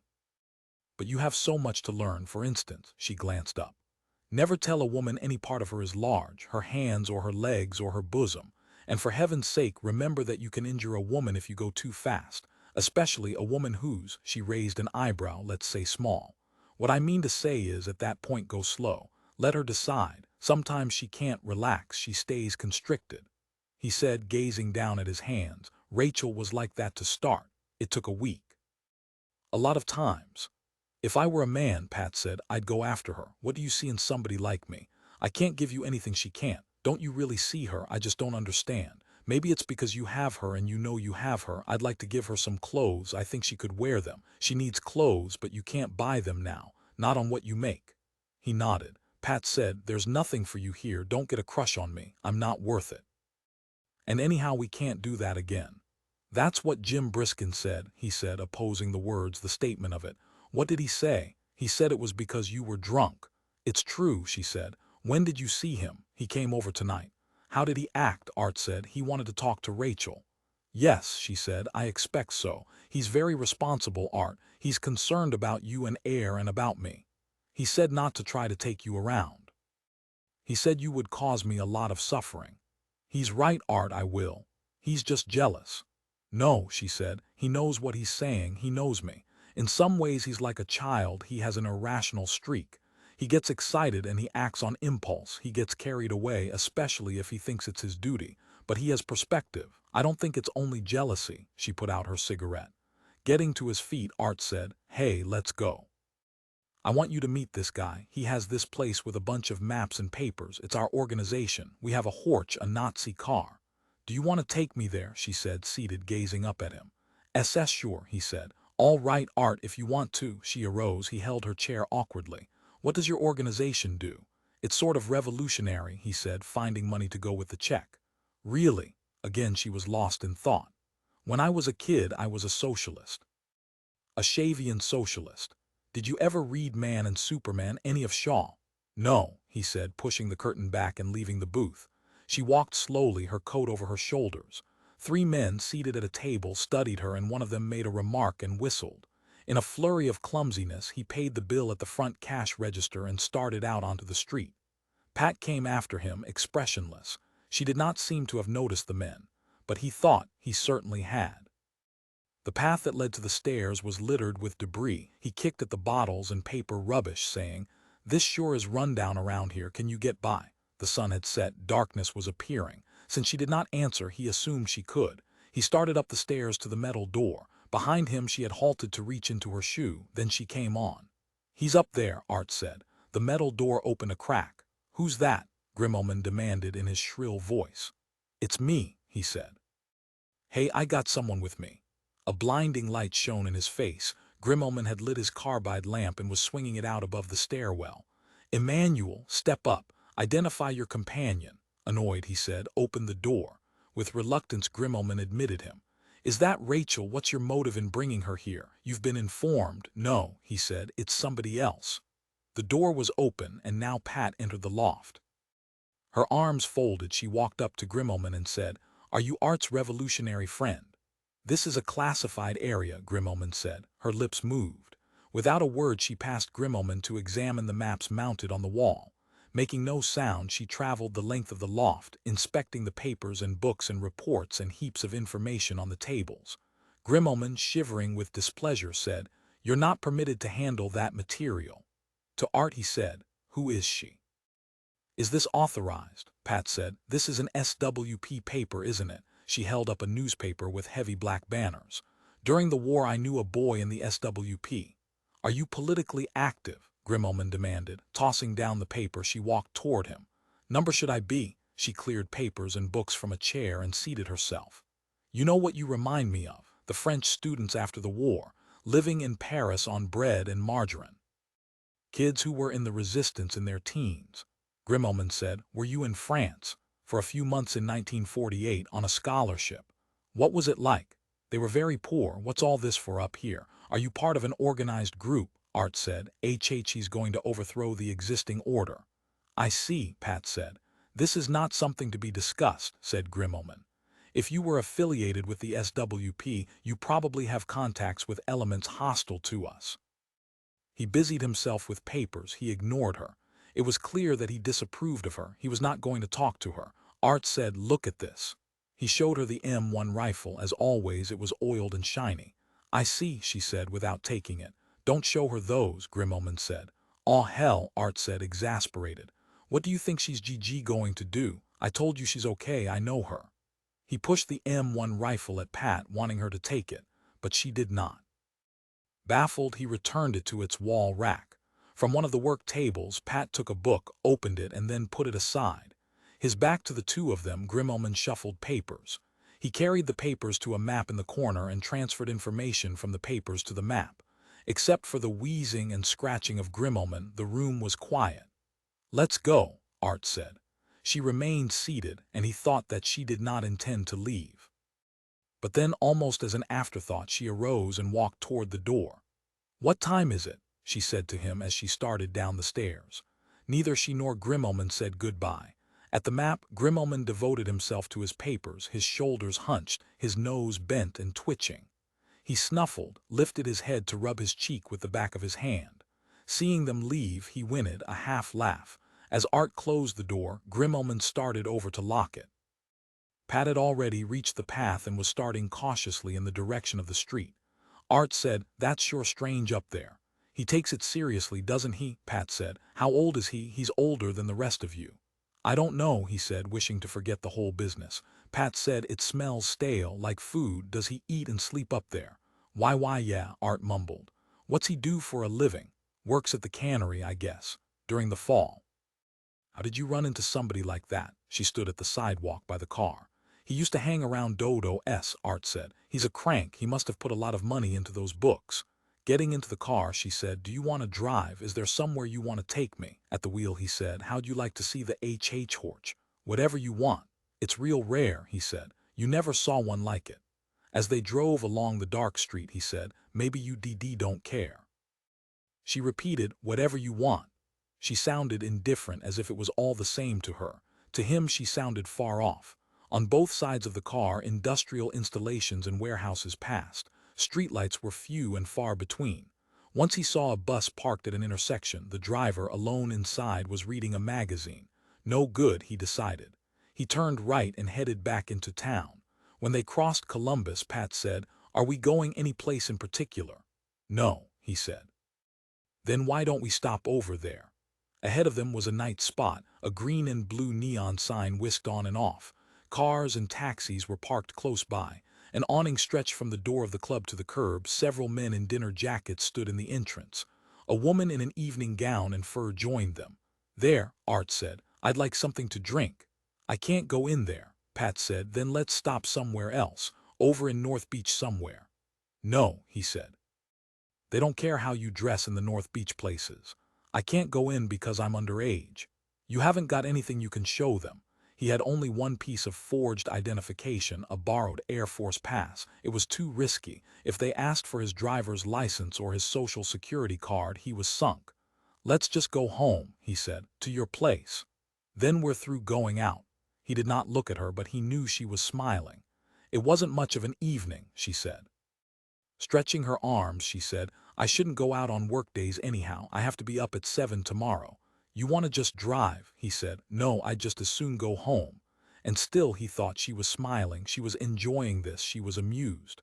What does Rachel think of your revolutionary pal? Not much. I don't think what's his name likes girls. No, he said. Did he ever make any passes at you? No, he said. There are a lot of them in San Francisco. Once Jim went around with a girl whose husband was queer. He had an affair with her. That's what he said anyhow. That was years ago. He grunted. Sex is mysterious, Pat said presently. Sometimes I think it isn't an instinct. It's what you're accustomed to or what you think you should want, or something you haven't ever had and you wonder how it would be. There's a certain element of illicitness in it. The concealed, the denied, something you're not supposed to have. The ads hint. They never say exactly. They build it up with mentions and elusive words, like the lyrics in pop tunes. When I was in my teens, we were still listening to Glenn Miller. I remember during the war we used to get our Benny Goodman and Glenn Miller records together, 6 or 7 of us, and we'd play the records and lie around on the floor. Frank Sinatra, she laughed. I remember Frankie on the hit parade, he and B. Wayne. I've got spurs that jingle, jangle, jingle. She began to hum. When was that? 1943, I guess. He said nothing. That was when the Russians were our friends, she said, when they stopped the Germans at Stalingrad. Rolling down the car window, she rested her arm on the sill. Cold evening wind rushed in, mixing with the warm air from the heater. When I was growing up, she said, we sang all the different pop tunes. What was the first one? Bei mir bist du schön, I was in grammar school, and the Lambeth Walk. We actually believed the different lyrics. Do the kids believe them now? No, he said. About June on the moon? No. I remember one it always thought was beautiful. Do they ever play it anymore? I'll build a stairway to the stars. I like that about the best. The stuff Jim plays on Club 17. I can't get used to Mitch Miller's echo chamber. It's so bloated. And the styles, you can't tell if it's a woman or a man, like Johnny Ray. Everything mixed together, Western and Negro jump and sweet sentimental, a mismatch. Some aren't so bad, he said. You listened to Club 17. Yes, I think you said so, until this last week. Rachel likes it, he said. Don't you think it's about the best kids disc jockey program in the afternoon? He nodded. How about these ballrooms? Do you have to be 21 to get into them? No, he said. Thinking about the old tunes makes me feel like dancing, but it's too late. Maybe some other time. I never could get Jim to go dancing. He's always so self-conscious. Did you used to have high school dances? Yes, he said. Every week, yes. On Fridays, yes. Do the boys all line up on one side? Ahead of them was the apartment building. He slowed the car, looking for a parking place. Are we there? Pat said. Too bad. Why? She shrugged. It's still early. I'd like to go somewhere and sit, and maybe listen to a small combo, nothing noisy. Just a rhythm and blues group, or maybe some folk singer. Bob Posson and I were going to hear June Christie. She's in town. She used to be with Stan Kenton. Jim and I go to hear Kenton when he's in town. She added, we used to anyhow. He parked and turned off the motor. Well, she said archly, I guess that's that. You sure change your mind, he said. Do I? Her nails tapped on the metal side of the car, a rhythmical drumming. You know I can't take you to those places. I wish you could. Opening the door, she stepped out onto the curb. When he came around, he found her strolling toward the door of the apartment house. She seemed animated, and he could not understand why. A passing car honked. She turned. The car stopped beside the Dodge. The window was rolled down, and a man slid across the seat and stuck his head out. Where you been? He called. I came by a couple of times tonight. Advancing a step, she said, Oh, I've been out. Who's that with you? Just a second. The man tugged on the parking brake and climbed from the car. You kinda had me worried. The last time I saw you, you said something about being sick. I thought maybe you'd come down with ptomaine poisoning. Bob, she said, this is Art Emanuel. The man stuck out his hand. Still addressing Pat, he said, you know where I was all day, talking to the Bürgermeister beer people. They may take a full hour every night, the 11 to 12 spot. Wouldn't that be something? Pat said. Would it be pops or classical? Sort of semi. Boston pops and Morton Good, nothing too heavy.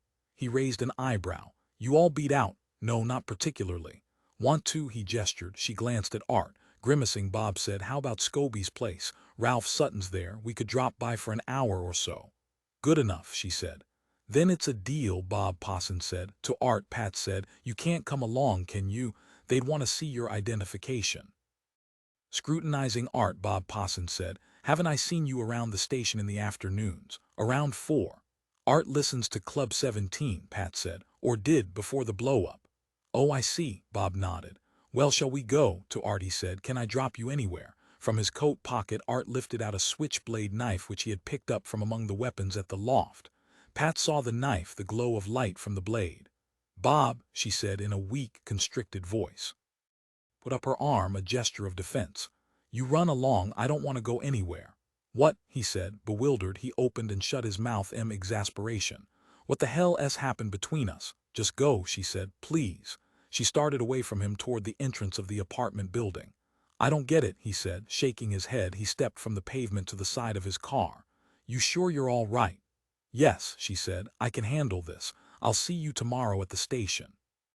Please, still holding the knife, Art stepped after Bob Posson. He had never before carried a knife this big, and in the actions of the organization a knife had not been a factor. Not knowing how close he had to be, he could not conceive of throwing it. He moved up to Posson and stood by him as the man opened his car door. The knife was hidden by the folds of his sport coat. In the doorway of the apartment building, Pat watched, her hand up to her face, her fingers spread apart. Glad to have met you, boy, Bob Posson said sourly. I'll probably see you again. Art said nothing. He did not know if he would be able to speak. His throat was choked and he could hardly breathe. Well, Posson said, good night. He slammed the car door, moved over behind the wheel and waved to Pat. Good night, she said. Bob Posson drove off. Returning to her, Art said, what do you want to do? He closed up the knife and put it away in his pocket. The knife weighed down his coat on one side, the pocket bulged. Nothing, Pat said weakly. Let's go inside, he said. They went up the stairs to her apartment. When she had unlocked the door, she said, what would you have done? I just wanted to get rid of him, he said. Would you have done anything? He closed the door after them. I'm engaged to him, she said. I'm going to marry him. So what? He said. What do I care? He walked away from her, feeling upset and angry. What have I got myself into? Pat said. Going into the kitchen, she stood by herself at the sink, her hands pressed together. She was pale and her voice was thin and unsteady. How about letting me stay here tonight? He said. I don't see how you can. Why not? She turned. You're nuts. You're as bad as that queer pal of yours. How did I get mixed up with you? Christ. She put her hands over her face. You nutty kid, I'd give anything if I hadn't gone there with Jim. But there's no use blaming him. I just want to stay, he said. What's the matter with that? How's that different from what we did? Look, she walked toward him and then over to a chair. Seating herself, she said, I'm tired and I don't feel good and I couldn't go through last night again for anything. What is it? You're all ready to start over again. She took a deep, shuddering breath. And all I did was want to go down and buy a bottle. I didn't even want to go down, I wanted you to go down. Suddenly she was on her feet. Stay here if you want, she said. I'm going. She walked to the door without looking back. He went after her, caught her by the shoulder and socked her in the eye. Not making a sound, she tumbled away with her arms out. She fell against the wall and then to the floor. Her head struck and she lay with her eyes shut, one arm bent under her, both her legs drawn up. Beside her waist, her purse had spilled open. Lipstick and pencils and a mirror had come out of it onto the rug. He was a little amazed that she had gone down so readily. He picked her up and carried her to the couch. Her body was limp and she did not stir. She was completely out. When he let go of her, she slumped forward. Her chin came to rest against her collarbone. Curls of dark hair fell across her forehead. The flesh near her eye was beginning to swell. She was going to have a shiner. Several times in his childhood, his dad had beaten up his mother. Once she had worn a shiner for a week. Once he remembered as he stood by the couch looking down at Patricia, the police had been called in by neighbors. His parents had scrapped month in, month out. It had been a part of his life. Stirring, Patricia moaned. Her hand came up, the fingers groped at her forehead, her eye. Don't touch it, he said. Gradually her eyes opened. They were glazed and empty. For a long time she did not seem to see him. What do you want? He said. Still her eyes were unfocused. Her nose was beginning to run. He bent down and wiped it with his forefinger. Then he went to the kitchen and fixed a cold pack of ice cubes wrapped in a towel. Returning, he found her conscious. She was propped up, her hands to her face. Oh my God, she whispered, a quavery, almost inaudible voice. He sat down next to her and put the cold pack against her eye. Finally, she took hold of it. Did you hit me? She managed. Yeah, he said. You were taking off. Leaning back, she rested. Neither of them spoke. Art, she said finally. What? He said. She put the ice pack down on the arm of the couch. Art, you never should hit a woman. He said nothing. Bring me a mirror, she said. Will you? From the bathroom. When he had brought the mirror, she examined her face. She touched herself, pressing at her eye. It's going to be BB black, he said. She put down the mirror. Could you hit a woman? You were leaving. That's the first time anybody ever hit me, she said. I can't believe it. She sat up, drawing away from him. I just can't believe it. My God, Art, you hit me. Now she was staring at him. She continued to stare. Feeling uncomfortable, he got up and paced around the room. I don't see how you could do it, she said. I've never even seen anybody hit a woman. Can a thing like that happen? Again she picked up the ice pack and held it to her eye. The incredulous waver remained in her voice as she said, "Could you really do that? Did you ever hit your wife? Do you beat her up?" "No," he said. "Oh my God," she said. "My good God." 15. The alarm clock woke her. The bedroom with its indistinct shapes was gray with early morning light. She struggled up and found the alarm clock and shut it off. Her body ached and all her muscles, all her joints were sore. Her ribs, she remained motionless, wincing, felt as if they were cracked and broken. Reaching down, she massaged her waist. Her skin was tender to the touch. The whole night long, they had gone on. And then, as she pushed the covers away, she put her hand to her face and felt the hardened, swollen ring around her eye. Beside her, still asleep, Art Emanuel lay with his head buried in the covers. His blonde hair in the first sunlight looked clean, bleached white, completely pure. She did not know how she could get up. For a long time she simply sat. She left her eye alone and tried not to think about it. At 8 o'clock she at last slid from the bed, put a robe around her and went stiffly along the hall to the bathroom.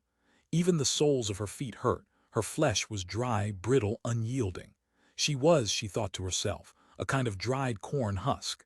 In the bathroom mirror she inspected her eye. The flesh around it was bluish-black, swollen so that the eye was almost shut. When she lifted cold water to it, the eye closed. For a time she could not get it open. The eye burned furiously and she thought, so that's how it feels, that's what it's like. Going to the station was out of the question. She wondered how long the discoloration and swelling would remain. 2 days, 3. And in addition the urgent, ceaseless sex had worn her out. Once in her high school days, she and 2 other girls had hiked to the top of Mount Tamalpais. At the end of that hike she had been tired, but she was more tired now. This was complete, this was absolute exhaustion. She fixed coffee. While the coffee heated, she lit a cigarette. By the time the coffee was ready, she felt better. She ate a little cottage cheese and dry toast, drank the coffee, and then washed the dishes. Her head ached and she swallowed 2 aspirin tablets, standing at the sink in her robe, her feet bare. After that she walked back into the bedroom. In the bed Art Emanuel slept on. One arm was thrown out, the hand open, fingers trailing from the bed. His clothes with her clothes were piled upon the chair by the bed. He did not look tired at all, and she thought to herself, this was what she had talked about, this vitality. Now she thought she had it, here sleeping away in the bed, here it was. From the chair she took some of her clothes and started to dress, but she did not have the strength. The time was 8:30. She went into the living room and telephoned the station. "Hello," she said.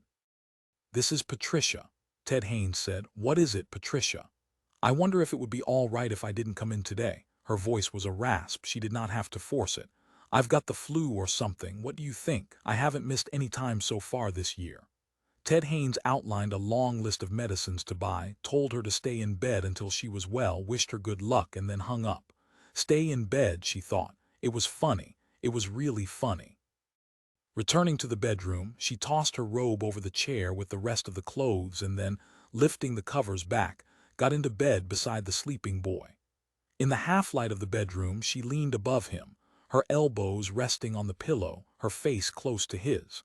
Her mouth brushed across him, and she brought her hands to the sides of his face. She lifted his head with her hands, gazing down at him.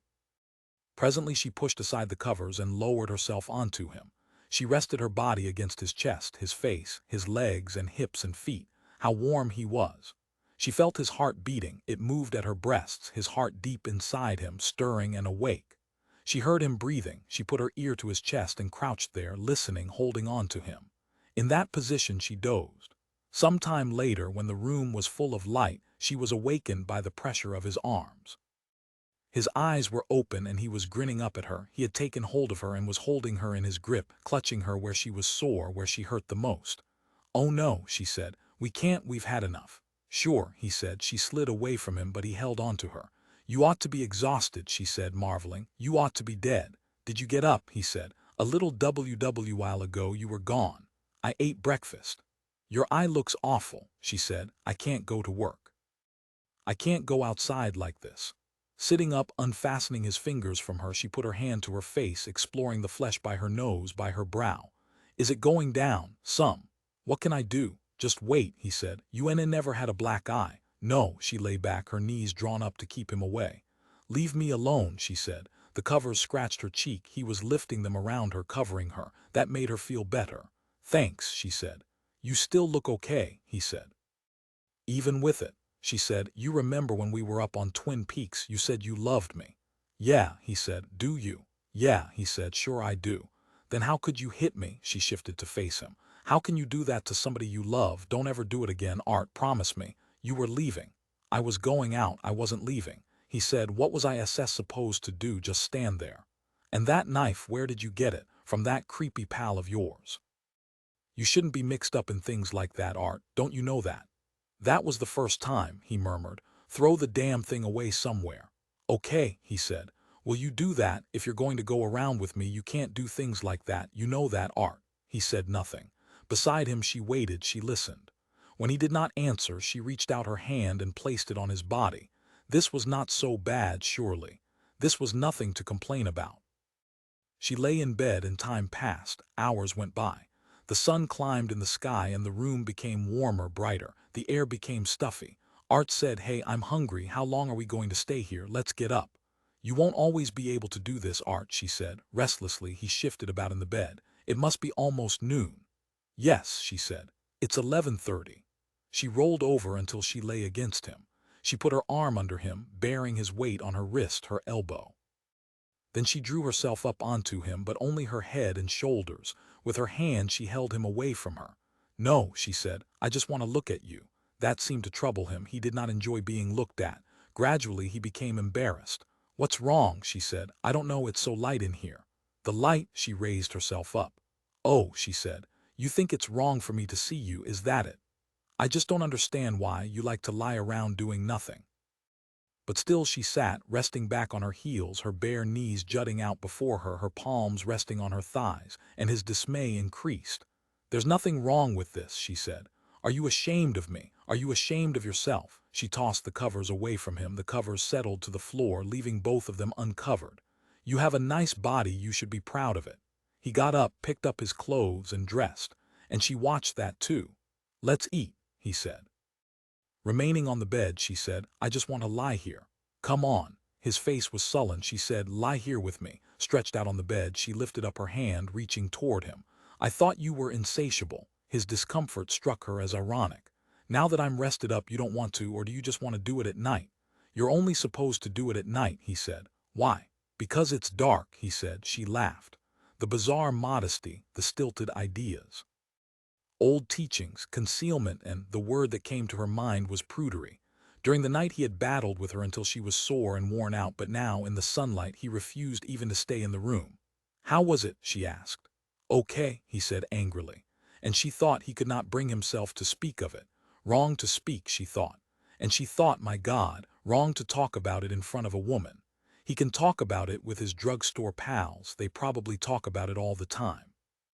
But I'm like his mother or a teacher, I shouldn't hear about it. And she thought that in a stupid sense she was in love with him. She had a crush on him, an adolescent crush. The kid in her was aroused, but she could not help being contemptuous. What did he have to say? He was ignorant, young, he shuffled his feet and stood inert. But he was nice looking, he was strong, and she thought he had a natural purity from his youth. The fact that he was so young, he had done so little, he knew so little. How did you imagine it would be, she said, when you were a child? Is it anything like you expected? Or did you have a lot of idealistic dreams and notions? He grunted. Do you know anything about erogenous zones? She said. On his face was an expression of distrust and horror. He did not know what she meant, but he did not like the sound of it. I think there are 9 of them, she said. In a woman, probably it differs between different women. At the door he lingered. He was unable to leave. But he wanted to leave. She said, would you feel better if I put something on? You ought to get up, he said. Did you know that some women can come to a climax by fondling their breasts? He left the room. In the kitchen he collected eggs and bacon from the refrigerator. For a while she remained on the bed, and then she got up and put on a skirt and blouse. And then she changed her mind. She put on only a half-slip from her waist to her knees. Wearing that, she followed him into the kitchen and sat down at the table. Smoking a cigarette, she watched him fix himself breakfast. What is it? She said. Do I bother you? Go put something more on, he said. I don't get a chance to do this, she said. How many times in my life can I loll around like this? I don't have to work today. I can't go to work with my eye the way it is. Suppose somebody comes, she shrugged. Suppose they do. You can answer the door. Suppose Jim Briskin shows up. Oh, she said, eyeing him, does that worry you? I don't like it. What do you want me to put on? Do you want me to dress up? Are we going somewhere? He seated himself across from her and began to eat. The smell of bacon made her ill, but she remained at the table. Smoke from her cigarette drifted around him. Turning his chair, he ate with his plate between his knees. That's no way to eat, she said. Go to hell, he mumbled, his mouth full, his face flushed. Didn't your mother teach you how to act at the table? Does Rachel let you eat that way? There's so many things you're going to have to learn. What about your clothes? You can't wear those again today. Don't you have anything else you can wear? They're home. Then buy some more or go get them. Lazily she leaned back, her arm over the top of the chair. Why don't you take the car and go by your place and pick up your clothes? And you need a shave. Reaching, she touched his chin. He ducked away. It's true. You can't go out like that. Throwing down his fork, he left the table. She went into the bedroom and finished dressing. When she came out, he was standing at the living room window, his hands in the back pockets of his slacks. The crease was gone from the slacks and they hung unevenly, bagging at the knees. All night his clothes had been piled up on the chair. How do you like this skirt? She said. She had put on a bright blue skirt and a white frilly blouse. He said nothing. He did not look. I thought I'd go downtown and shop, she said. If I'm not going to have to go to work, there are some clothes I want to buy. I have a list of errands. How about your eye? It's improving. She went to the basin in the bathroom and splashed cold water on it. The skin was discolored, but it was not as hard, not as distended. You can't go outside looking like that, he said at the bathroom door. You look awful. Okay, she said. Well, stay here then. I'm not sticking around here, he said vehemently. I can't stand just sitting around. Anyhow, I have to get over to Larson's. I'm supposed to be there every day. All right, she said, you do that. I'll stay here and catch up on my letter writing. As an afterthought, she added, there's another thing you probably should do. What? Shouldn't you call Rachel and tell her you're okay? She's probably worried about you. Art said, let's go away. Go away with you. He gave her a deadly, impassioned look. Sobered, she said, what do you mean, for how long? Let's just go. My job, she said. The hell with your job, pack your stuff up and let's go. Do you have any money? No, he said. Then, she said, how can we go away? Now she felt more secure. And I don't have any money. If you want, you can look around, look in my purse if you care to. You can sell your car. No, I can't. The presumption shocked her, the absolute disregard of her interests. I don't have the pink slip. I still owe $1,800 on it. I won't own it until May 1958. You can borrow on it. He seemed to have made up his mind. Dealing her possessions out, she thought. Why do you want to go away? She asked, unable to follow the process involved. Impulsive, she thought, it was a boy's whim, but the coolness was shocking. The assumptions. Art said somebody might see come here. Like who? Jim Briskin. Why does Jim Briskin worry you? Because, he said in his brusque, unreasoning voice, you're his girl. He made her pack all her things. Her clothes from the closet, medicine from the bathroom, the cosmetics from her vanity table in the bedroom, the slips and bras and underpants and stockings and sweaters and blouses from the dresser drawers. As fast as he could, he carried everything to the bed, on which her suitcases rested end to end, one of them already full, the next half full. Whenever she looked up, there he was with more things. No limit, she thought, how systematic he was, and she thought in the face of this flow she drifted along she was captured and held fast. What else? He demanded. There's enough here already, she said. I don't really need all this. He said, I don't know what you need. Let's not take it, take what you need. If you won't tell me where we're going or how long we'll be gone, I can't tell what I need. Isn't that so? But his mind was on the car. People sell cars they don't own. You can get something out of it. Picking up the telephone, he called a number. As she packed, she listened to him. B was asking questions in monosyllables and grunts. She thought, if I am not careful and do not keep some control, I will give him the car. I will let him take everything. Who was that? She said when he hung up. Who did you call? My brother. I didn't know you had a brother. Is he older than you? The idea was ominous. A bigger, more formidable Art. The same, she thought, the same, but larger. He says you can sell your equity, Art said. How does he know? He has a used car lot. It doesn't make any difference, she said. I'm not going to part with my car. How big's your equity, she said. You can forget it, Art, I have to have that car. From the heap which he had assembled on the bed she separated towels. They would not need towels. Once you get on something, she said, you just go on and on. If you'll shut up about the car, she pretended not to see him. She carried the towels back to the dresser. I have some money in a savings account. How much? The passbook's in the drawer. She indicated the table. I forget, whatever it is, you can have it. He opened the passbook. $200, he said, pleased. That'll do. What are you going to do about clothes, she asked. Your own clothes, reluctantly, he said. What kind of clothes do I need? Don't you know? Good God, don't you buy your own clothes? Does she buy them for you? His eyes on the floor, he said. Socks, I guess. Socks and shirts and a suit of some kind and underwear. Her voice was rising and she remembered the trouble it had caused, the fights with Jim. She heard herself gain the acrimonious tone, the animation.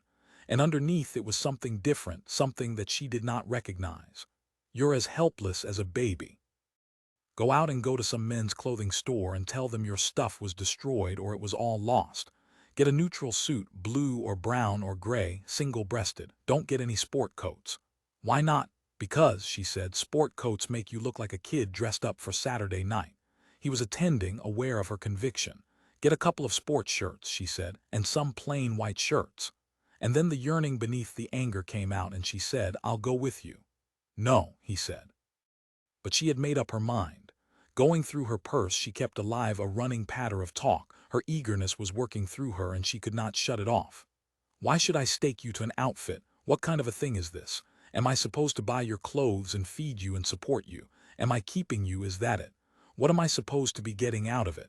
He had no answer. He hung his head. I'll tell you one thing, she said. You're supposed to look out for a woman, not live off her. I even have to think for you. I have to tell you how to dress yourself and cross the street. How long do you think I'm going to put up with this? I think I've had just about enough. This really is something. You better take a good look at yourself. Calm down, he said, but she could not calm down. Do you know what's going to happen? She said. I'm the one who's going to have to suffer for all this. I'll lose my lease here. I'll probably lose my job. And Rachel's probably after me and Jim Briskin too. And I'll wind up borrowing on my car. I can't afford to do that, Art. I just can't. And that's the last of Bob Posson. You don't have to worry. If the police show up, it'll be me they'll arrest, contributing to the delinquency of a minor. God, you're just a child. You're like a baby, a little boy. My little boy. She swept past him, hurrying away from him so that she was not close enough to touch him. She did not trust herself so close to him. Going into the bedroom, she closed the door, stood for a moment, and then she thought, what's gone wrong with me? What is it? Taking off her skirt and blouse, she changed to a blue suit. She made herself up with more powder than usual. She obscured the discoloration around her eye. Then she put on stockings and heels and a white hat with a veil. That does it, she thought, except for the purse and gloves. She put her things into a dark leather purse, tugged on her gloves, and opened the door. Her muscles were so unresponsive that she thought some blight had fallen onto her. She was dominated by invisible fluids, as if the blight had made a passage into her nerve centers and had lodged there. I don't think my eye will be too noticeable like this, she said. Art said, you look like you're going to a wedding. Do I? Approaching him, she said. What about my eye? How does it look? Not too bad. You can still see it. But she saw his admiration. She knew how good this suit was for her. All the response. Jim likes this suit, she said. You look okay, he said, and that was as much as he would say. Disappearing into the bathroom, he spent a long time with his hair. She waited, knowing that he was fixing himself up as best he could. Her suit made her feel superior. She was raised up, maintained. She went about the apartment, smoking, pausing to watch his progress. In this high state she was lazy and at ease. Art, in the bathroom, labored at the mirror. She walked in to inspect his progress. The mirror gave back their combined reflection. How much larger he was than she. But she thought she looked good with him. She looked trim and tidy. This was a deep pleasure for her, and she made the most of it. She felt wealthy, expansive. Supervising him, she felt aristocratic. You have to shave, she said. With what? Returning to the bedroom, she rested one of the suitcases on the chair arm. Opening it, she took out a plastic-wrapped package from a side pocket. You can use mine. He was astonished to see a regular razor and blades. Beside the plastic package was a blue box. On its side were elegantly printed letters, and as he accepted the razor, he read the letters slowly, unbelievingly. On his face the dismay was so great that she had to cover her mouth to keep from laughing. "What's wrong?" she said. No words were audible. He stared at the box. "Oh," she said innocently, "my diaphragm. I had that out the other night. Didn't you notice?" Still he said nothing. "Oh," she said, "I guess you didn't. I have to use it." She was curious. "Doesn't Rachel own a diaphragm?" "No. Do you know what a diaphragm is?" His lips moved. "Sure. She can get one now," she said. "Now that she's married, she ought to have one. Tell her what you use instead, and then nothing. She should use something. A diaphragm is the safest. She can go to a gynecologist and get herself fitted. They'll measure her and then she can get it at any drugstore. This one belongs to me and Jim. I got it when we were married. By the California joint property laws, half of it is his." She was enjoying herself, and she pursued him back into the bathroom. His arms and face vanished under the spray of water in the bowl. His back to her, he began industriously to wash and lather himself. While he shaved, stripped down to his pants, she was leaning against the door jamb, her arms folded. The bathroom was steamy and warm, and she thought how much it was like some safe cavern. It was womb-like, isolated from the world. The noise of the water blanked out other sounds. The smell of lather filled her nose, the sweet, wet smell. "Jim shaves twice a day," she said. "His beard is heavy, it's like steel wires in the morning. Do many men shave that often? I guess having to shave is really the worst of the two." "Two what?" Washing his face, he began to dry himself. He buried his face in a towel. "You wouldn't want to know," she said, teasing him, playing with him. She walked nearer to him, and then all at once her delight vanished. In its place was lust, and she put her arms around his bare waist and clutched him as lightly as she could. She prevented herself from laying hold of him with her real devotion. "Watch it," he said, a little apprehensively. And then she thought with clarity that her ambition had been opened to him at last. At once she released him. Flustered and embarrassed, she retreated. "My child," she thought. Now he put his shirt back on and began to button it. A sullen boy, she thought, controlling her hunger, permitting the mere dreams, the desires and hallucinations to gallop through her mind. The scenes fled past and she reviewed them. She identified them as old fantasies that had always been with her but could never be acted out. She waited and remained placid until they subsided. But they were not gone. They would never be gone. "Maybe we ought to leave," Art said. She said, "I want you in the most awful kind of way, so maybe we should. Have you ever seen a woman with a new baby?" "That's not me," he said. "I won't hurt you," she said. "I just want to be close to you. I'll be careful, but at least let me buy your clothes for you." She wanted to dress him and comb his hair, but she kept her hands away from him. A great expanding bloom of love and weakness loosed itself inside her. It detached itself from her and rose up. It hovered within her throat, and then it came forth in a muffled shriek. She walked hurriedly away from him, not wanting him to hear. But he was aware in some dull fashion, so it made no difference. She could not conceal it from him, and anyhow she thought he did not care. "I don't expect you to give me what I want," she said. "You want a baby," he said knowingly. "That's what it is." "Don't hate me," she said, trying not to plead. But it did not matter what she did because she was not going to be able to get what she wanted. He did not have it to give her. The suitcases were packed in the trunk compartment and in the back seat of the car. She shut off the gas in the kitchen of the apartment. She made certain that the faucets and lights were off and that the door was locked. "That does it," she said. They got into the car and she watched the apartment house disappear behind them. They stopped at the bank and then at a men's clothing store on Market Street. When they left the clothing store, Art drove in the direction of the freeway. He paid no attention to her. He was involved in the driving. "South?" she asked. "Do you like it better down south?" Without answering, he made a left turn onto the freeway. Now they were above the houses and streets of the city.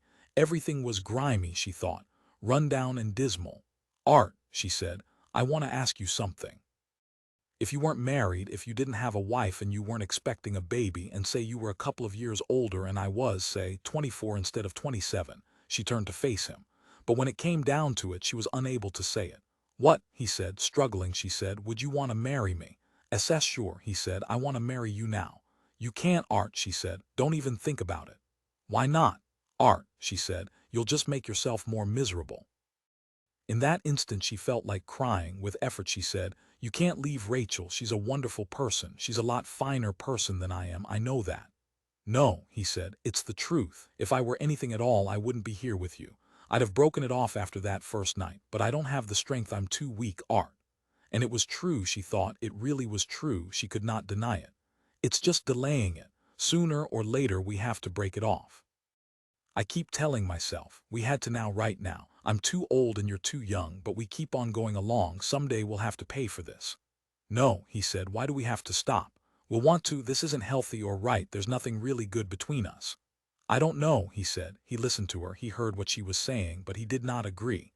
Now turning, he saw her lips, dark and full, moving close to his. She was rising toward him. Maybe it was true, he thought. Her lips tingled against his own. With her gloved hand she touched his face, pressing her fingers to him avidly. Her nostrils flared. Out of the corner of his eye he saw the trembling beneath the layers of powder and lipstick, the quivering of her lips and chin. She smelled like raspberries, a hot, sweet smell, a sticky smell. Her veil was up. She had lifted it aside to kiss him. And the beautiful long legs, he thought. Nothing in this life was permanent. No sensation, not the most vivid nor the most meaningful. Not even this. She was right. The feel of them was gone already, and one day even the sight would be gone. And he thought, someday in a few decades, the legs themselves, the superb body, the arms and face and dark hair and waist would perish and vanish and become ashes. And he would not remember them because he would be dead, too. All the intricate working parts would stop working. The joints would dissolve and the fluids would dry up and it would be dust, dust. He thought, if this could go, then anything could and would go. Nothing could be saved. Nothing survived. Where was all the talk, the music and fun and cars and places? Here went the greatest of the sensibilities. Here went civilization itself in its blue suit and veil and heels and matching purse and gloves. Thousands of years had gone into the forming of this object. The hell with the buildings and cities and documents and ideas, the armies and ships and societies. They had persons prepared to lament for them. He lamented this, he thought. I was out to get this as soon as I laid eyes on it. And I did get it and I did have it and it was every bit as good as I had imagined. In the vicinity of Redwood City, he left the freeway and crossed to El Camino Real. Near Menlo Park at the side of the highway was a motel. Why not here, he thought.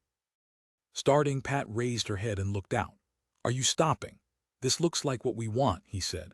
A motel, she said, reading the sign. The Four Aces Motel. It looks clean, he said. I've never stayed at a motel. We always had the cabin if we wanted to go somewhere. How far is this from San Francisco? Around 20 miles, Art said. When he had brought the car up onto the gravel shoulder and had parked, she got out and looked back in the direction they had come.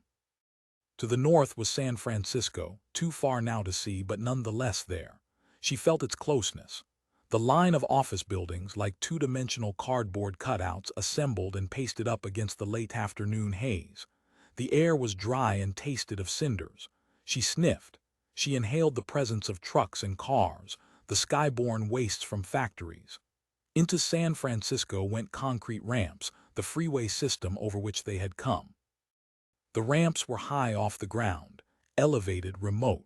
The cars whizzed along, and the lines of traffic divided, passed in various directions, passed under the black directional signs with letters as large as the cars themselves.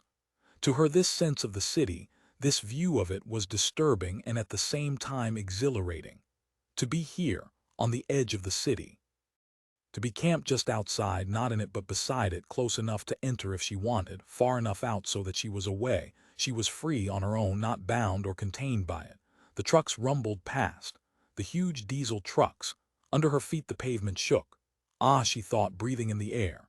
The freedom, the sense of motion, the trucks, the cars, everything was on its way somewhere.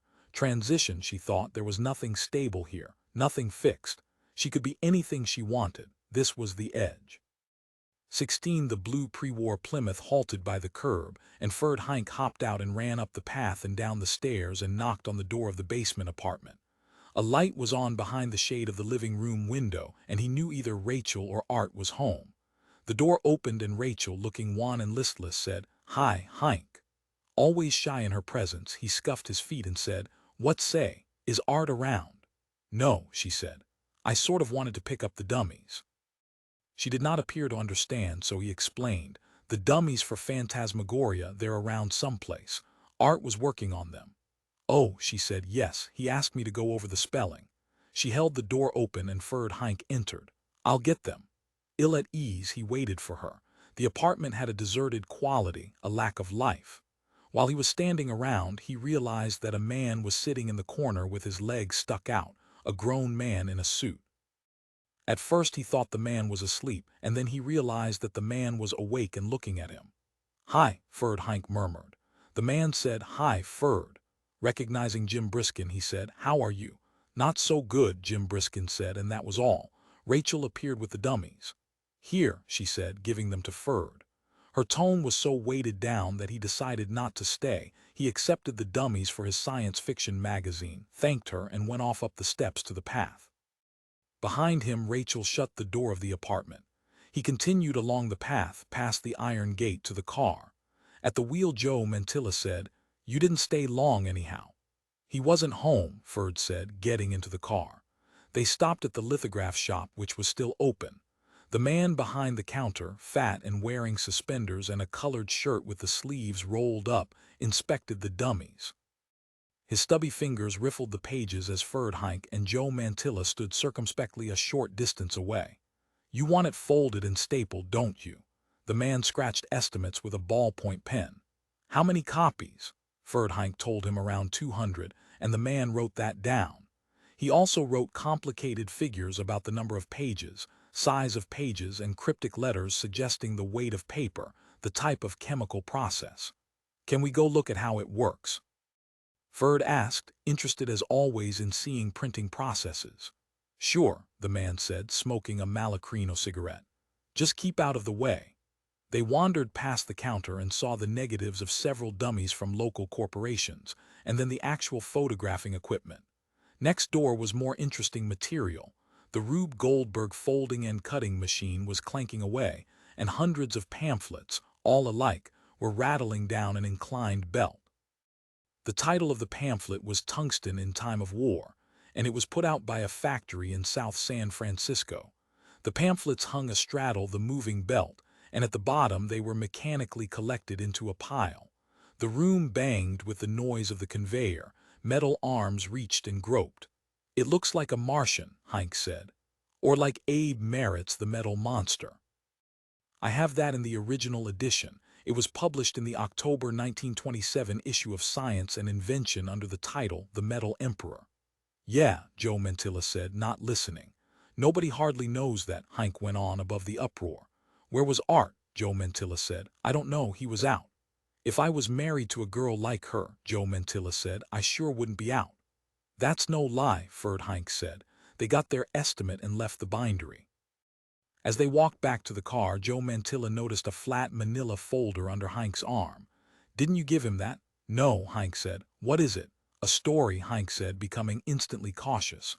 What kind of story? Science fiction, of course. I wrote it all last week. It runs 500 words. He clutched the folder with both hands. It's pretty good. Let's see it, Joe Mantilla said, and evasiveness crept over Heinck. No soap. What's it for? I'm going to submit it to Astounding. If they print it, everybody'll read it. Mantilla stuck out his hand. Let's have it, come on. Heinck stalled. It stinks. What's it called? The Peeping Man. What's that mean? Heinck struggled. That's the lead character. He's a mutant with psionic powers. He can see into alternate Earths. The whole world is destroyed and in ruins, and he sees Earths in which there was no war. It's not exactly original, but it has a new twist. Joe Mantilla grabbed the folder from Heinck. I'll give it back to you tomorrow. You can submit it then. Give that back, you shit. Heinck snatched it angrily. Come on, goddamn you. The two of them struggled, during which the folder was dropped, stepped on, picked up, dropped again. Joe Mantilla tripped Heinck, and Heinck fell sprawling, still trying to catch hold of his folder. You, Heinck yelled from the pavement. Why don't you want me to see it? Mantilla said, gathering up the crumpled sheets. What's there that you don't want anybody to find out? Sullenly, Heinck climbed to his feet. When you show things to people you know, he brushed off his jeans, they always say it's about them. Is it about me? Heinck plodded along toward the car. A writer has to gather his materials where he finds them. Joe Mantilla gave him a swift kick in the rump. If it's about me, I'll deball you. And I'll sue you for assault and battery and for theft of my manuscript. How about that? As he got into the Plymouth, he said, "It's not about you." "Who then?" After a long time, Hank muttered, "It's about Rachel." Joe Mantilla snorted. "God damn, that's a laugh. You've been thinking about her. It's about her and art." "No kidding." Seated behind the wheel, Joe Mantilla began to read the manuscript. The Peeping Man, a science fiction story by Ferderhinke. Carl Throckmorton's glance turned involuntarily in the direction of the triple-locked chamber around which armed soldiers in uniform with blasters kept a 24-hour vigil. No man had gone into that room. Earth's last hope was in that room, and the door was sealed. What thoughts went through the Carl's head? There was no turning back. They had gone too far. The room contained Earth's one hope for salvation from the ruins to which the 3rd World War between Russia and America had brought it. "It's eerie," the call trembled. "Is he demon or a god? Sometimes I don't know which. I tell you, LT, I haven't closed my eyes in sleep in days. I hesitate to trust the fate of mankind to that being. We know nothing about him, LT. How can Homo sapiens understand Homo superior? It's beyond comprehension. But perhaps he can save us." The LT's voice was quiet as he spoke. "If he wants to." In the room sat a man. Head bowed, the man was thinking. His name, Ronald Manchester. He was 23 years old, and the psionic power within him had flowered at last to full bloom. But he was not thinking of that. He was thinking how he was the most powerful human in the world, yet not a human but an incredibly unique godlike Superman who could save Earth. He was seeing past the mundane world in which ordinary man lived. He was seeing into an almost unbelievable other universe whose beauty was hidden to all save him. What did he see in that other universe? For to him it was manifest, alternate presence of other possible Earths that had not been wrecked by man's greed. They were inside his head. His mind was a space-time continuum that led from one Earth to the next, and his frontal lobe was trained on that miraculous salvation which he alone could see. Beautiful trees he saw and flowers, a great garden very much similar to the Garden of Eden. It was unspoiled by greedy man. Animals lay down with other animals. People walked around in peace and friendship. There was no strife. Ron saw all this and he was sad, for he knew that man had destroyed his own world. Would man destroy this veritable garden of paradise? The heart of the Superman was troubled. He knew the greed of Homo sapiens. He was the beginning of a new race who lacked that selfish greed.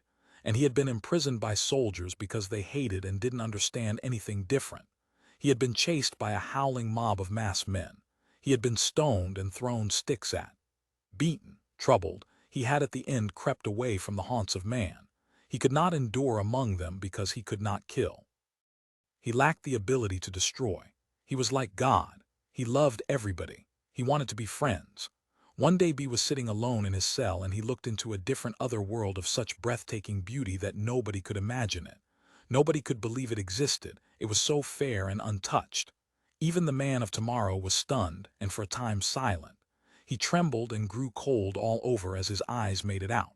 A lovely forest pool rippled in the primeval glade. Animals besported themselves under mountains that rose against the sky. The sky was star-studded and a moon of arresting beauty hung there beaming down. Suddenly he saw something, a shape moving among the trees. He looked more closely. He saw a woman. The woman was a goddess. A large cat-like lion whose fur was green instead of the usual was sitting with her at the edge of an untroubled forest pool. The woman stared reflectively down at the water and every now and then dabbled in it, sending ripples in ever-widening circles. The woman was nude. Her breasts rose in two cones that ended in pink roses that he saw with almost awe. On her face was a sad look as if she was thinking. Then one day just before they were going to come and shoot him, the beautiful woman appeared.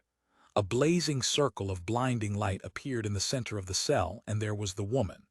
"Come," she whispered. Her eyes were large and blue and her lips were red. Her hair was a cascade of black down her bare neck and shoulders. Her legs shone long and bare in the light of the flaming circle in which she moved. "I will save you," were the words her lovely lips formed. "I will lead you to a world in which you can live." "Why?" was the other's instant query. Carl Peterson might possibly appear at any instant. I have fallen in love with you. I know your plight, superior mutant. But hurry. She seemed to glance into the view screen attached to her bare wrist.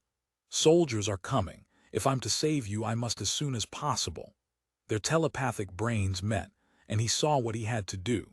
He shined up the wall to the light globe. From it, he took the platinum atomic filament, an invention of the future that operated without power, and ripping wires from the walls, he took his belt buckle and brought out the concealed microscopic tools he carried. He quickly made a machine under her telepathic direction. "Do you trust me?" her lips whispered. His rejoinder was, "Yes, my beloved, I trust you entirely, for you are not like the others, you are not like man." Suddenly there was a blinding flash of light. When the light cleared, he was lying on a grassy glade he knew so well. At first he couldn't believe he was there because something in the way the woman talked gave him grave doubts. He wondered if she was not telling him something. Then she appeared. She wore a simple plain white robe looped at her waist. On her feet she had sandals. The cloth seemed to cling to her breasts, which were full and upright. Her body moved as she walked. "You are here," she said calmly. The strange smile on her face had grown. She led him stumbling from the glade down to the edge of a mountain. The sun blazed down on them, and temporarily he was blinded. When he opened his eyes, what he saw was impossible. He cried out, but there she was beside him. She sensed and knew. For what he saw was that he was still on Earth. There was the ruined cities, all broken and ruined as he remembered them. It was the regular Earth. He was stunned. "This is your real world," the woman told him. She pointed with her bare arm out over the ruins at the foot of the mountain. "I have brought you back to it. I and you will rebuild together. We will not turn inward and shrink our terrible responsibility. We offer eternal hope to mankind, which deserves being rebuilt. With your ability and our money, we can help repair the damage bacteria and H-bombs did. Millions have died horribly. War has taken a ghastly toll, but do not despair of men. It was the military, not all men. I am a woman, you a man. We will help man, not turn our backs on them." He listened to her, and gradually a dawning discovery came to him. The point she was saying was this, that he had been wrong. He had taken the easy road, and the woman had helped him to see what he had to see. "And all the cot Peters?" he asked. "We have triumphed over them," was the answer as she stood beside him on the mountain top. "They are no more. The power of goodness and love finally won out over war." Already far below the two of them, the rebuilding had begun. They walked slowly to greet it. Joe Mantilla returned the manuscript and folder. "It sure is corny," he said. He started up the Plymouth. "No good," Ferdinand agreed, discouraged. "Is that what you mean? You don't think I ought to submit it?" He knew in his own mind that the story was hopeless. "Was that Rachel?" Joe Mantilla said. "That goddess?" "Yeah," he said. "I don't get the ending," Ferdinand said. "The idea is that she was really a human being and not from some other universe." "You mean like a Martian, a mutant?" He thought she was a non-human mutant. "Is that supposed to be art, that whatever his name is, it's based on art? What's he supposed to be, a mutant like her?" "That's what he found out," Ferdinand said. "He was a human being too. His duty lay with mankind, not to himself. She showed him that. His duty was to rebuild the world." After a while Joe Mantilla said, "I sure wouldn't mind being married to her." "You can say that again," Ferdinand said, "and you know she's real smart."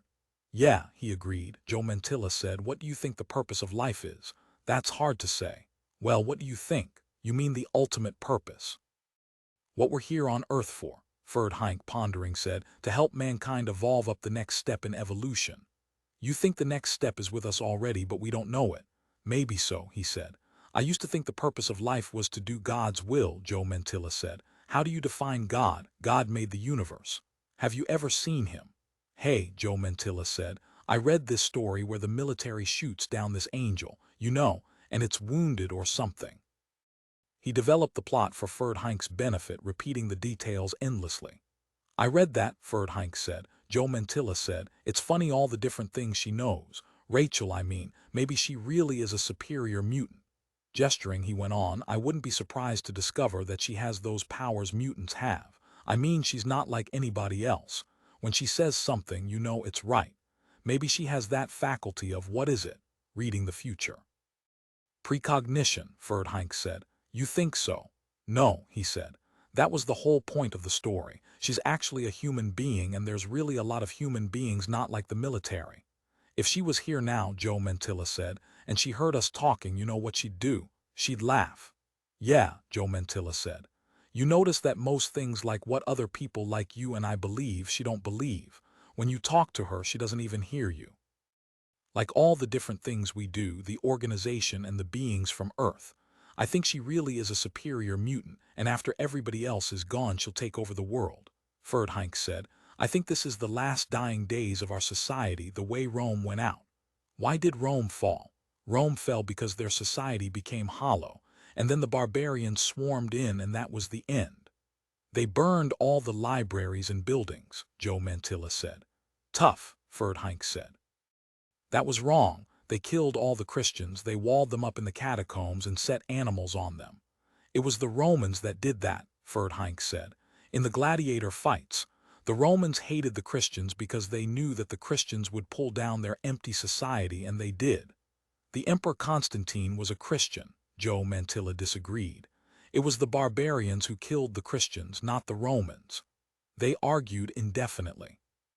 17. The Four Aces Motel was a series of square stucco cabins, modern in appearance, Californian in style, well located at the edge of the highway entering San Francisco from the south. The neon sign was immense. The interior of each cabin was a dim chamber, and in the center of the chamber was the shower. After the paying guest had set down his suitcases and closed the door against the fatigue and glare of the drive, he looked about and saw the bed, clean, wide, and the lamp, brass and slender and amazingly tall, and then he saw the shower. And the guest stripped off his sweaty clothes, his slacks and shorts and sports shirt and shoes, and went happily into the shower. Under his bare toes the floor was a rough and sensuous porous stone, similar to limestone but sprayed a pastel blue-gray. The walls, also porous and stone-like, were green. The shower was a part of the room, not an annex. A foot-high rampart of adobe blocks retained the water. The blocks were irregular, like the foundation of a ruined Spanish fort, and the guest felt as if he or she were standing in the center of some ancient, secure, unchanging structure in which he or she was free to do what he liked, be what he wished.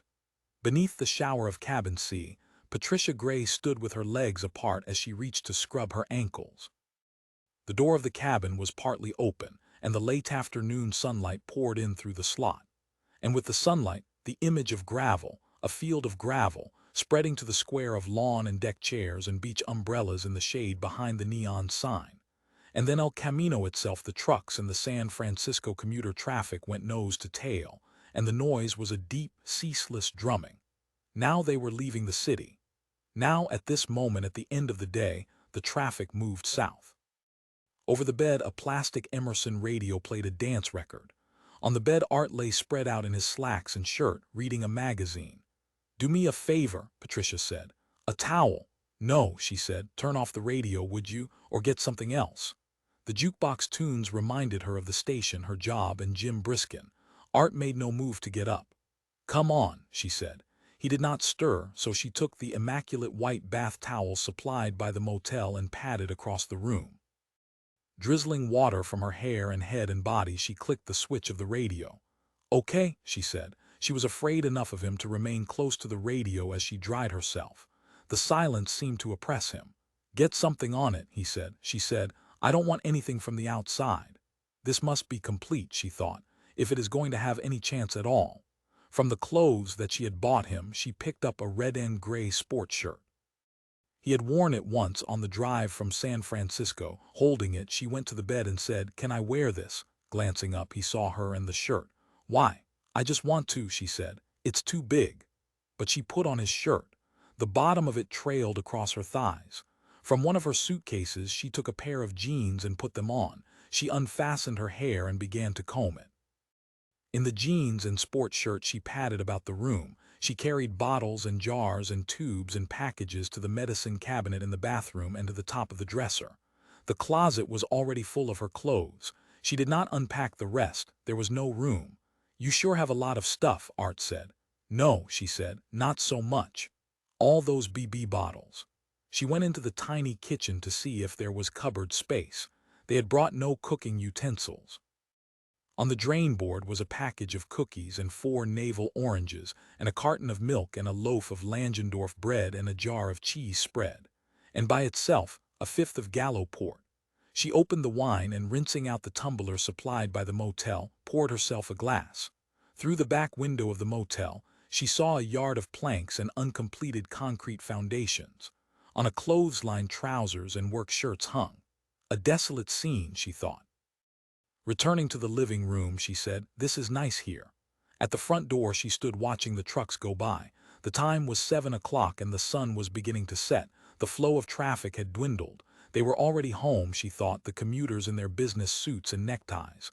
"When did you want to eat?" she said. "I don't care." "There's a coffee shop up the road," she said. "You want to go there?" He tossed aside the magazine. "Sure." As they walked along the shoulder of the highway, she said, "What's wrong?" "I don't know. Do you want to drive on, stop somewhere else? We could drive all night if you want. You got your SS stuff unpacked?" "I can repack it," she said. The door of the coffee shop was propped open. It was a wide, modern coffee shop with a counter at one side and booths at the other. Cars were pulled up in the gravel lot beside it. Most of the people were from the motel, middle-aged men and women on their vacations. She thought, from the east, from Ohio, coming out here to California for a week in their Oldsmobiles. At the counter, Art spun a stool and seated himself. He picked up the menu and examined it. "I'm hungry," she said. "I have an appetite. You know what I'd like to do? Let's ask them if they can fix the food to take out, so we can take it back with us." "What?" he murmured. "To our cabin and eat it there." The waitress was before them. "Are you ready to order?" she said, swabbing the counter with a white cloth. Pat said, "Can you fix food to go?" Speaking in the direction of the cook, the waitress said, "Can we fix food to go?" "Depends on what they want," the cook said, appearing. "Salads, sandwiches, coffee, not soup." "What about the dinner?" Pat said. On the menu they listed veal chops and green peas and potatoes. "If you have a plate," the cook said, "but we don't have any kind of cartons." "We can eat it here," Art said. He ordered 2 of the dinners. The waitress went off with the order. Pat said, "How do you feel?" "Fine," he said. The food arrived and they ate. "Is this what you wanted?" she said. "I mean all of this, where we are, what we're doing." He nodded. After they had eaten, they ordered beer. Nobody questioned him. He was served his bottle and glass. The beer was cold, the bottle was white with frost. "Let's go back to the cabin," Pat said suddenly. "Why?" "I don't know. These places, you can sit in them for hours." All the times, she thought, that she had sat with Jim in a bar and eatery like this at the edge of the highway, drinking beer, listening to the jukebox, fried prawns and beer, the smell of the ocean, the hot night air of the Russian River. On the way back to the cabin, Art seemed resentful. She could not tell. Now the sun was gone and the sky was dark. Beside her he was a dim shape plodding over the gravel. Bugs, perhaps moths, flew in their faces and Art swiped wildly. "Do they bother you?" she said. "You darn are all right," she said. "Let's lock ourselves in. Let's stay inside and not come out. Ever. As long as we can, the rest of the night until tomorrow. Let's go to bed early." They entered the cabin and she closed the door. She bolted it and pulled down each of the window shades. The cabin was air-conditioned and she turned on the fan. It roared and the noise gratified her. "This is what I want," she said. She felt elated. This was complete. They had everything they needed. Finally they were self-sufficient. Throwing herself down on the bed, she said, "Come and lie with me, please." "And do what?" "Just lie," she said. Begrudgingly he sat down on the edge of the bed. "No," she said, "don't just sit, lie down. Why don't you? Isn't this what we ought to be doing?" Trying to explain to him what she meant, she said, "This just involves the 2 of us, lying here like this." Kicking his shoes off, he put his arms around her. Then he reached up to turn off the lamp above the bed. "No," she said, "I won't let you turn it off." "Why not?" "I want you to see me. I know how you look." "Leave it on," she said. Arising, he left her. He went over and picked up his magazine and seated himself in a chair. "You are ashamed," she said. "You really are." He did not look up. "I wanted to look at you," she said. "Isn't that all right? Shouldn't I do that? I like the way you look." She waited and then she said, "Could you leave on some light? The light in the bathroom, how about that?" His magazine under his arm, he went to the bathroom and turned on the lamp by the washbowl.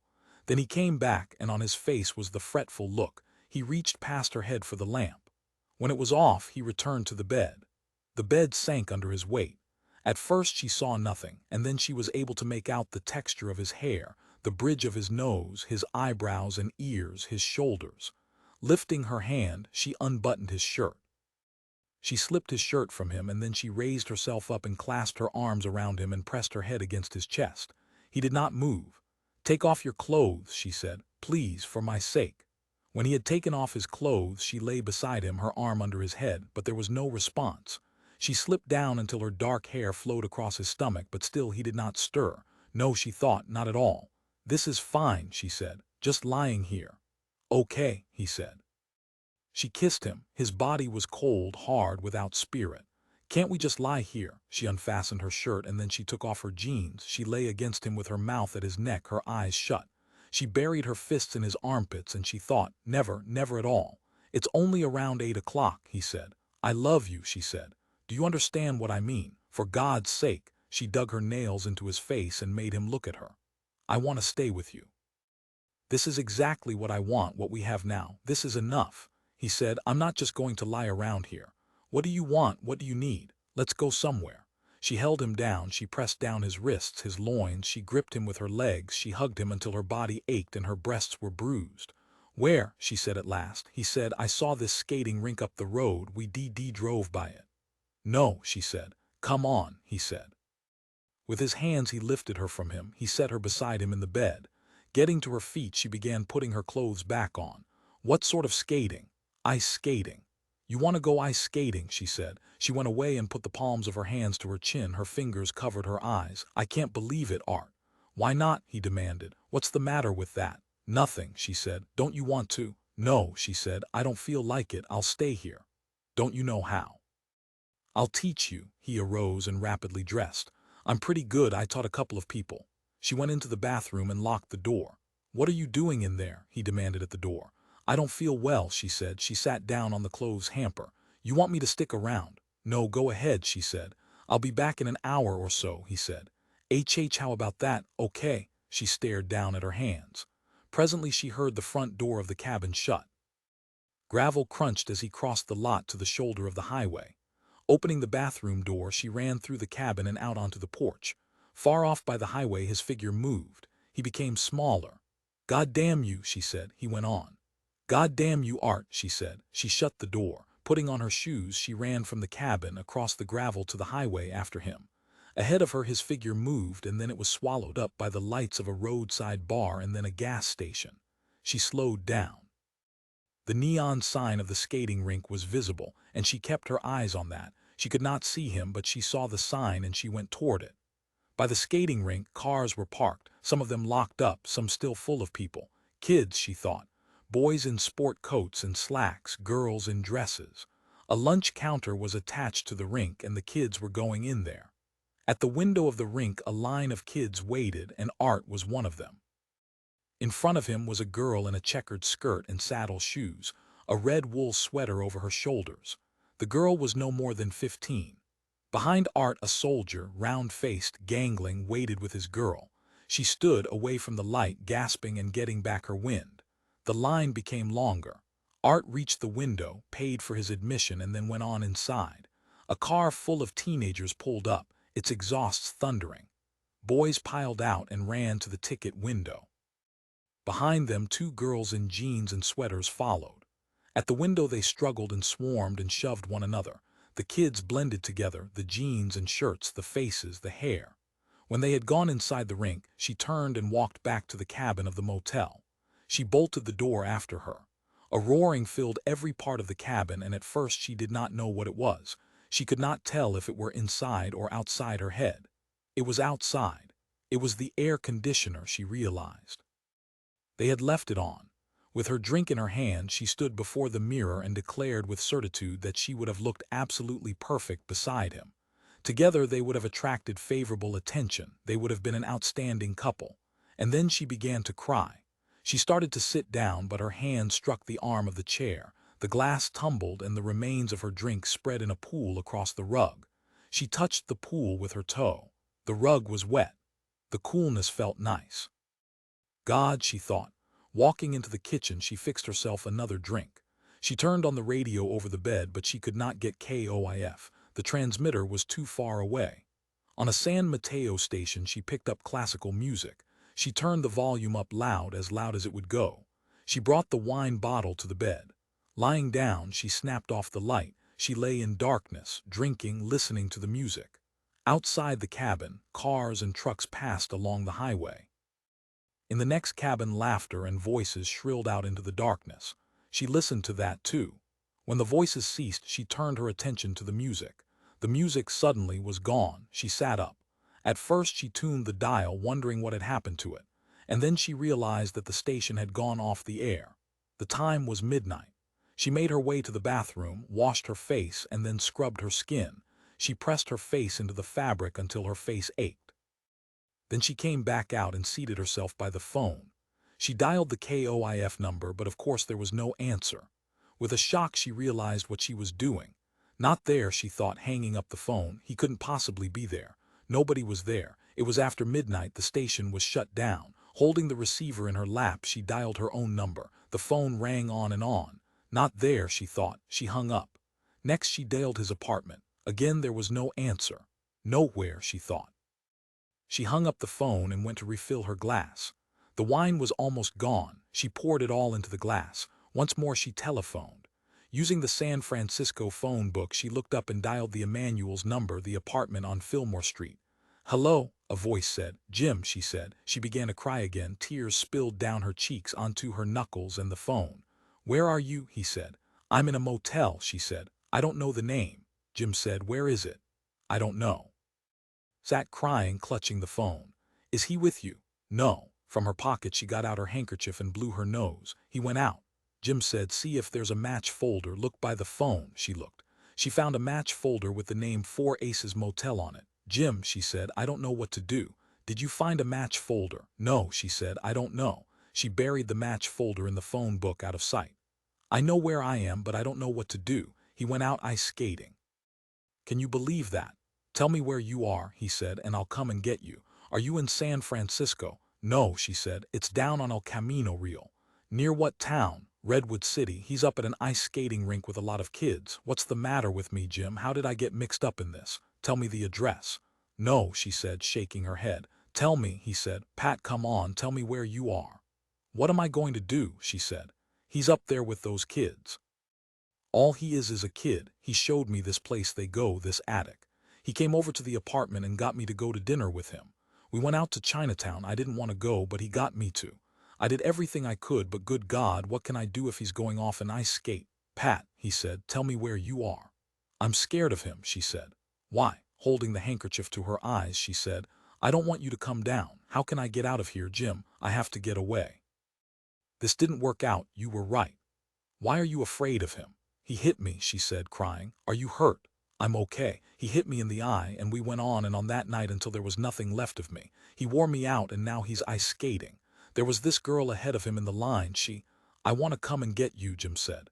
"So tell me where you are." "I can't get you unless I know where you are," she said. "He's afraid of you, Jim. That's why we're down here. He was afraid you'd show up at the apartment. You're the only one he's afraid of. He isn't even afraid of Rachel."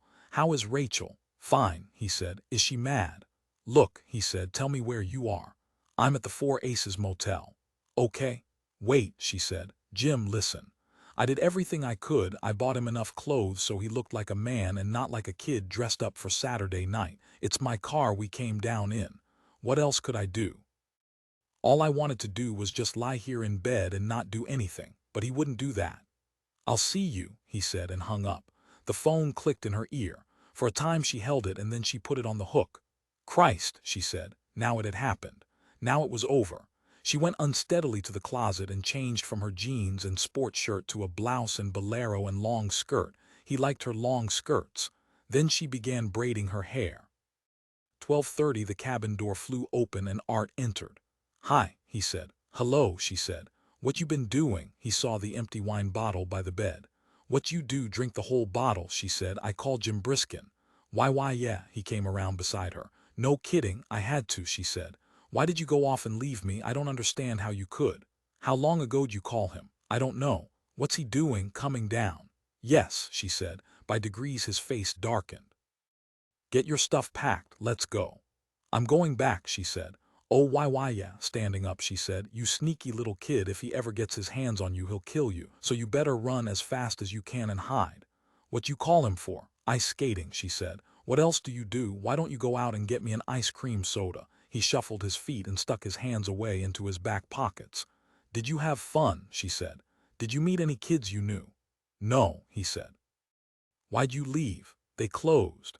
Did you walk some girl home, or what did you do? Buy a hot dog and a malt? She felt cold and terrified. She did not dare stop. Art said, I tried out this guy SMG. Then you go drive his MG, she said. You just drive it as long as you want. Are you really going back? He said in a plaintive voice. We JJ just left. Blame yourself, she said. Fooling with his belt, he said. I couldn't see sitting around. With me, she said. You couldn't see sitting around with me. There's nothing to do, he said. From the closet she got her suitcases. Will you help me pack? She began putting skirts and sweaters and blouses into the suitcase. Come on, Art, don't make me do all the work. Going to her purse, he began rooting. What do you want? She walked over and took the purse from him. The car keys, he said, not looking directly at her. Why? I can't hang around here. You can't take my car. If you want to leave, go ahead. Go catch a bus or something. In an instant he had yanked the purse from her hands. Holding it over the bed, he dumped out the contents. I'll leave it off someplace, he said. You'll get it back, she said. If you take my car, I'll call the police and tell them you stole it. You will? It's my car. She held out her hand. Give me back the keys. Can't I use it? No, she said. Suppose I just take it up to San Francisco and leave it off. I don't want to run into Jim Briskin. He's probably sore as hell. He'll kill you, she said. Did he say so? Yes, she said. It was your idea. She put her hand up to her eye. See what you did to me. After a long, uncertain pause, he said, you got a couple bucks I could have. I mean, if I have to get a BB bus or something. Did you spend everything you had? I paid for some gas, he said. For this guy SMG. From the contents of her purse, she took her wallet. I'll pay you back, he said. She gave him $6 or $7 and he put the bills away in his coat. You better leave, she said, before he gets here. She led him by the arm. His body responded sluggishly, and at the door he hung back, dragging, unwilling to go. I'm not leaving, he said. I don't believe you called Jim Briskin. That's a lot of hot air. Tugging away from her, he walked back and stopped by the kitchen door, his shoulders hunched. Suit yourself, she said. She continued packing. She collected the bottles and jars and packages and fitted them into the suitcases. Is he really coming? Art said. Yes, she said. You're going back with him. Yes, she said. I hope so. Are you going to marry him? Yes, she said. His chin sank down. His body hunched until he looked like a little old man, a gnarled old gnomish fellow, nearsighted, hard of hearing. He strained to hear her, to gather his faculties. The youthfulness was gone, the purity. So good about him, he said. He's a very fine person. And you're a skinny old bag. Lifting a suitcase from the bed, she carried it to the door and set it down. That was one of them, and she began on a second, but it did not seem worth it. She sat down on the bed. Just an old bag, Art said. Why don't you get a cat or a parrot or one of those birds the old maids have, so you can have something to mother? Art, she said, would you go outside and leave me alone? Please leave me alone. You're not a girl at all, he said. You're dried up, you're all worn out. Stop it, she said. Tough, he said, immobile. She got up and went outside onto the porch of the cabin. Headlights of cars flashed by. She walked toward the highway, closer and closer, until under her feet the gravel was gone and she had come onto the pavement. A car honked. Behind it, a second car slowed and swerved. The distorted features of the driver were visible, and then the car vanished. Its taillight glowed red. The taillight became smaller, and then at last it was gone. After a while, a car left the highway and bumped across the shoulder. Its headlights fastened on her and she was blinded. The car grew and she put up her hands. She smelled the hot engine as the hood of the car passed in front of her. The door opened. The car stopped rolling. Is that you, Pat? Jim Briskin's voice came. Yes, she said. She lifted her head. Inside his car, behind the wheel, he sat with the door open, peering at her. When he had recognized her, he got out. How are you? He said. As they walked toward cabin C, he patted her on the back. I'm pretty good, she said. You look run down. Halting her, he scrutinized her. He really hit you, didn't he? Yes, she said. Ahead of her, he stepped up and into the cabin. Hello, Art, he said. Hi, Art said, flushed and nervous. Jim said, what you do hit her in the eye. Yeah, Art said, but she's okay. Turning to Pat, he said, let's have your car key. He looked all around the room as she got the keys from the heap of things on the bed.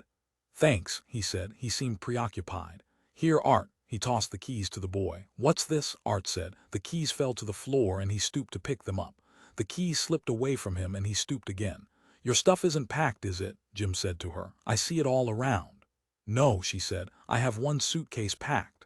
Going over to Art, he said, "You finish packing her stuff. Put it in the Dodge and then come on up." "Up where?" Art said. "Leave the car in front of her place." He led Pat from the cabin. "You want me to unpack it?" Art said, following after them to the door. When I get it up there." "No," Jim said. "Leave everything in the car." "What about the keys?" "Put them in the mailbox." Holding Pat by the hand, he took her to his car. As they drove out onto the highway, she said, "Will he do it?" "Do you care?" Jim said. She said, "Thanks for coming. I think that ends it."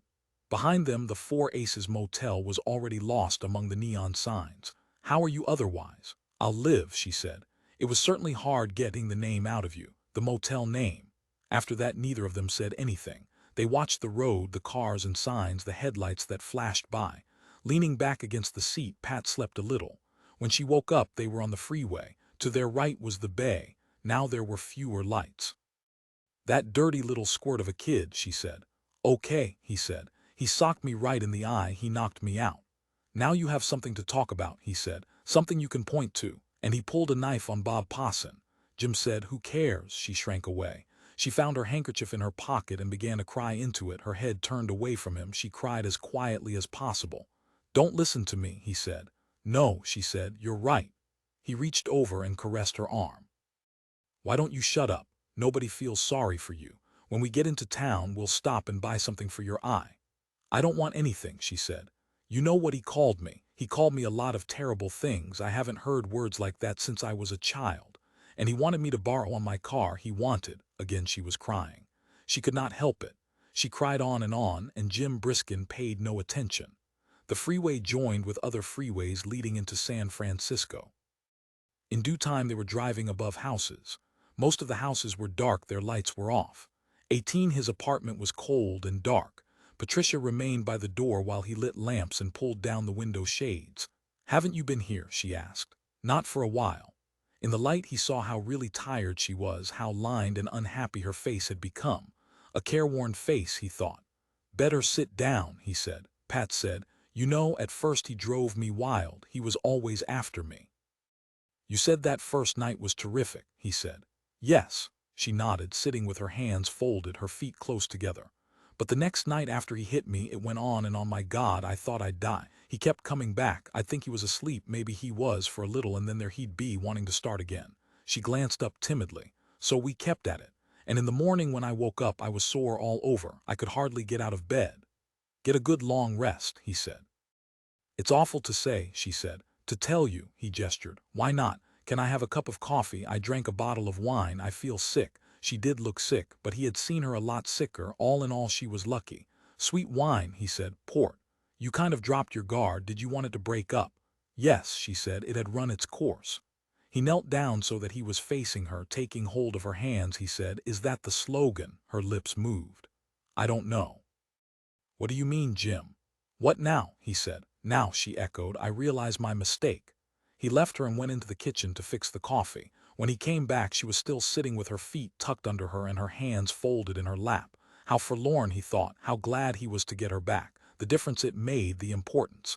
Giving her the coffee cup, he said, "You think I don't love you as much as that kid loves you or said he loves you. I know you do. Will you marry me?" he said.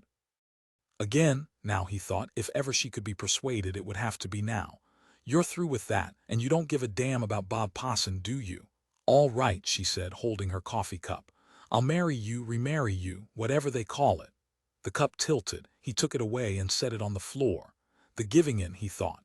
The surrendering on the part of the woman he completely loved. There was nothing like it on earth, nothing until the sky rolled up like a scroll and the graves opened and the dead walked. Until, he thought, the corruptible man put on incorruption. "You won't change your mind, will you?" he said. "Do you want me to?" "I don't want you to change your mind." "All right," she said, "I won't." Looking at him steadily, she said, "You don't consider me used up then, are you?" The tears rose up in her eyes and spilled out. "I don't know. It's unlikely."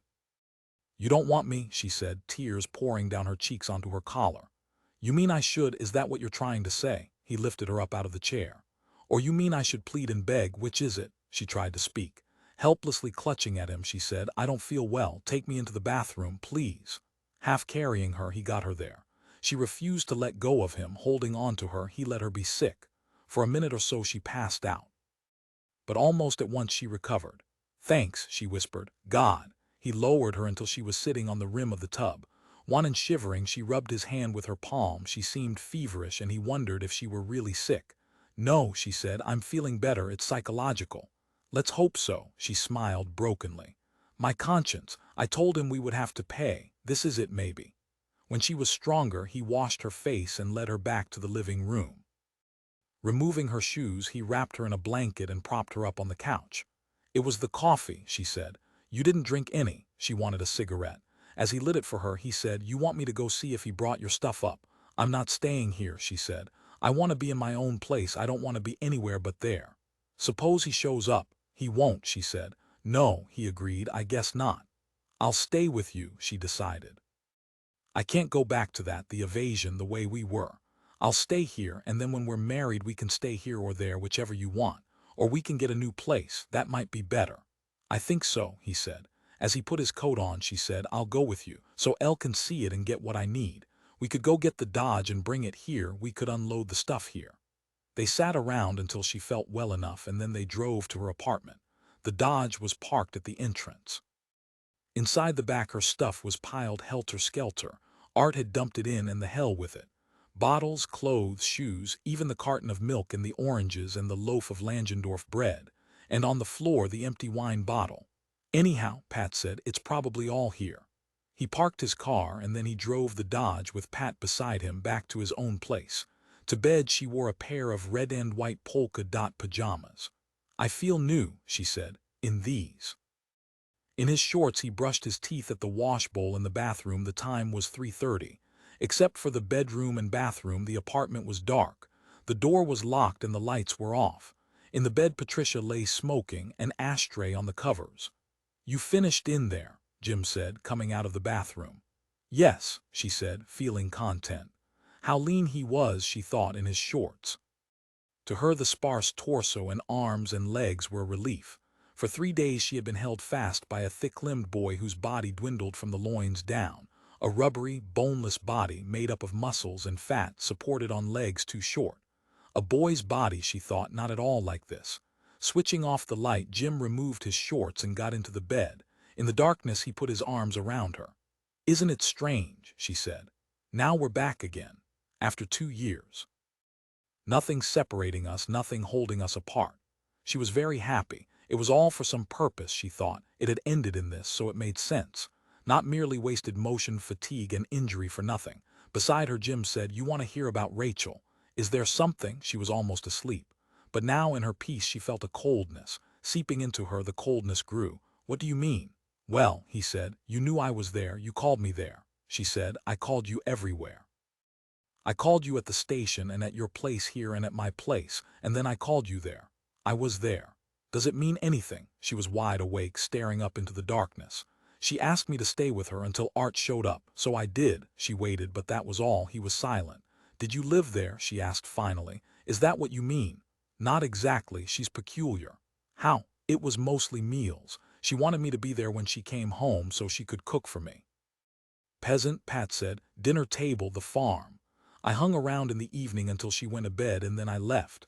What about in the morning? 2 mornings, she thought. Nothing. Are you telling me the truth? She said. Of course I am. She said, I'm scared of Rachel. I know you are. Will she do anything? She has Art back. Yes, she said, encouraged. That's right. She rose to put out her cigarette. What do you think of her? I don't know. Lying back, Pat said, maybe she'll stab him. Jim laughed. Maybe he'll beat her up. What would you do if he beat her up? It's not my business. How would you feel? He did not answer. She waited, she listened. Had he gone to sleep? To herself she said, I paid for what I did. I was sick in the bathtub. Isn't that enough? Doesn't that do it? On the bedroom floor was her package of cigarettes, and she reached to pick them up. She lit another cigarette and lay on her back smoking. The man beside her did not stir. He was asleep, she thought. He was. This is perfect, she thought. I see that. I understand that. Don't I deserve it? Her cigarette glowed and she studied it. She tapped it against the ashtray which she held, and she thought, this is where I make my stand. This is where I put up my fight for this, for what I have here. In the morning she got up early at 7 o'clock to telephone the station. Jim slept on. Without awakening him, she put on her robe, closed the door to the bedroom, and seated herself in the living room by the phone. "Hello," she said. "Mr. Haynes. How have you been, Patricia?" Haynes said in his formal voice. "We've been concerned about you. Not a word from you in what is it, 2 days?" "I'm better," she said. "Could I come in late?" "You don't have to come in at all today," he said. "Don't come in until it's completely gone." At first she could not imagine what he meant, and then she realized that he was talking about the flu. "Thanks," she said. "Maybe I'll wait until tomorrow. I don't want to give it to anybody." "Is it that intestinal kind?" "Yes," she said. "I was sick at my stomach. Cramps, that's the kind that's going around. Don't drink any fruit juices, just toast and eggs and custard. Mild foods. No acids, tomatoes or pears or orange juice." She thanked him and hung up. Returning to the bedroom, she tiptoed to the bed and saw that Jim was awake. "Hi," she said, kissing him. "Hi," he blinked owlishly. "You up?" "Stay in bed," she said. "I want to take some of my things back to my apartment and get some things that are still there." "How do you feel?" he said. "Much better. Your eye looks better." While she was in the bathroom, she examined her eye. The swelling was gone, but it was black. The color, the deep smudge, remained. Maybe, she thought, forever. "I won't be gone long," she said to him. "You look so luxurious in bed. Stay there until I get back, okay?" Again she kissed him. As she drove along the early morning streets, she thought to herself that in some respects this was the best time of day. The air was cold, but it was bright. It smelled good, and it seemed to her to be healthier. The night fog was gone, and the haze had not yet arrived. Parking the Dodge before her old apartment building, she carried a suitcase upstairs. As rapidly as possible, she hung the clothes up in the closet, took what she needed, and with the first armload returned to the car. By the car waited a girl in a brown coat. Her legs were bare and she had on flat slippers. In the morning sunlight she frowned as she started toward Pat, her hands in the pockets of her coat. She squinted and, raising her hand, shielded her eyes. "I know her," Pat thought. "Who is she? I've seen her before." The girl said, "Where's Jim?" "He's at his place," she said. Her head buzzed and she felt giddy. She did not feel frightened, only a little shocked to recognize her. "I've only seen you once in my life," she said. Rachel opened the car door for her. "Are you taking your things over to his place?" "Some," she said. "One more armload. I just saw you that time we came by that one night." Behind her, Rachel remained by the car. Patricia ascended the stairs, gathered up the rest of her things, and started back down. On the stairs she halted to get her breath. Light streamed through the front door of the building into the lobby. She saw Rachel still at the car, still waiting for her. When she emerged, Rachel said to her, "Are you going over there now?" "Yes," she said, putting her armload into the back seat. "I'd like to come along." Protest was impossible. "Why not?" she said. "Get in." She switched on the ignition, and as she put the car in gear, Rachel got in beside her. At 8:30 she was back at Jim Briskin's apartment building. She and Rachel stepped out onto the sidewalk. She carried one armload and Rachel carried the other. Together they went upstairs to the apartment. She let herself and Rachel in with the key he had given her. He was out of bed, sitting at the kitchen table. In his blue bathrobe, his hair uncombed, he regarded her and Rachel with a mixture of expressions. "Hi," Rachel said, his head inclined. And then he said to Pat, "Did you get your things?" "What I needed," she said. "Most of it's here." "Have you had breakfast?" "No," he said. "Are you just sitting?" Rachel had gone to the living room window. Her coat over her arm, she stood specter-like off to one side. "Jim said to her, 'What you do about art?' When he showed up I told him and he went off," Rachel said. "You told him what?" "That he couldn't come back." Jim said, "Where did he go?" "Over to the loft, I guess. I haven't seen him today. That was last night, real late." "Did you get any sleep?" "A couple of hours." Her words were pinched off. "Did you talk to him at all? Did he tell you anything about it?" Rachel said. "He had a lot he wanted to say. But you didn't listen." "I listened to some of it," Pat said. "He beat me up." "No," Rachel said to her. "He didn't beat you up. He hit you once and that was all." "Is that what you call getting beat up?" "His father used to beat Tip, his mother, and sometimes he beat up Nat, his older brother. They were always fighting. Italians fight like that. Where we live people all fight like that." Getting up from the kitchen table, Jim walked into the living room. He lit a cigarette and offered Rachel the pack. She shook her head. "Did you expect me to come back last night?" he said. "No," Rachel said. "I knew you would stay with her." "You never forgive people," Pat said. You mean, what do I care about you?" Her tough little face glowed. "You know what the first thing you said to me was, the first thing when you came in the door and saw me." "I know," Pat said. "If I had been in the kitchen instead of Art, you would have taken me down to the store, not him." "Not exactly," she said. She began to unpack the things she had brought. Jim returned to the kitchen. He put bread into the toaster and laid out dishes and silverware. "I'm going to eat," he said. "Patricia said, I brought over my oils. How do you feel about that?" She unfolded the small easel and unwrapped the tubes of paint and the turpentine and linseed oil and the palette. "I thought maybe I'd do some painting. Will the smell drive you out of the apartment?" "No," he said from the kitchen. "What about the mess? It's okay." "Excuse me," she said to Rachel. In the bedroom with the shades down, she changed to a pair of blue cotton trousers, Chinese trousers, and then she picked out a plaid sports shirt and buttoned it up, thinking how loose it was, how comfortable to work in. And then she identified the shirt as one of Art's. She had bought it for him to wear. A little hysterically, she shed the sports shirt and pushed it away in a suitcase. Instead, she put on a t-shirt, paint smeared from her college days. In the living room, Rachel ignored the paints. She had not even taken off her coat. "Can I play some records?" Patricia asked. "Go ahead," Jim said. At the stove, he was frying himself ham and eggs. Sinking down before the record cabinet, she examined the albums. At last she pulled out an album of Bach-Brandenburg concertos. The album held 4 of them, one after another, and with the records playing on the phonograph she proceeded to mix the paints. "Bach at 9 in the morning," Jim said. "Shall I take it off?" "It's eccentric," he said. "I always liked it," she said. "The Brandenburg concertos, you played them for me, we played them all the time." Rachel said, "What are you going to paint?" "I don't know," she said levelly. "I haven't decided." "You're not going to paint me. I don't want to paint you." On the easel she arranged a square of fiber paper. Her brushes, gummy and stiff, had to be soaked. She placed them upright in a glass of turpentine. The smell of paint and turpentine filled the room, and she opened 2 of the windows.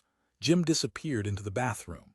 The whir-r-r of his electric razor startled her, and she thought how long it had been since she had heard an electric razor in the morning. "Did you stay here last night?" Rachel said to her. "Of course she did," Jim said from the bathroom. "What do you think I did, leave her for Art to knock around? I'm keeping her with me where she belongs. When she feels better and this thing isn't hanging over us, we're going to remarry," Rachel said, "and I can go to hell." "No," he said. He finished shaving and put on a white shirt and tie. His chin was smooth, his hair was combed. Now he unclipped a pair of pressed slacks from a hanger in the closet. "What then?" Rachel said. "You have a husband." "What about you?" he said. "I'm not your husband." "You are," Rachel said. She continued to look at him, but she said nothing more. "I feel so goddamn sorry for you," he said, "but this is just a long shot. It's too much of a long shot for me, Rachel. You thought about it the first night you stayed with me." Cold morning air blew into the room from the open windows, and Patricia shivered. On her arms goose pimples formed. She stopped to rub them. She felt dizzy. From the paint fumes, she decided, and from not having eaten any breakfast. A drop of paint fell on the rug, and she realized, stricken, that she had forgotten to put down newspapers. Papers in piles were in the cupboard under the sink. She got a stack of them and spread them over the rug. Maybe she thought she should roll back the rug. How long it had been. She had forgotten how to go about it. When Jim came out of the bathroom, she said, "I better get the rug out of the way." "You going to dance?" "No, I don't want to get paint on it." "Paint in the kitchen," he said. He put on his coat. "Where are you going?" she said. "I'm taking Rachel home. She shouldn't be here. I'll be back. You go ahead and paint." Patricia said, "You don't know how long you'll be gone, I suppose." "If I get tied up," he said, "I'll call you." "Good luck," she said, studying her paints. "Same to you." He kissed her on the temple and then nodded Rachel toward the door. "Goodbye," Rachel said. The door shut after the 2 of them. She was alone in the apartment with her paints. On the phonograph, the stack of records had come to an end. She lifted them up onto the spindle and restarted them. The same music, she realized, but she did not care. She increased the volume, and then she kicked off her shoes and returned to painting. For an hour she worked. She involved herself in the picture. It was non-objective, an exercise to bring back to her the sense of the brushes and colors. But her touch remained clumsy, and at 10 o'clock she gave up and wandered into the kitchen for something to eat. How still the apartment was. After she had eaten, she returned to her painting. By now the picture was a failure and she tossed the square of fiber paper aside. On a fresh square she started over. She sketched a face, the spotty circle of a man's face. Jim Briskin, she decided. The picture was of him, but it did not look like him. The image had a mudded quality, as if the flesh were running together, slipping and sliding. The image, the face on the fiber paper, deteriorated until it was a grotesque, mask-like thing, feeble and infantile. She gave up and put the brushes into the glass of turpentine. Now the time was 12 noon and he had not come back. She washed her hands. The records on the phonograph had long ago finished and been put back in the album. She got them out again and restarted them. With the music playing, she entered the bedroom and began searching through the dresser drawers. In a manila folder were letters and pictures that he had kept. After a minute she located the photograph she wanted. It was a picture taken during a camping trip to Mount Diablo, and it showed him full face, smiling. In this picture he did not look worried, and she liked him that way. He wore a canvas shirt, and behind him was the car they had owned, and their tent, and the rocks and brush of the mountainside. She herself had taken the picture. Her shadow fell across him. Propping a fresh square of fiber paper on the easel, she tacked the photograph beside it and began again. But still the picture did not come.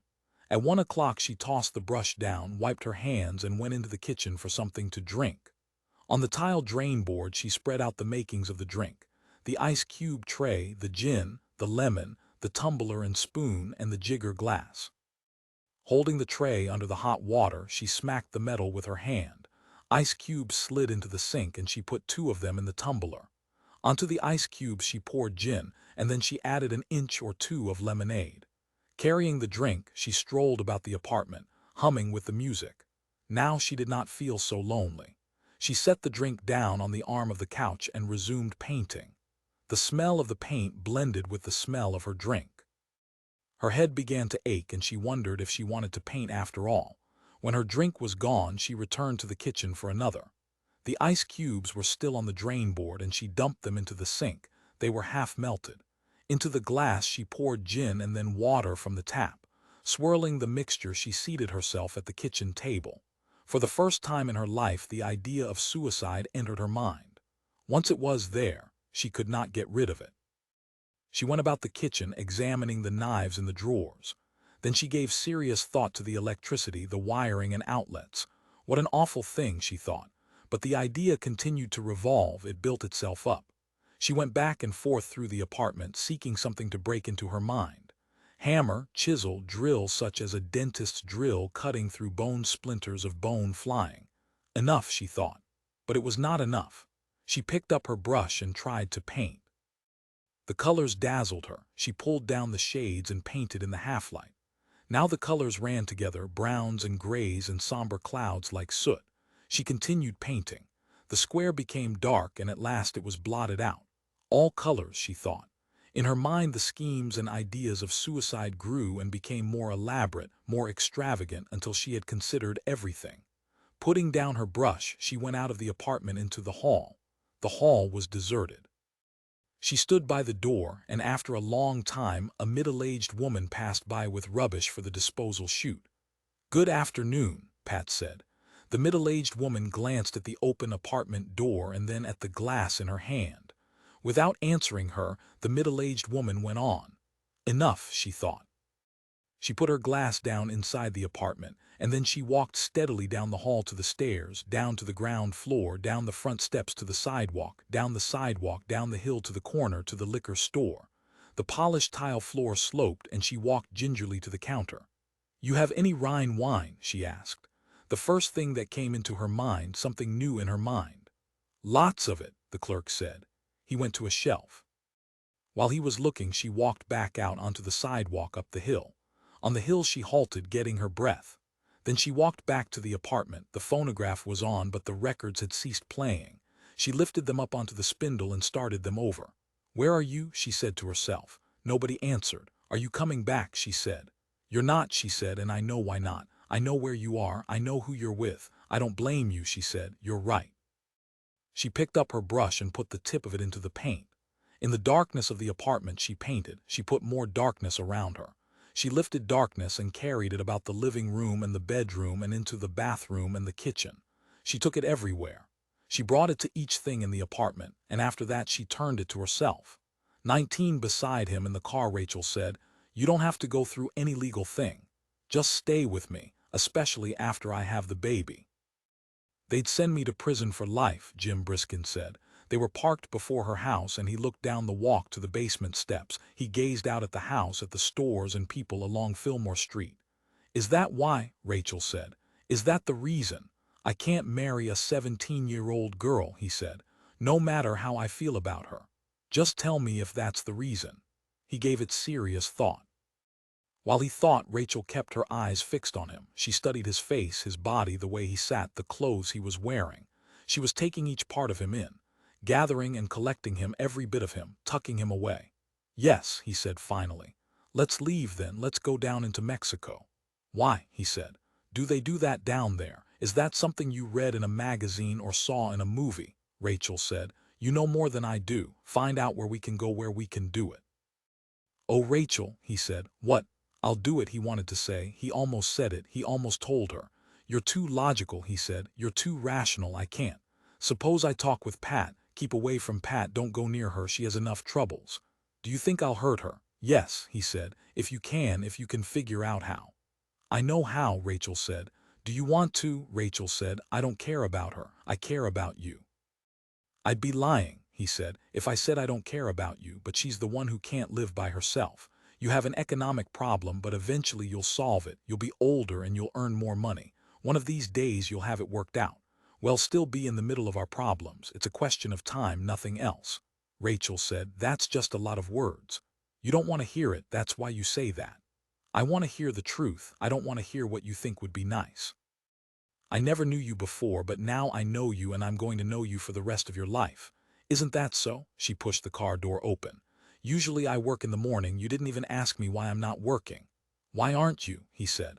"What did you do? Quit your job?" "I'm off for a month. Pat's off indefinitely. I suppose you're through completely." "I switched with a girl," Rachel said. "I'm working tonight instead of this morning." "When do you start?" "At 8 o'clock tonight." "Then you have time to sit here."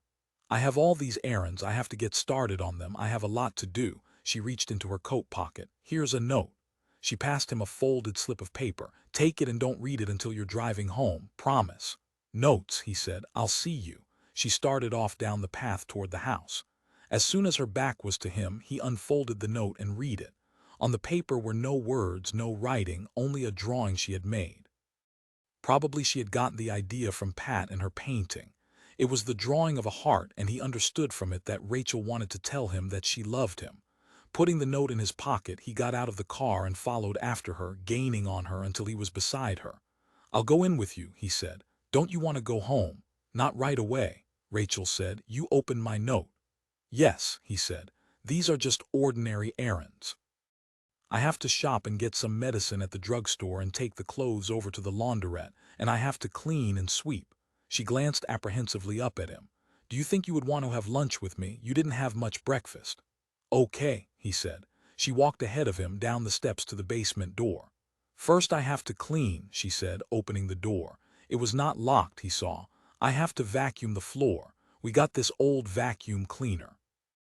I was going to clean yesterday, but I didn't want to while you were around." She opened all the windows and doors in the apartment, and then she dragged an obsolete upright vacuum cleaner from the closet. While the machine rattled and shuddered, he stood outdoors on the cement path. "You want to move the couch for me?" she said, shutting off the vacuum cleaner. "Be glad to." He lifted the couch away from the wall. "You sound so mournful," she said. "No, I'm just thinking." "Does this bother you, this cleaning?" "No." Again he went outside. "I don't have to do this," Rachel said. "I just wanted something to do. I can't stand sitting around like we were, just talking. It's a waste of time." After she had vacuumed the floor and rugs and curtains and cushions of the couch, she put the vacuum cleaner away and began to wash the dishes in the sink. "Your note was eloquent," he said to her. "Well," she said, her arms in soap suds, "I thought you were leaving and I had that to give to you the last minute or so, just before you took off. Otherwise you wouldn't know. You'd think I was just after some arrangement so I could be sure of a place to stay. You know." "I know," he said. "And I mean it," she said, "the way I feel." It's too bad, he said. Why? I was afraid that was behind it. It shouldn't make you afraid. You ought to be glad. Don't you feel very strongly about me? Yes, he said. Maybe something will come of this, she said, rinsing out the sink and then drying her hands and arms. With a rag and a can of Dutch cleanser, she began scouring the bowl and faucets in the bathroom. After everything you said, he said, you still believe what you see in the movies. What's that? True love wins out. Sometimes it does. Very seldom. But it can, she said. Why? Does it shove everything else out of the way? Rachel said. If I was married to you, I'd have a lot of children. That's something she's never done. You're wrong, he said. I know I would. She put her hand on her stomach. You can see. Not my children, he said. I'm sterile. She straightened up. Really? So what you said is just a little silly. I thought it was her, Rachel said, but it doesn't matter. I have a baby already. It would be the same as yours. She went back to her methodical scrubbing. That's why Pat and I broke up, he said. Yes, Rachel said. I believe it. She needs children she can take care of, so she won't have time to sit around and feel sorry for herself. I don't see how you can talk about going back to her. If you can't have children, it'll never work out. She'll be sitting around drinking and brooding, and she'll start crying and wishing she had kids, and then she'll leave again. But you know I wouldn't do that. I know, he said, and it was true. It probably was. We'd have a child, Rachel said. One at least. Maybe I'll have twins. Art has a brother. My mother has a twin brother. Putting away the can of Dutch cleanser and the rag, she said, the hospital would charge more if it were twins, but I'd like to have more than one child if I could. How much do the hospitals charge for a delivery? He said. Do you mean a normal delivery, without complications? Usually from $150 to $300. It depends on whether you want a private room. A private room is more, he said. I know that. If they have to use instruments, Rachel said, even forceps to force delivery, then they call it an operation and charge for an operation. So that could cost anything depending on the circumstances. How long would you be in the hospital? Not very long. She looked in the refrigerator to see what she needed to buy. 3 days or 4. It depends on how quick my delivery is and how I stand up under it. I haven't had any children before, so I'll probably have a hard delivery. And I'm small. I'll probably have a lot of false labor, maybe a couple of days of it. How long before you have the baby will you have to quit your job?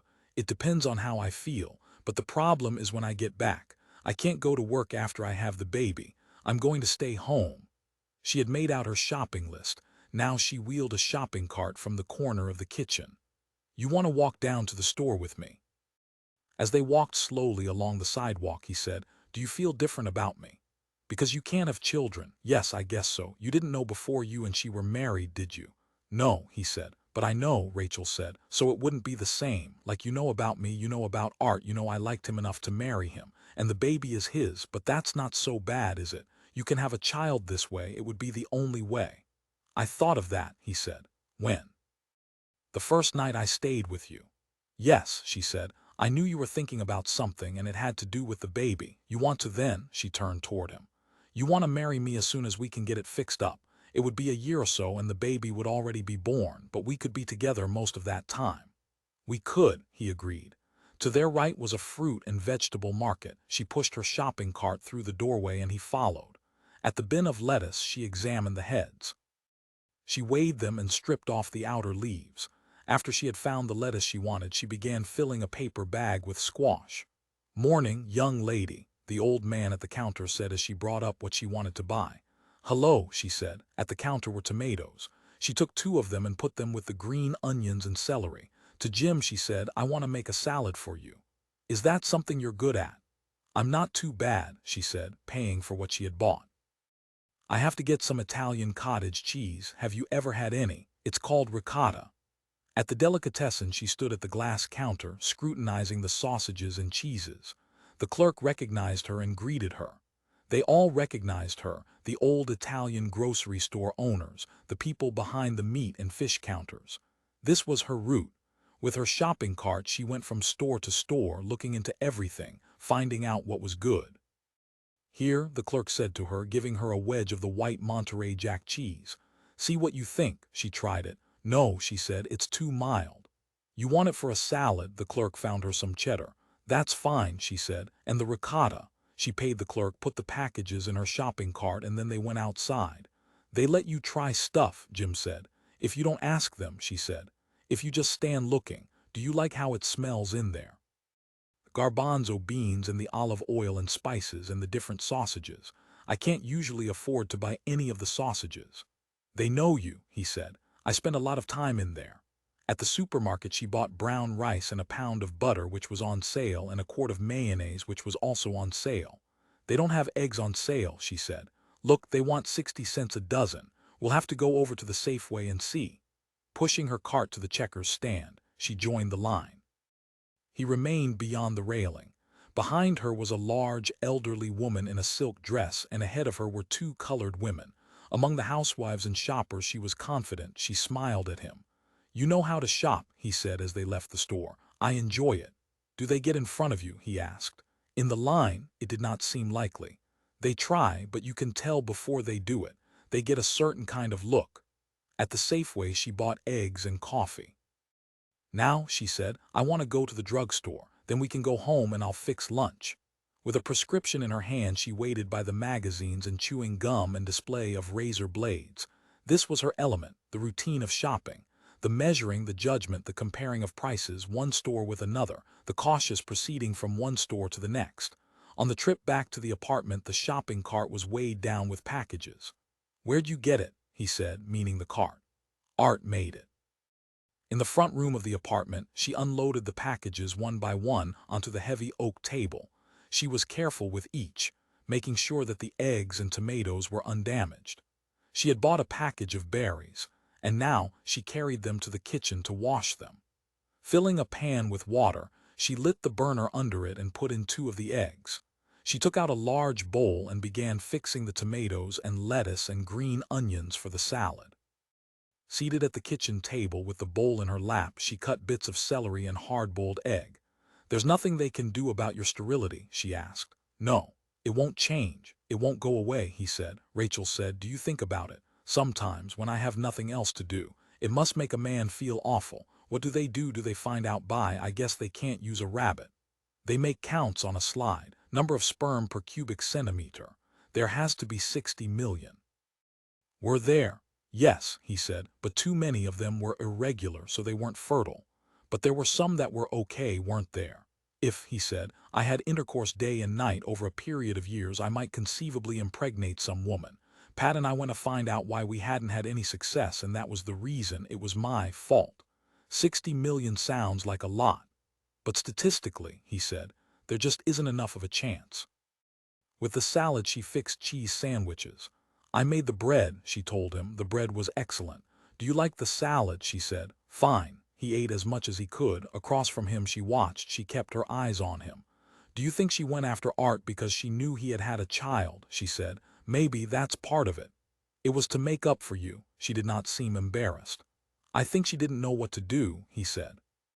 She wanted to do something and she felt she couldn't have anything to do with me. And then she ran into Art. Rachel said, don't you see how no good she is? Let me decide that, he said. She nodded. It's up to me, he said. Then decide. Her eyes ignited. She gazed at him menacingly. She's no good. She isn't. Why do you pretend she is? I don't see how somebody like you can get mixed up with her. You have no charity, he said.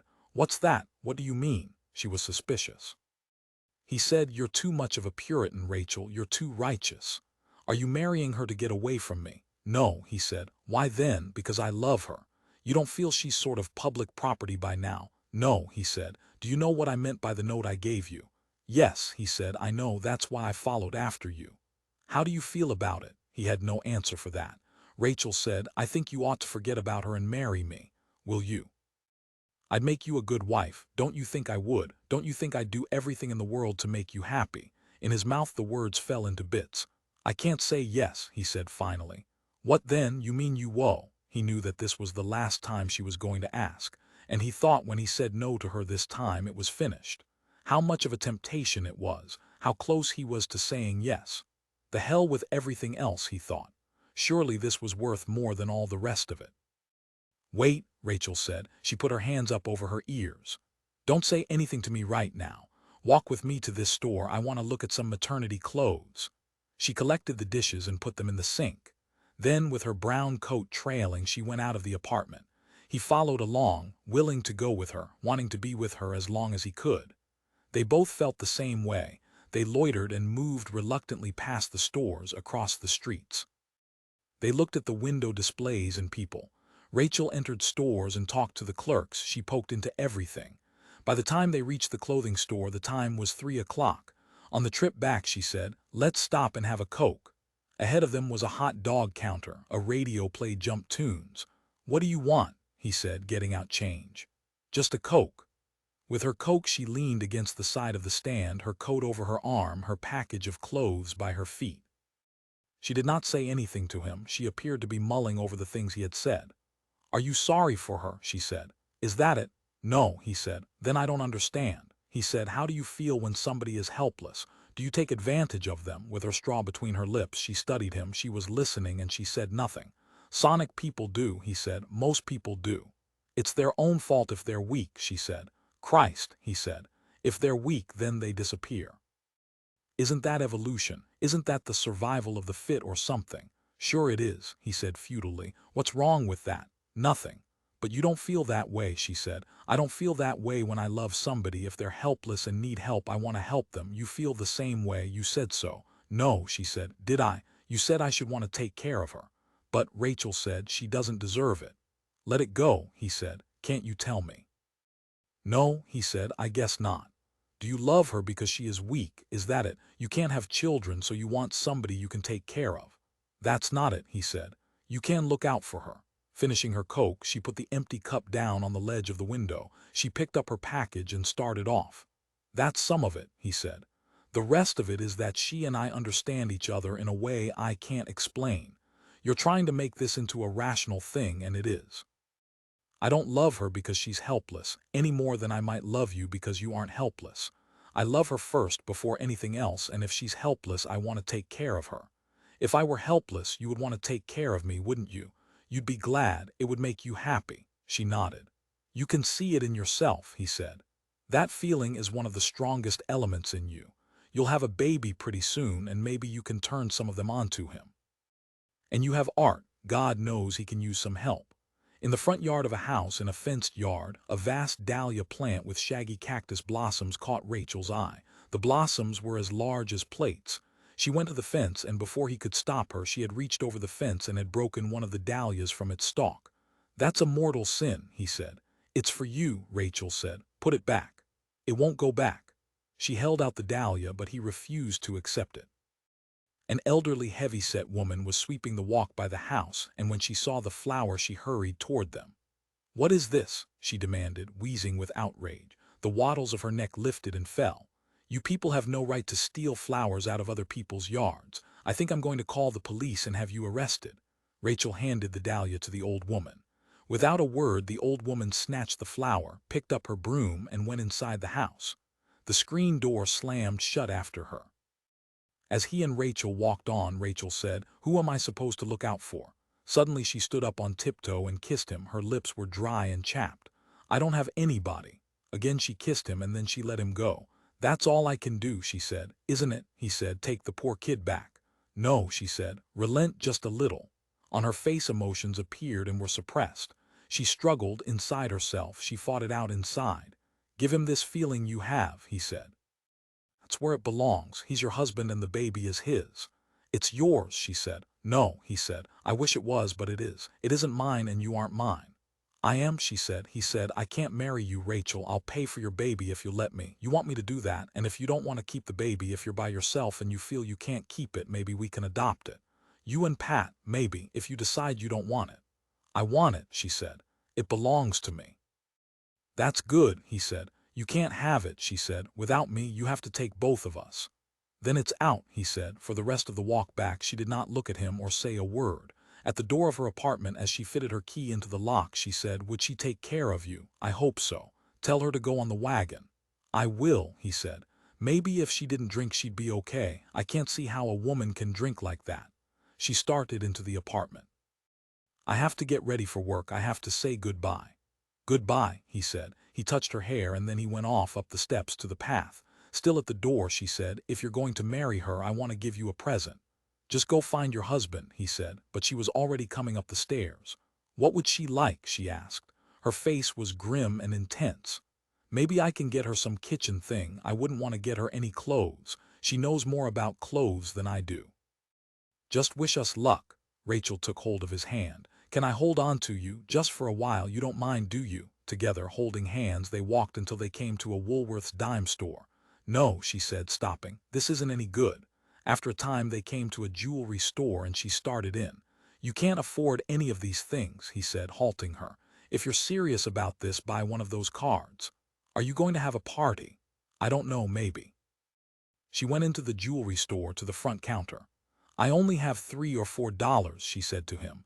In the front counter were a number of silver and silver-plated articles, and she had the clerk bring them out one by one for her inspection. After much consideration, she bought a cake server and had the clerk wrap it as a gift. She'll like that, she said as they left the jewelry store. Won't she? Sure, he said. Did you look at it? Rachel said. It was made in Holland. It isn't big and ornate like most of them. At her place, she unwrapped the cake server and rewrapped it with her own wrapping paper and ribbon and seals. This is better, she said, curling the ribbon with the blade of the scissors. I worked a couple of Christmases at this department store downtown. I wrapped packages. Into the ribbon she put a stalk of gladiola and some green leaves.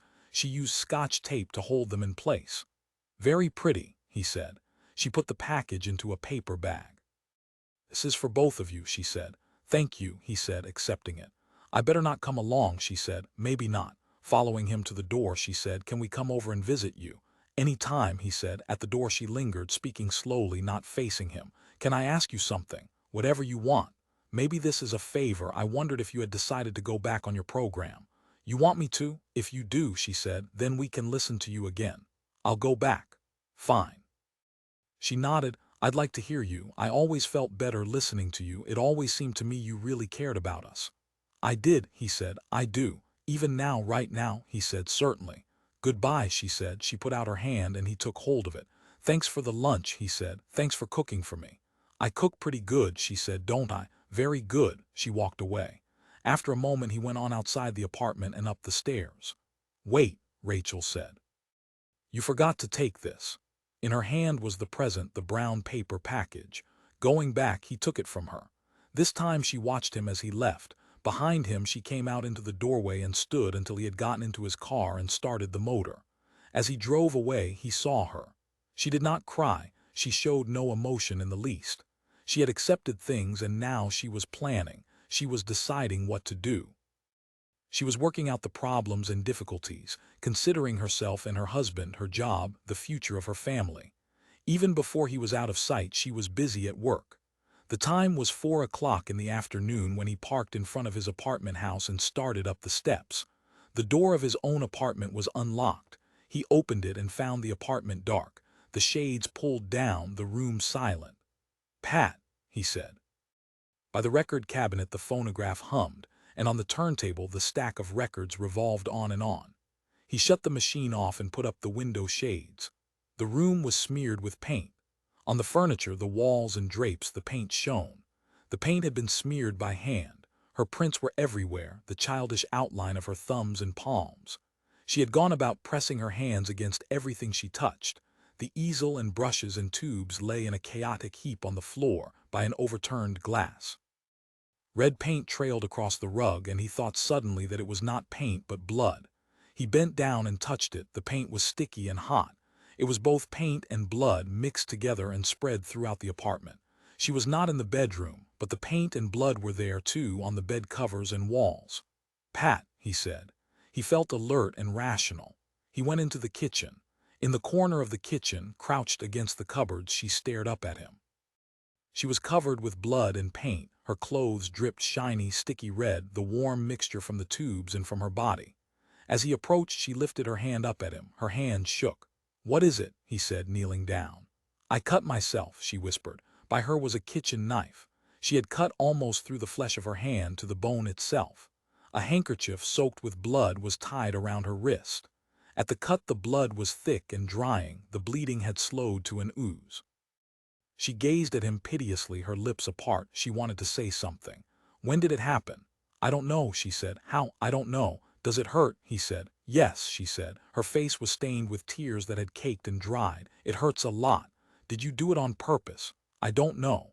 On the drain board of the sink were melted ice cubes, a lemon, the remains of the gin. He said, I should have come back sooner. What'll I do? She said. You'll recover, he said, stroking her hair back from her face. Blood and paint sparkled in her hair, red drops stuck to the hair. Paint streaked her face and neck, her arms. She had paint on her shirt and jeans, on her feet, and on her forehead was a dark bruise. I fell, she said. Is that when you cut yourself? Yes, she said. You were carrying the knife. I was taking it into the living room.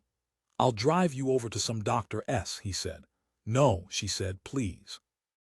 You want me to get him to come here? No, she shook her head. Just stay here. I'll have to bandage it, he said. Okay. From the medicine cabinet in the bathroom he got gauze and tape and mercurochrome. The cut was clean, it had bled enough, certainly. As he washed her hand and put on the mercurochrome, she did not seem to feel pain, she seemed numbed. You're damn lucky, he said. Pat said it hurt a lot. Be careful, don't carry knives around. Are you back for good? Yes, he said. He helped her up and with his arm around her led her into the living room. She clung to him. I thought I was going to die, she said. It kept on bleeding. You couldn't have died, really. Not from that. Kids do that all the time. Kids fall out of trees and cut their hands and skin their knees. When she was stretched out on the couch, he dipped a handkerchief in turpentine and started cleaning the paint from her hair. I thought I was going to bleed to death, she said. When he had finished with her hair, he found her a clean shirt and helped her put it on. Here, he said when she was finished, here's a present. He gave her the package with its wrappings and gladiola and leaves and curled ribbon.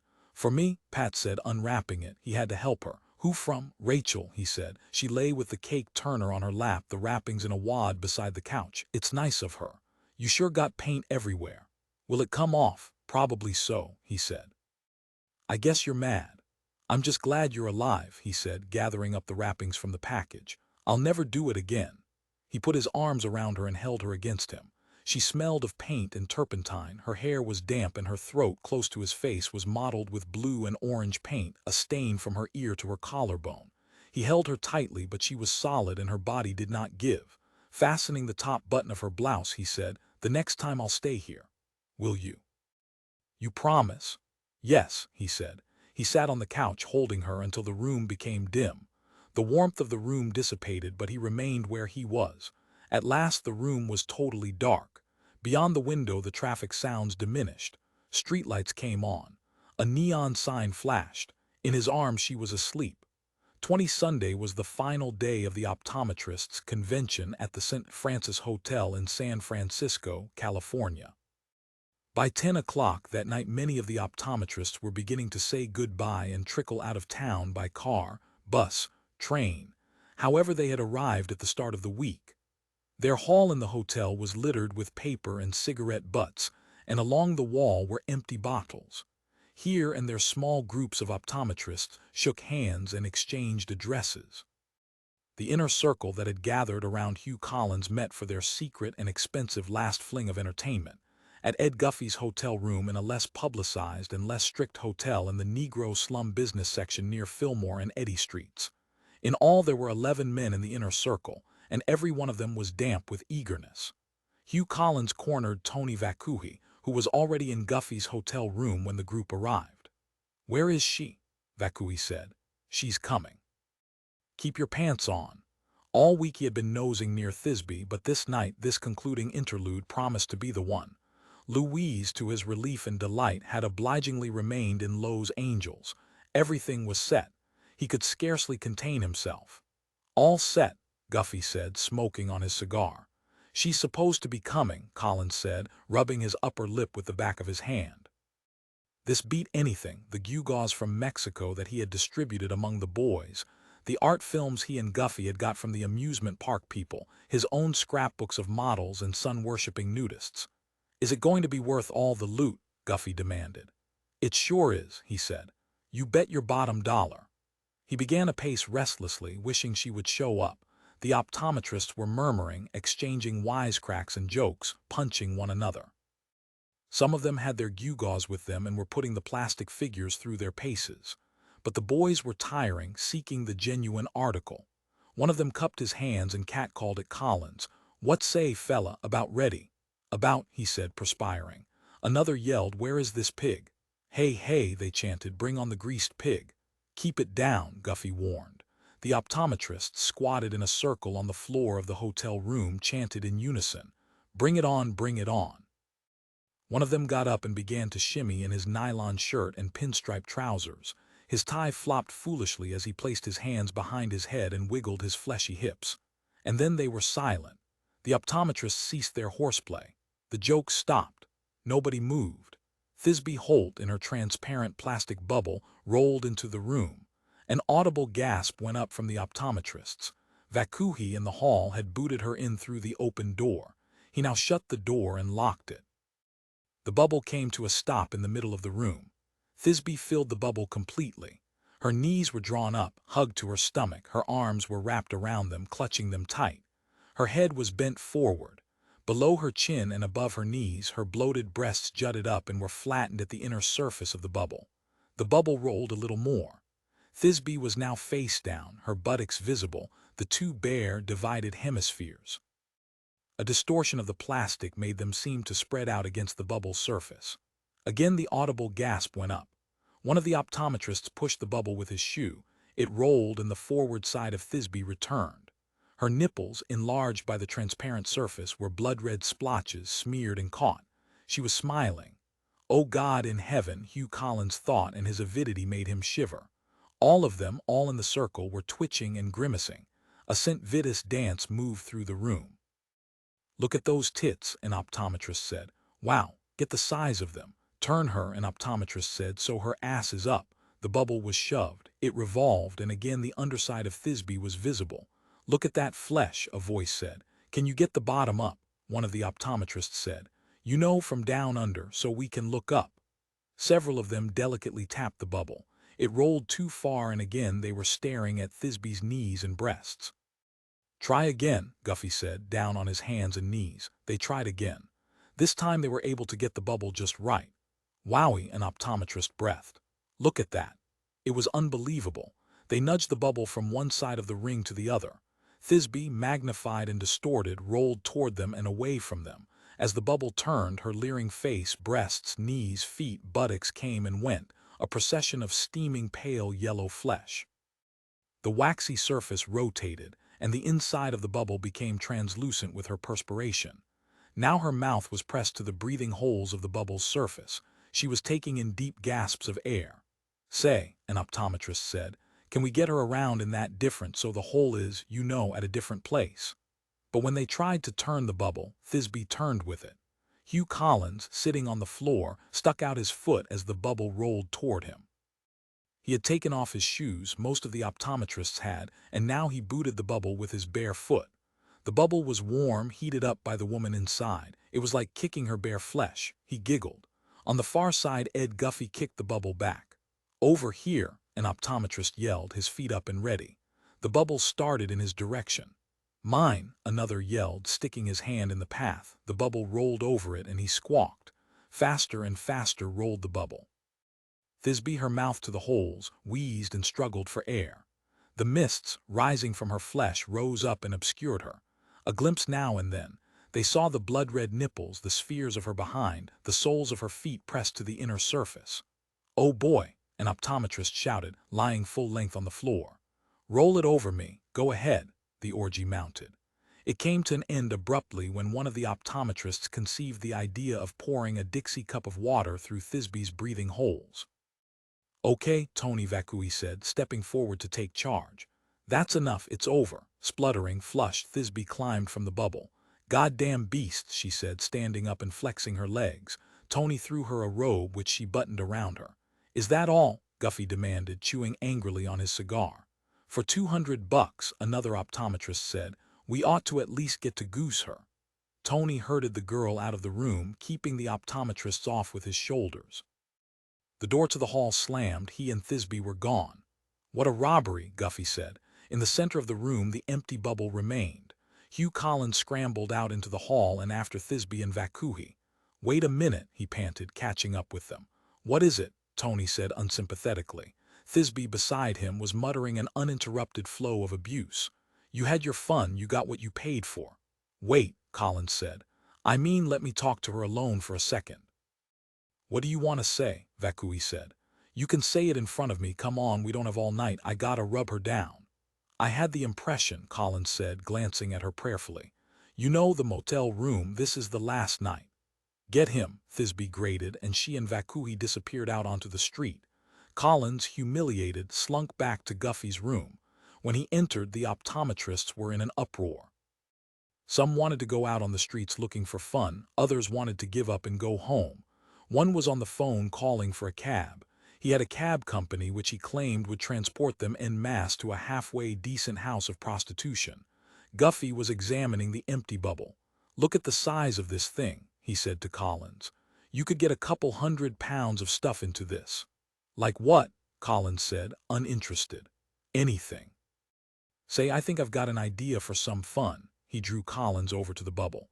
"Look, you can seal it up, maybe it'll leak a little, but not much." He fitted the section back into place, closing the slot through which Thisbe had entered and left. The optometrists gathered to see what was up.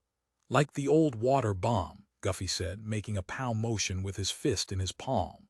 "Smack, right off the roof, and then we get the hell out of there." "By God," Collins said, struggling to salvage something from the collapse of his schemes. "Right, one big grand slam, something they'll all sit up and notice. Hell, we'll be out of here in a couple of hours or tomorrow at the latest. What do you say for old time's sake?" They experienced the sentimental tug. They were bound together in this parting hour of their comradely union. Not for another year, not until 1957. Who knew the changes in a year? Ah, the bonds of the old pals. "Go out with a bang," Guffey said. "Right, so they'll know us." That was back in '56 when the boys dropped the bubble from the roof. Remember that night in 1956? That's tonight, boys. We're having that great old night right now. This was optometrist history. This was a milestone in convention roguery. "How are you going to fill it?" Collins demanded.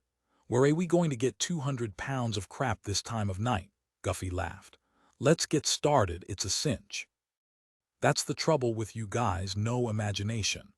They collected ashtrays, a couple of small table lamps, toilet paper from the bathroom, a pair of old shoes, beer cans and bottles, and dropped them into the bubble. It was only a beginning. "Here's what we do," Guffey said. "You fellows get outside and pick up stuff, whatever'll fit in. Tin cans, anything you see. Get back here in 20 minutes. He set his watch. "Right." In 20 minutes the optometrists straggled in, some with nothing, some more soused than when they had left, a few with armloads. At a supermarket still open, they had bought dozens of eggs, aging vegetables, quarts of milk. At a drugstore they had picked up tin waste baskets, a set of cheap dishes, some empty cardboard cartons. One optometrist had picked up a trash dispenser from a street corner. Another had lugged back in his car a garbage pail from the doorway of a locked-up restaurant.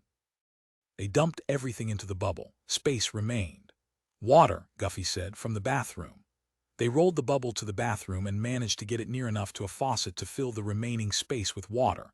Gushing and dribbling, the bubble rolled about the bathroom. Water spurted from Thisbe's breathing holes. "Hurry," Guffey ordered.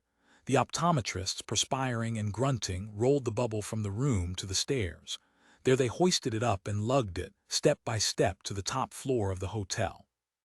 The door to the roof was unlocked and they rolled the bubble out onto the asphalt surface and to the edge. Below them was the street, the cars and neon signs and pedestrians.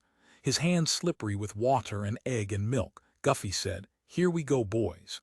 They lifted the ponderous, rubbish-filled bubble over the railing and let it go. "Scatter!" Guffey shouted, and the optometrists, without waiting for the results, ran back down the stairs.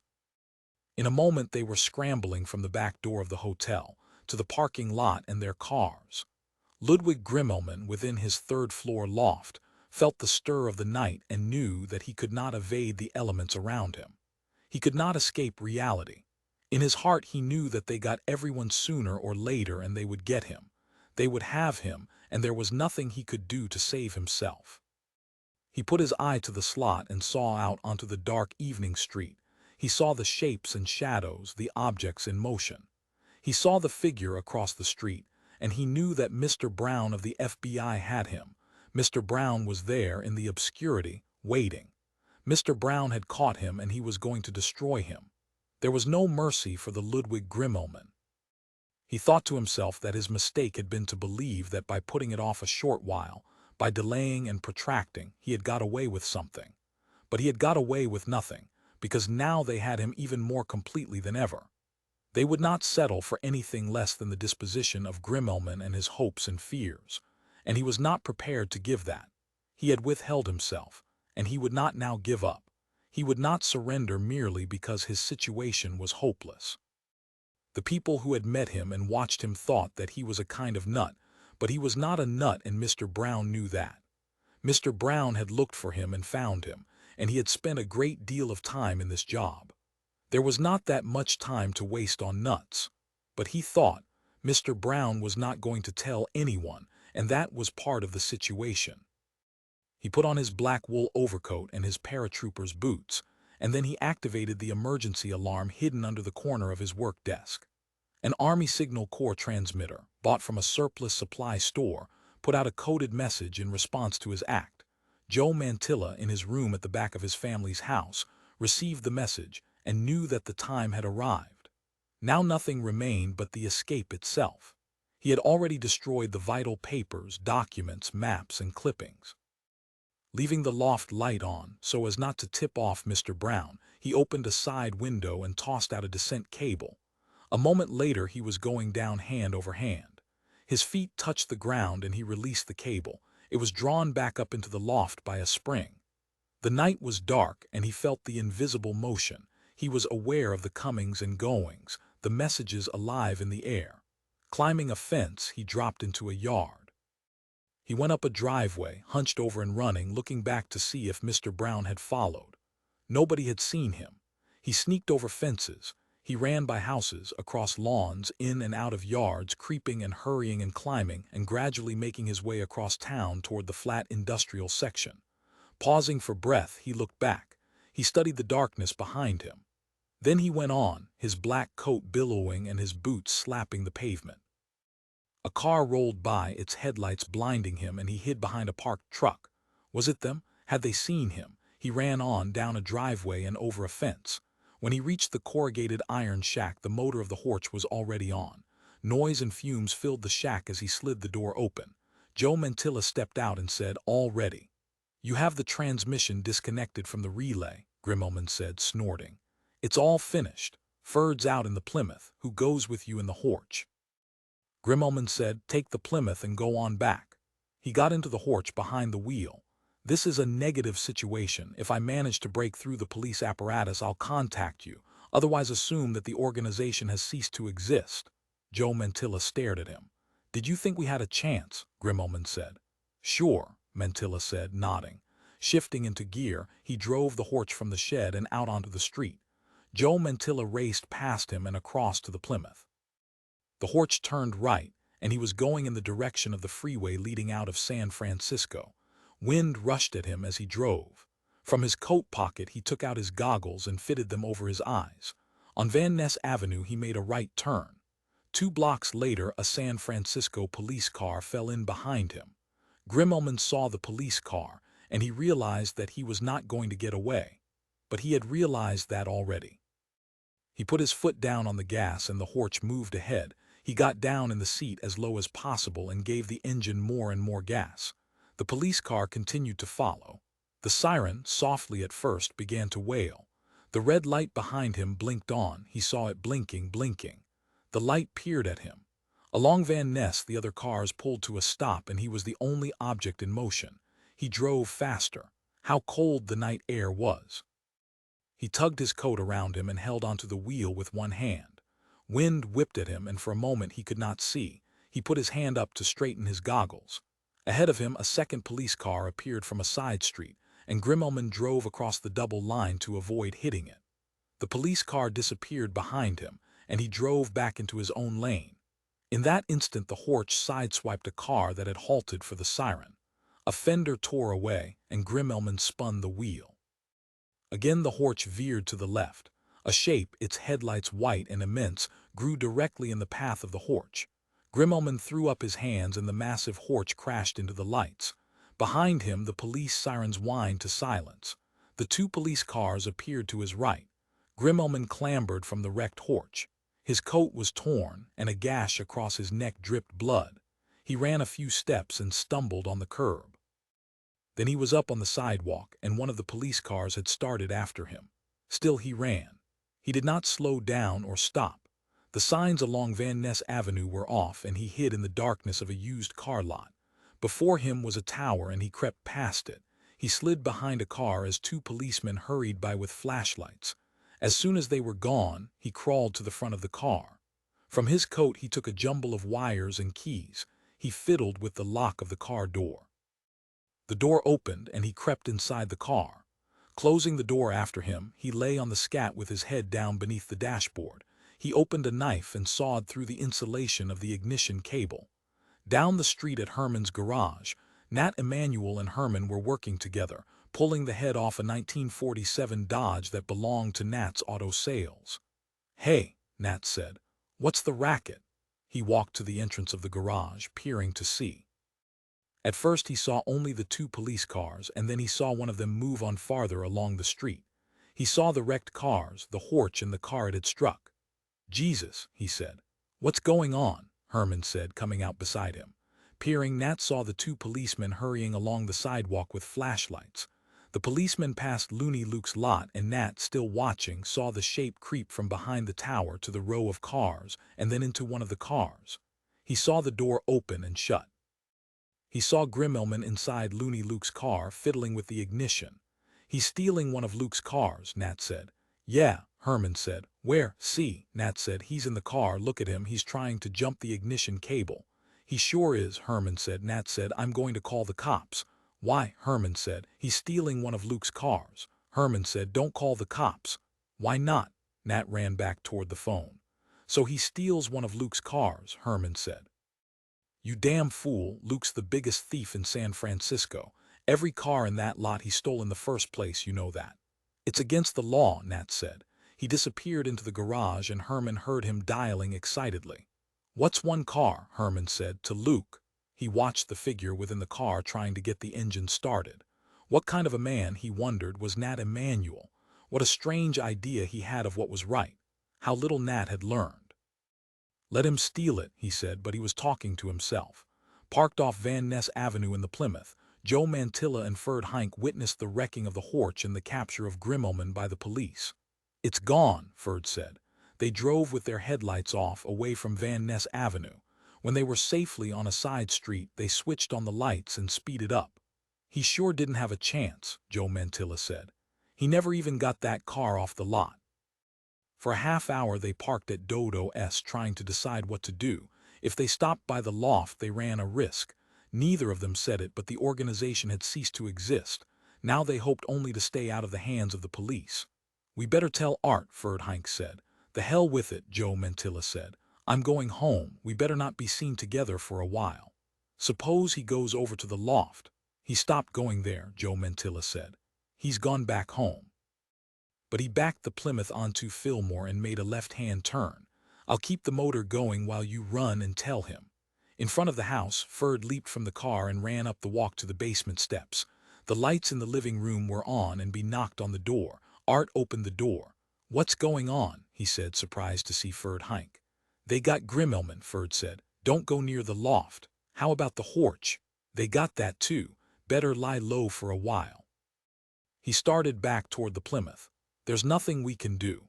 Art waited until the Plymouth shot off, and then he went back inside the apartment. At the kitchen table, Rachel was writing a letter. "What was it?" she asked, putting down her pen. "Nothing," he said. "Did they get Grimmelman? I knew they would." She continued writing. "It's too bad, but you knew it was going to happen. I think it's a good thing as far as we're concerned, but I'm sorry for him." He seated himself across from her and leaned back until his chair was resting against the wall. "That's the finish," he said, "of the organization." "Good," she said. "Why?" "Because it was a mistake. What was Grimmelman trying to do? Fight them the way they fight. So naturally they won. If you fight them that way, they have to win. They have all the power. The thing we have to do is keep quiet and not let them notice us." "It's too late," he said. "I'm already down on the draft list." Rachel said, "But maybe they'll get tired and give up. They may decide it isn't worth it, if every time you're called we go down there and argue with them and keep stringing it out." "Sometimes I feel like giving up," Art said. And just saying WW what the hell, go ahead and draft me. If they draft you, we won't make it. Will we anyhow, he said, if we want to. I sure want to, he said vigorously.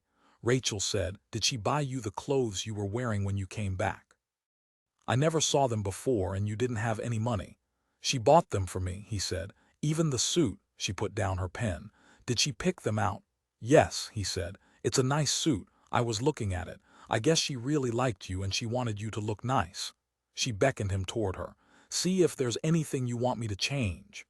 Going over, he found that she was writing to Patricia. In the letter, she was wishing them luck in their marriage and saying that she hoped the four of them could get together someday soon. He read the letter and it seemed okay to him. Below his wife's signature, he signed his own name. Rachel folded the letter and put it in an envelope. How do you feel? She asked. Since his return, both of them had been under the weather. They were still hesitant in each other's presence. Better, he said. How would you feel, Rachel said, if I worked full-time for a while? So we'd have more money. I don't think you have to. It might be a good idea. Then there wouldn't be any chance that we'd have to ask somebody for help. She picked up her coat and put it over her shoulders. You want to come with me? I'll mail it, he said, taking the letter. Do you want to see them again? Sure, he said, I don't care. But we have to be careful, Rachel said. Anything from outside could hurt us. Isn't that so? Anything that might come in and get between us again. There's so much danger that something that isn't real might come along and they'd convince us it was important. You know, something they made up, a bunch of words, they never stop. There's always something they're saying. Her face showed worry, a tight little face lined with concern. He kissed her and then he walked to the door. I'll be right back, he said. Anything you want. Maybe you could pick up something, she said. Maybe at Dodo's, some ice cream. Following him, she said, you know what I'd like. One of those pizzas. Okay, he said, I'll bring one back. He walked up the steps to the path and then, his hands in the back pockets of his jeans, he turned in the direction of Dodo's. Against the pavement, his heels scuffed and clacked. In the cold evening wind, his black leather jacket flapped back, lifted up and held. At the corner, he mailed the letter. Then he went on toward Dodo's. The drive-in was several blocks away, and he walked slowly, gazing at the bars, the closed-up shops, studying the cars that passed. He nodded to a couple of friends. At a corner, four guys he knew were lounging at the side of a drugstore, and he stopped to say a few words to them. Going on, he crossed the street and continued past a closed-up clothing store. Ahead of him was a group of people, and now that he looked, he noticed a parked police car. A police ambulance drew up to the curb, and he realized that something had happened. The group of people had collected at the entrance of the old Pleasanton Hotel. Bits of debris were littered across the sidewalk. Eggshells, pools of liquid, lettuce leaves and stalks of vegetables and trash and broken dishes and crumpled paper. The ambulance attendants were carrying the stretcher onto the sidewalk, and the group of people were being moved back by a San Francisco cop. What happened? He said to a couple of kids standing at the edge of the group. Some joker dropped a lot of crap off the roof, the taller of the kids said. Yeah, he said. They all watched, hands in their back pockets, every damn kind of thing. The kid bent down and picked up a fragment of glass, some sort of plastic. Anybody get hurt? Art asked. This lady, she was walking along, it must have landed on her. I don't know, I just heard the noise. Art pushed up closer until he could see. The junk was heaped up on the sidewalk, and the remains of some globe-shaped transparent shell rested in the center of the debris and rubbish. A policeman was taking down information from an elderly gentleman with a cane. Stepping from the pavement, Art walked on past the ambulance and away from the group. As he reached the corner, a police car slid in front of him and a light was flashed in his eyes. While he was searching through his wallet, two cops stepped from the car and up to him. How come you're out after 11 o'clock? Don't you know there's a curfew? I was mailing a letter, he said. Where's the letter? I mailed it. He was still fumbling in his wallet. He started to reach inside his jacket to see if his packet of ID cards was there.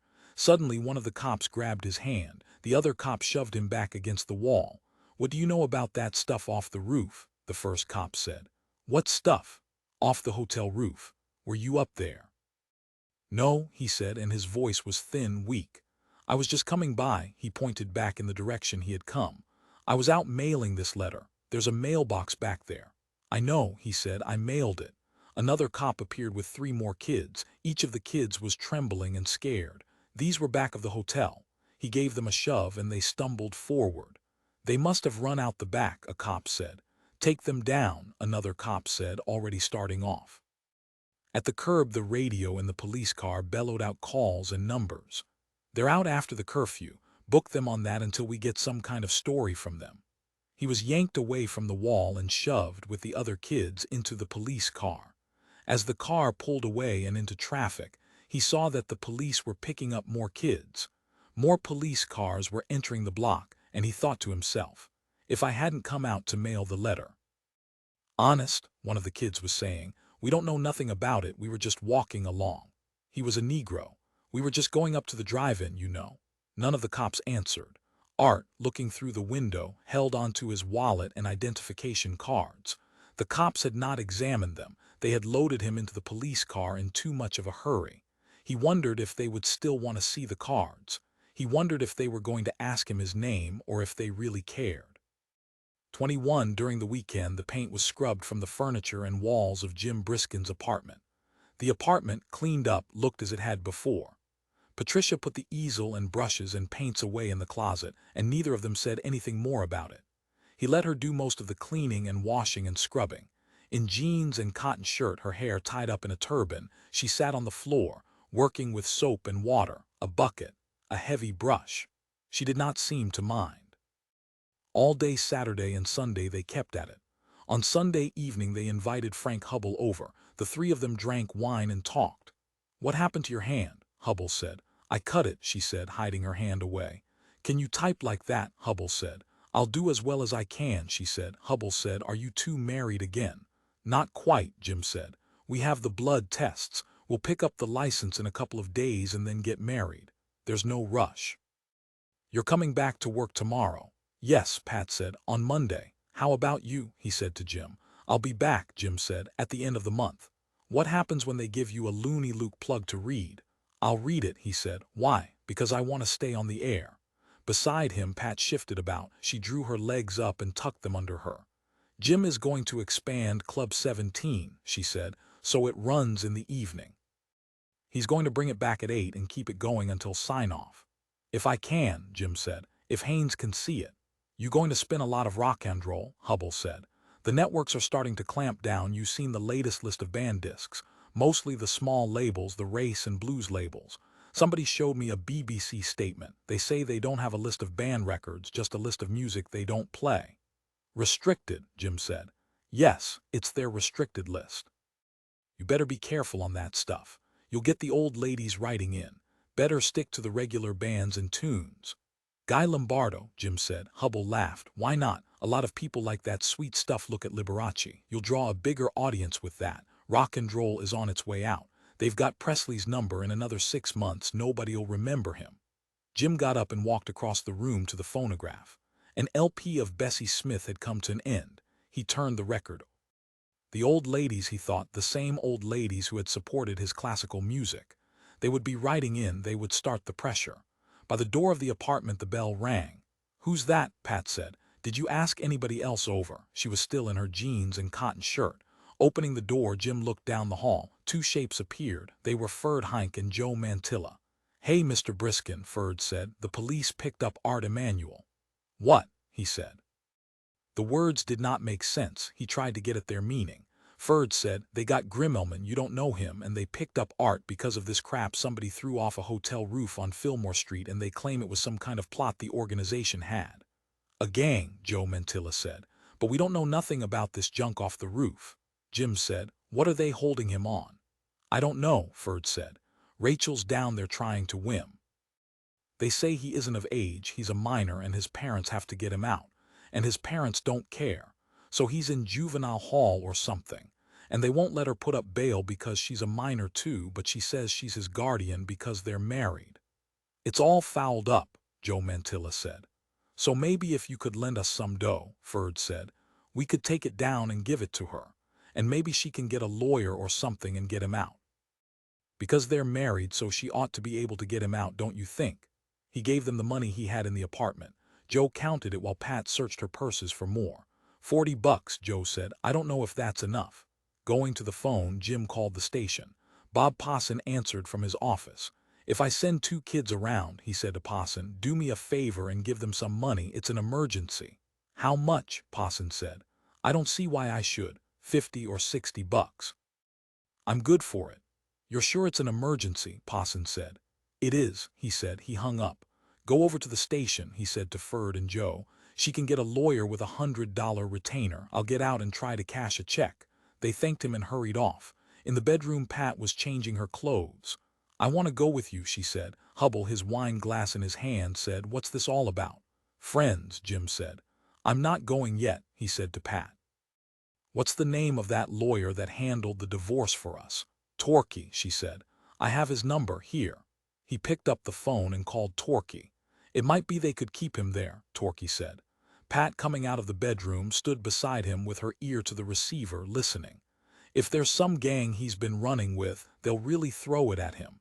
Chief Ahern is cracking down on those juvenile gangs. This sort of vandalism is exactly what the San Francisco Police Department is trying to stamp out. Of course, I'm not much involved with these things." Jim said, "This is out of your line. I don't usually handle cases of this sort, but I can give you." He thanked Torquay and hung up.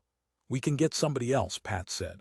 "No," he said. His head ached, but he was able to think. His thoughts were lucid enough. "She should be doing this, not us. Let's scare up the money." "Maybe so," Pat said. The time was 11:30. The streets were deserted. The good people, he thought to himself, were in bed where they belonged. "They have him," he thought, "but I can get him away because I have enough money, or at least I can raise enough money. I can sell my car, I can borrow. Pat can borrow. I can go out and beg if I have to. Sooner or later I'll have enough, so eventually he'll be out." "I'll go down there," he said to Pat. "To the Kearny Street jail. Can I come?" She followed after him as he got his coat. She had on a blue skirt and bolero, and her face was dark with concern. "Isn't there something I can do?" he said. "It might be better if I went alone." "Whatever you say," Pat said, "but I feel it's my fault." "Why?" he said, pausing at the door to the hall. "I don't know." "It's not your fault," he said. "This time," she said, "it isn't my fault this time." "What's this about?" Hubble said. "Some kid steal a car or something." Jim left the apartment and went downstairs to his car. While he was warming the engine, Pat appeared beside the window. "If you won't take me," she said, "I'll drive along after you in my own car." "Get in," he said with rage.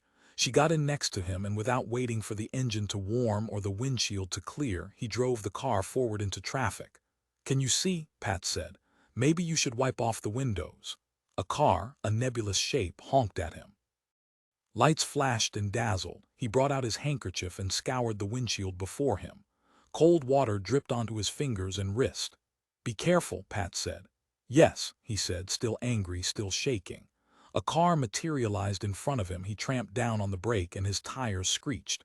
For an instant the side of the other car rose in the windshield and confronted him, and then it disappeared. The car had got out of his path. Somebody yelled. He had driven through a red light. Slowing down, he pulled over to the side of the street. For a time neither of them spoke. "If you want," Pat said, "I can drive." "Maybe I can just sit," he said, "for a second." "The wind's cold," she said presently. She pressed her coat around her ankles. "It's amazing that in July the weather could be so cold. It must be the fog." "Okay," he said, "you drive." He got out of the car and came around. Pat slid behind the wheel and she drove the rest of the trip to Kearny Street. "Thanks," he said as she parked across the street from the jail. At the corner, several cars away, a blue pre-war Plymouth was parked. Inside were 3 figures, one of them a girl. "I'll stay here," Pat said. He walked down the sidewalk and the door of the Plymouth was opened for him. Joe Mantilla and Ferd Hink sat on each side of Rachel. "Hi," Ferd said. "You went over to the station," Jim said, getting into the car. "Yeah," Joe Mantilla said. "We're waiting for her lawyer," Ferd Hink said. "He's supposed to be on his way here," she called him. Rachel said, "Thanks for the money." "Was it enough?" "Yes," she said. "How do you feel?" he said. "She'll be okay," Joe Mantilla said. Rachel said, "We'll be able to get him out. The police say they won't hold him. I was with him during the evening and he didn't go outside, so he couldn't have had anything to do with the junk from the hotel roof.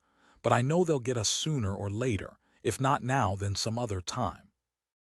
"They're going to put Grimmelman in prison," Joe Mantilla said. "A felony, draft evasion. The FBI was after him." "Did you know that?" Jim asked them. No, Ferdinand said, he didn't tell us, but we knew he was scared of something. He had the horch all ready to go so he could get away, but he didn't get away. That sure was a cool car, Joe Mantilla said. Jim said to her, what do you think, was that a good idea? No, she said. You mean Grimelman? No, it was a mistake. Because they did get him. But if they hadn't, she said, they did. Her face was colorless and thin with worry. Her hair hung unevenly against her cheeks and ears. What a little hungry-looking creature, he thought. And the lovely eyes, black violet and immense, and the long lashes. He thought she was afraid, and now I've lived to see that. I will put whatever I have into this, he thought. I will do the best I can. When they come in and get at this family, then I will fight them. I'm upright and full of anger. Rachel said, it may be that they're going to say we're not married. We lied about our ages, so maybe they can say it's void. I thought about that. They always have that there hanging over our heads. When they feel like it, they can use it. But you are married, he said. Are we? Yes, he said. You are. You and Art are. Her face, violently alive, filled out and lost its hollowness. He saw the colors and lines blur. He saw the warmth from inside her, the tremendous warmth. You think we can get through this? She said, you do, don't you? He thought, they know you will win. They know they are doomed. You have repudiated their words, their culture and customs and refinement and taste, their precious things. And he thought, I have been forced to take sides. You are our enemy, they said to the kids. We will kill you. We will demolish you. And he said to them, if you are going to fight the kids, you are going to have to take me on too. Because I am going to stand by them.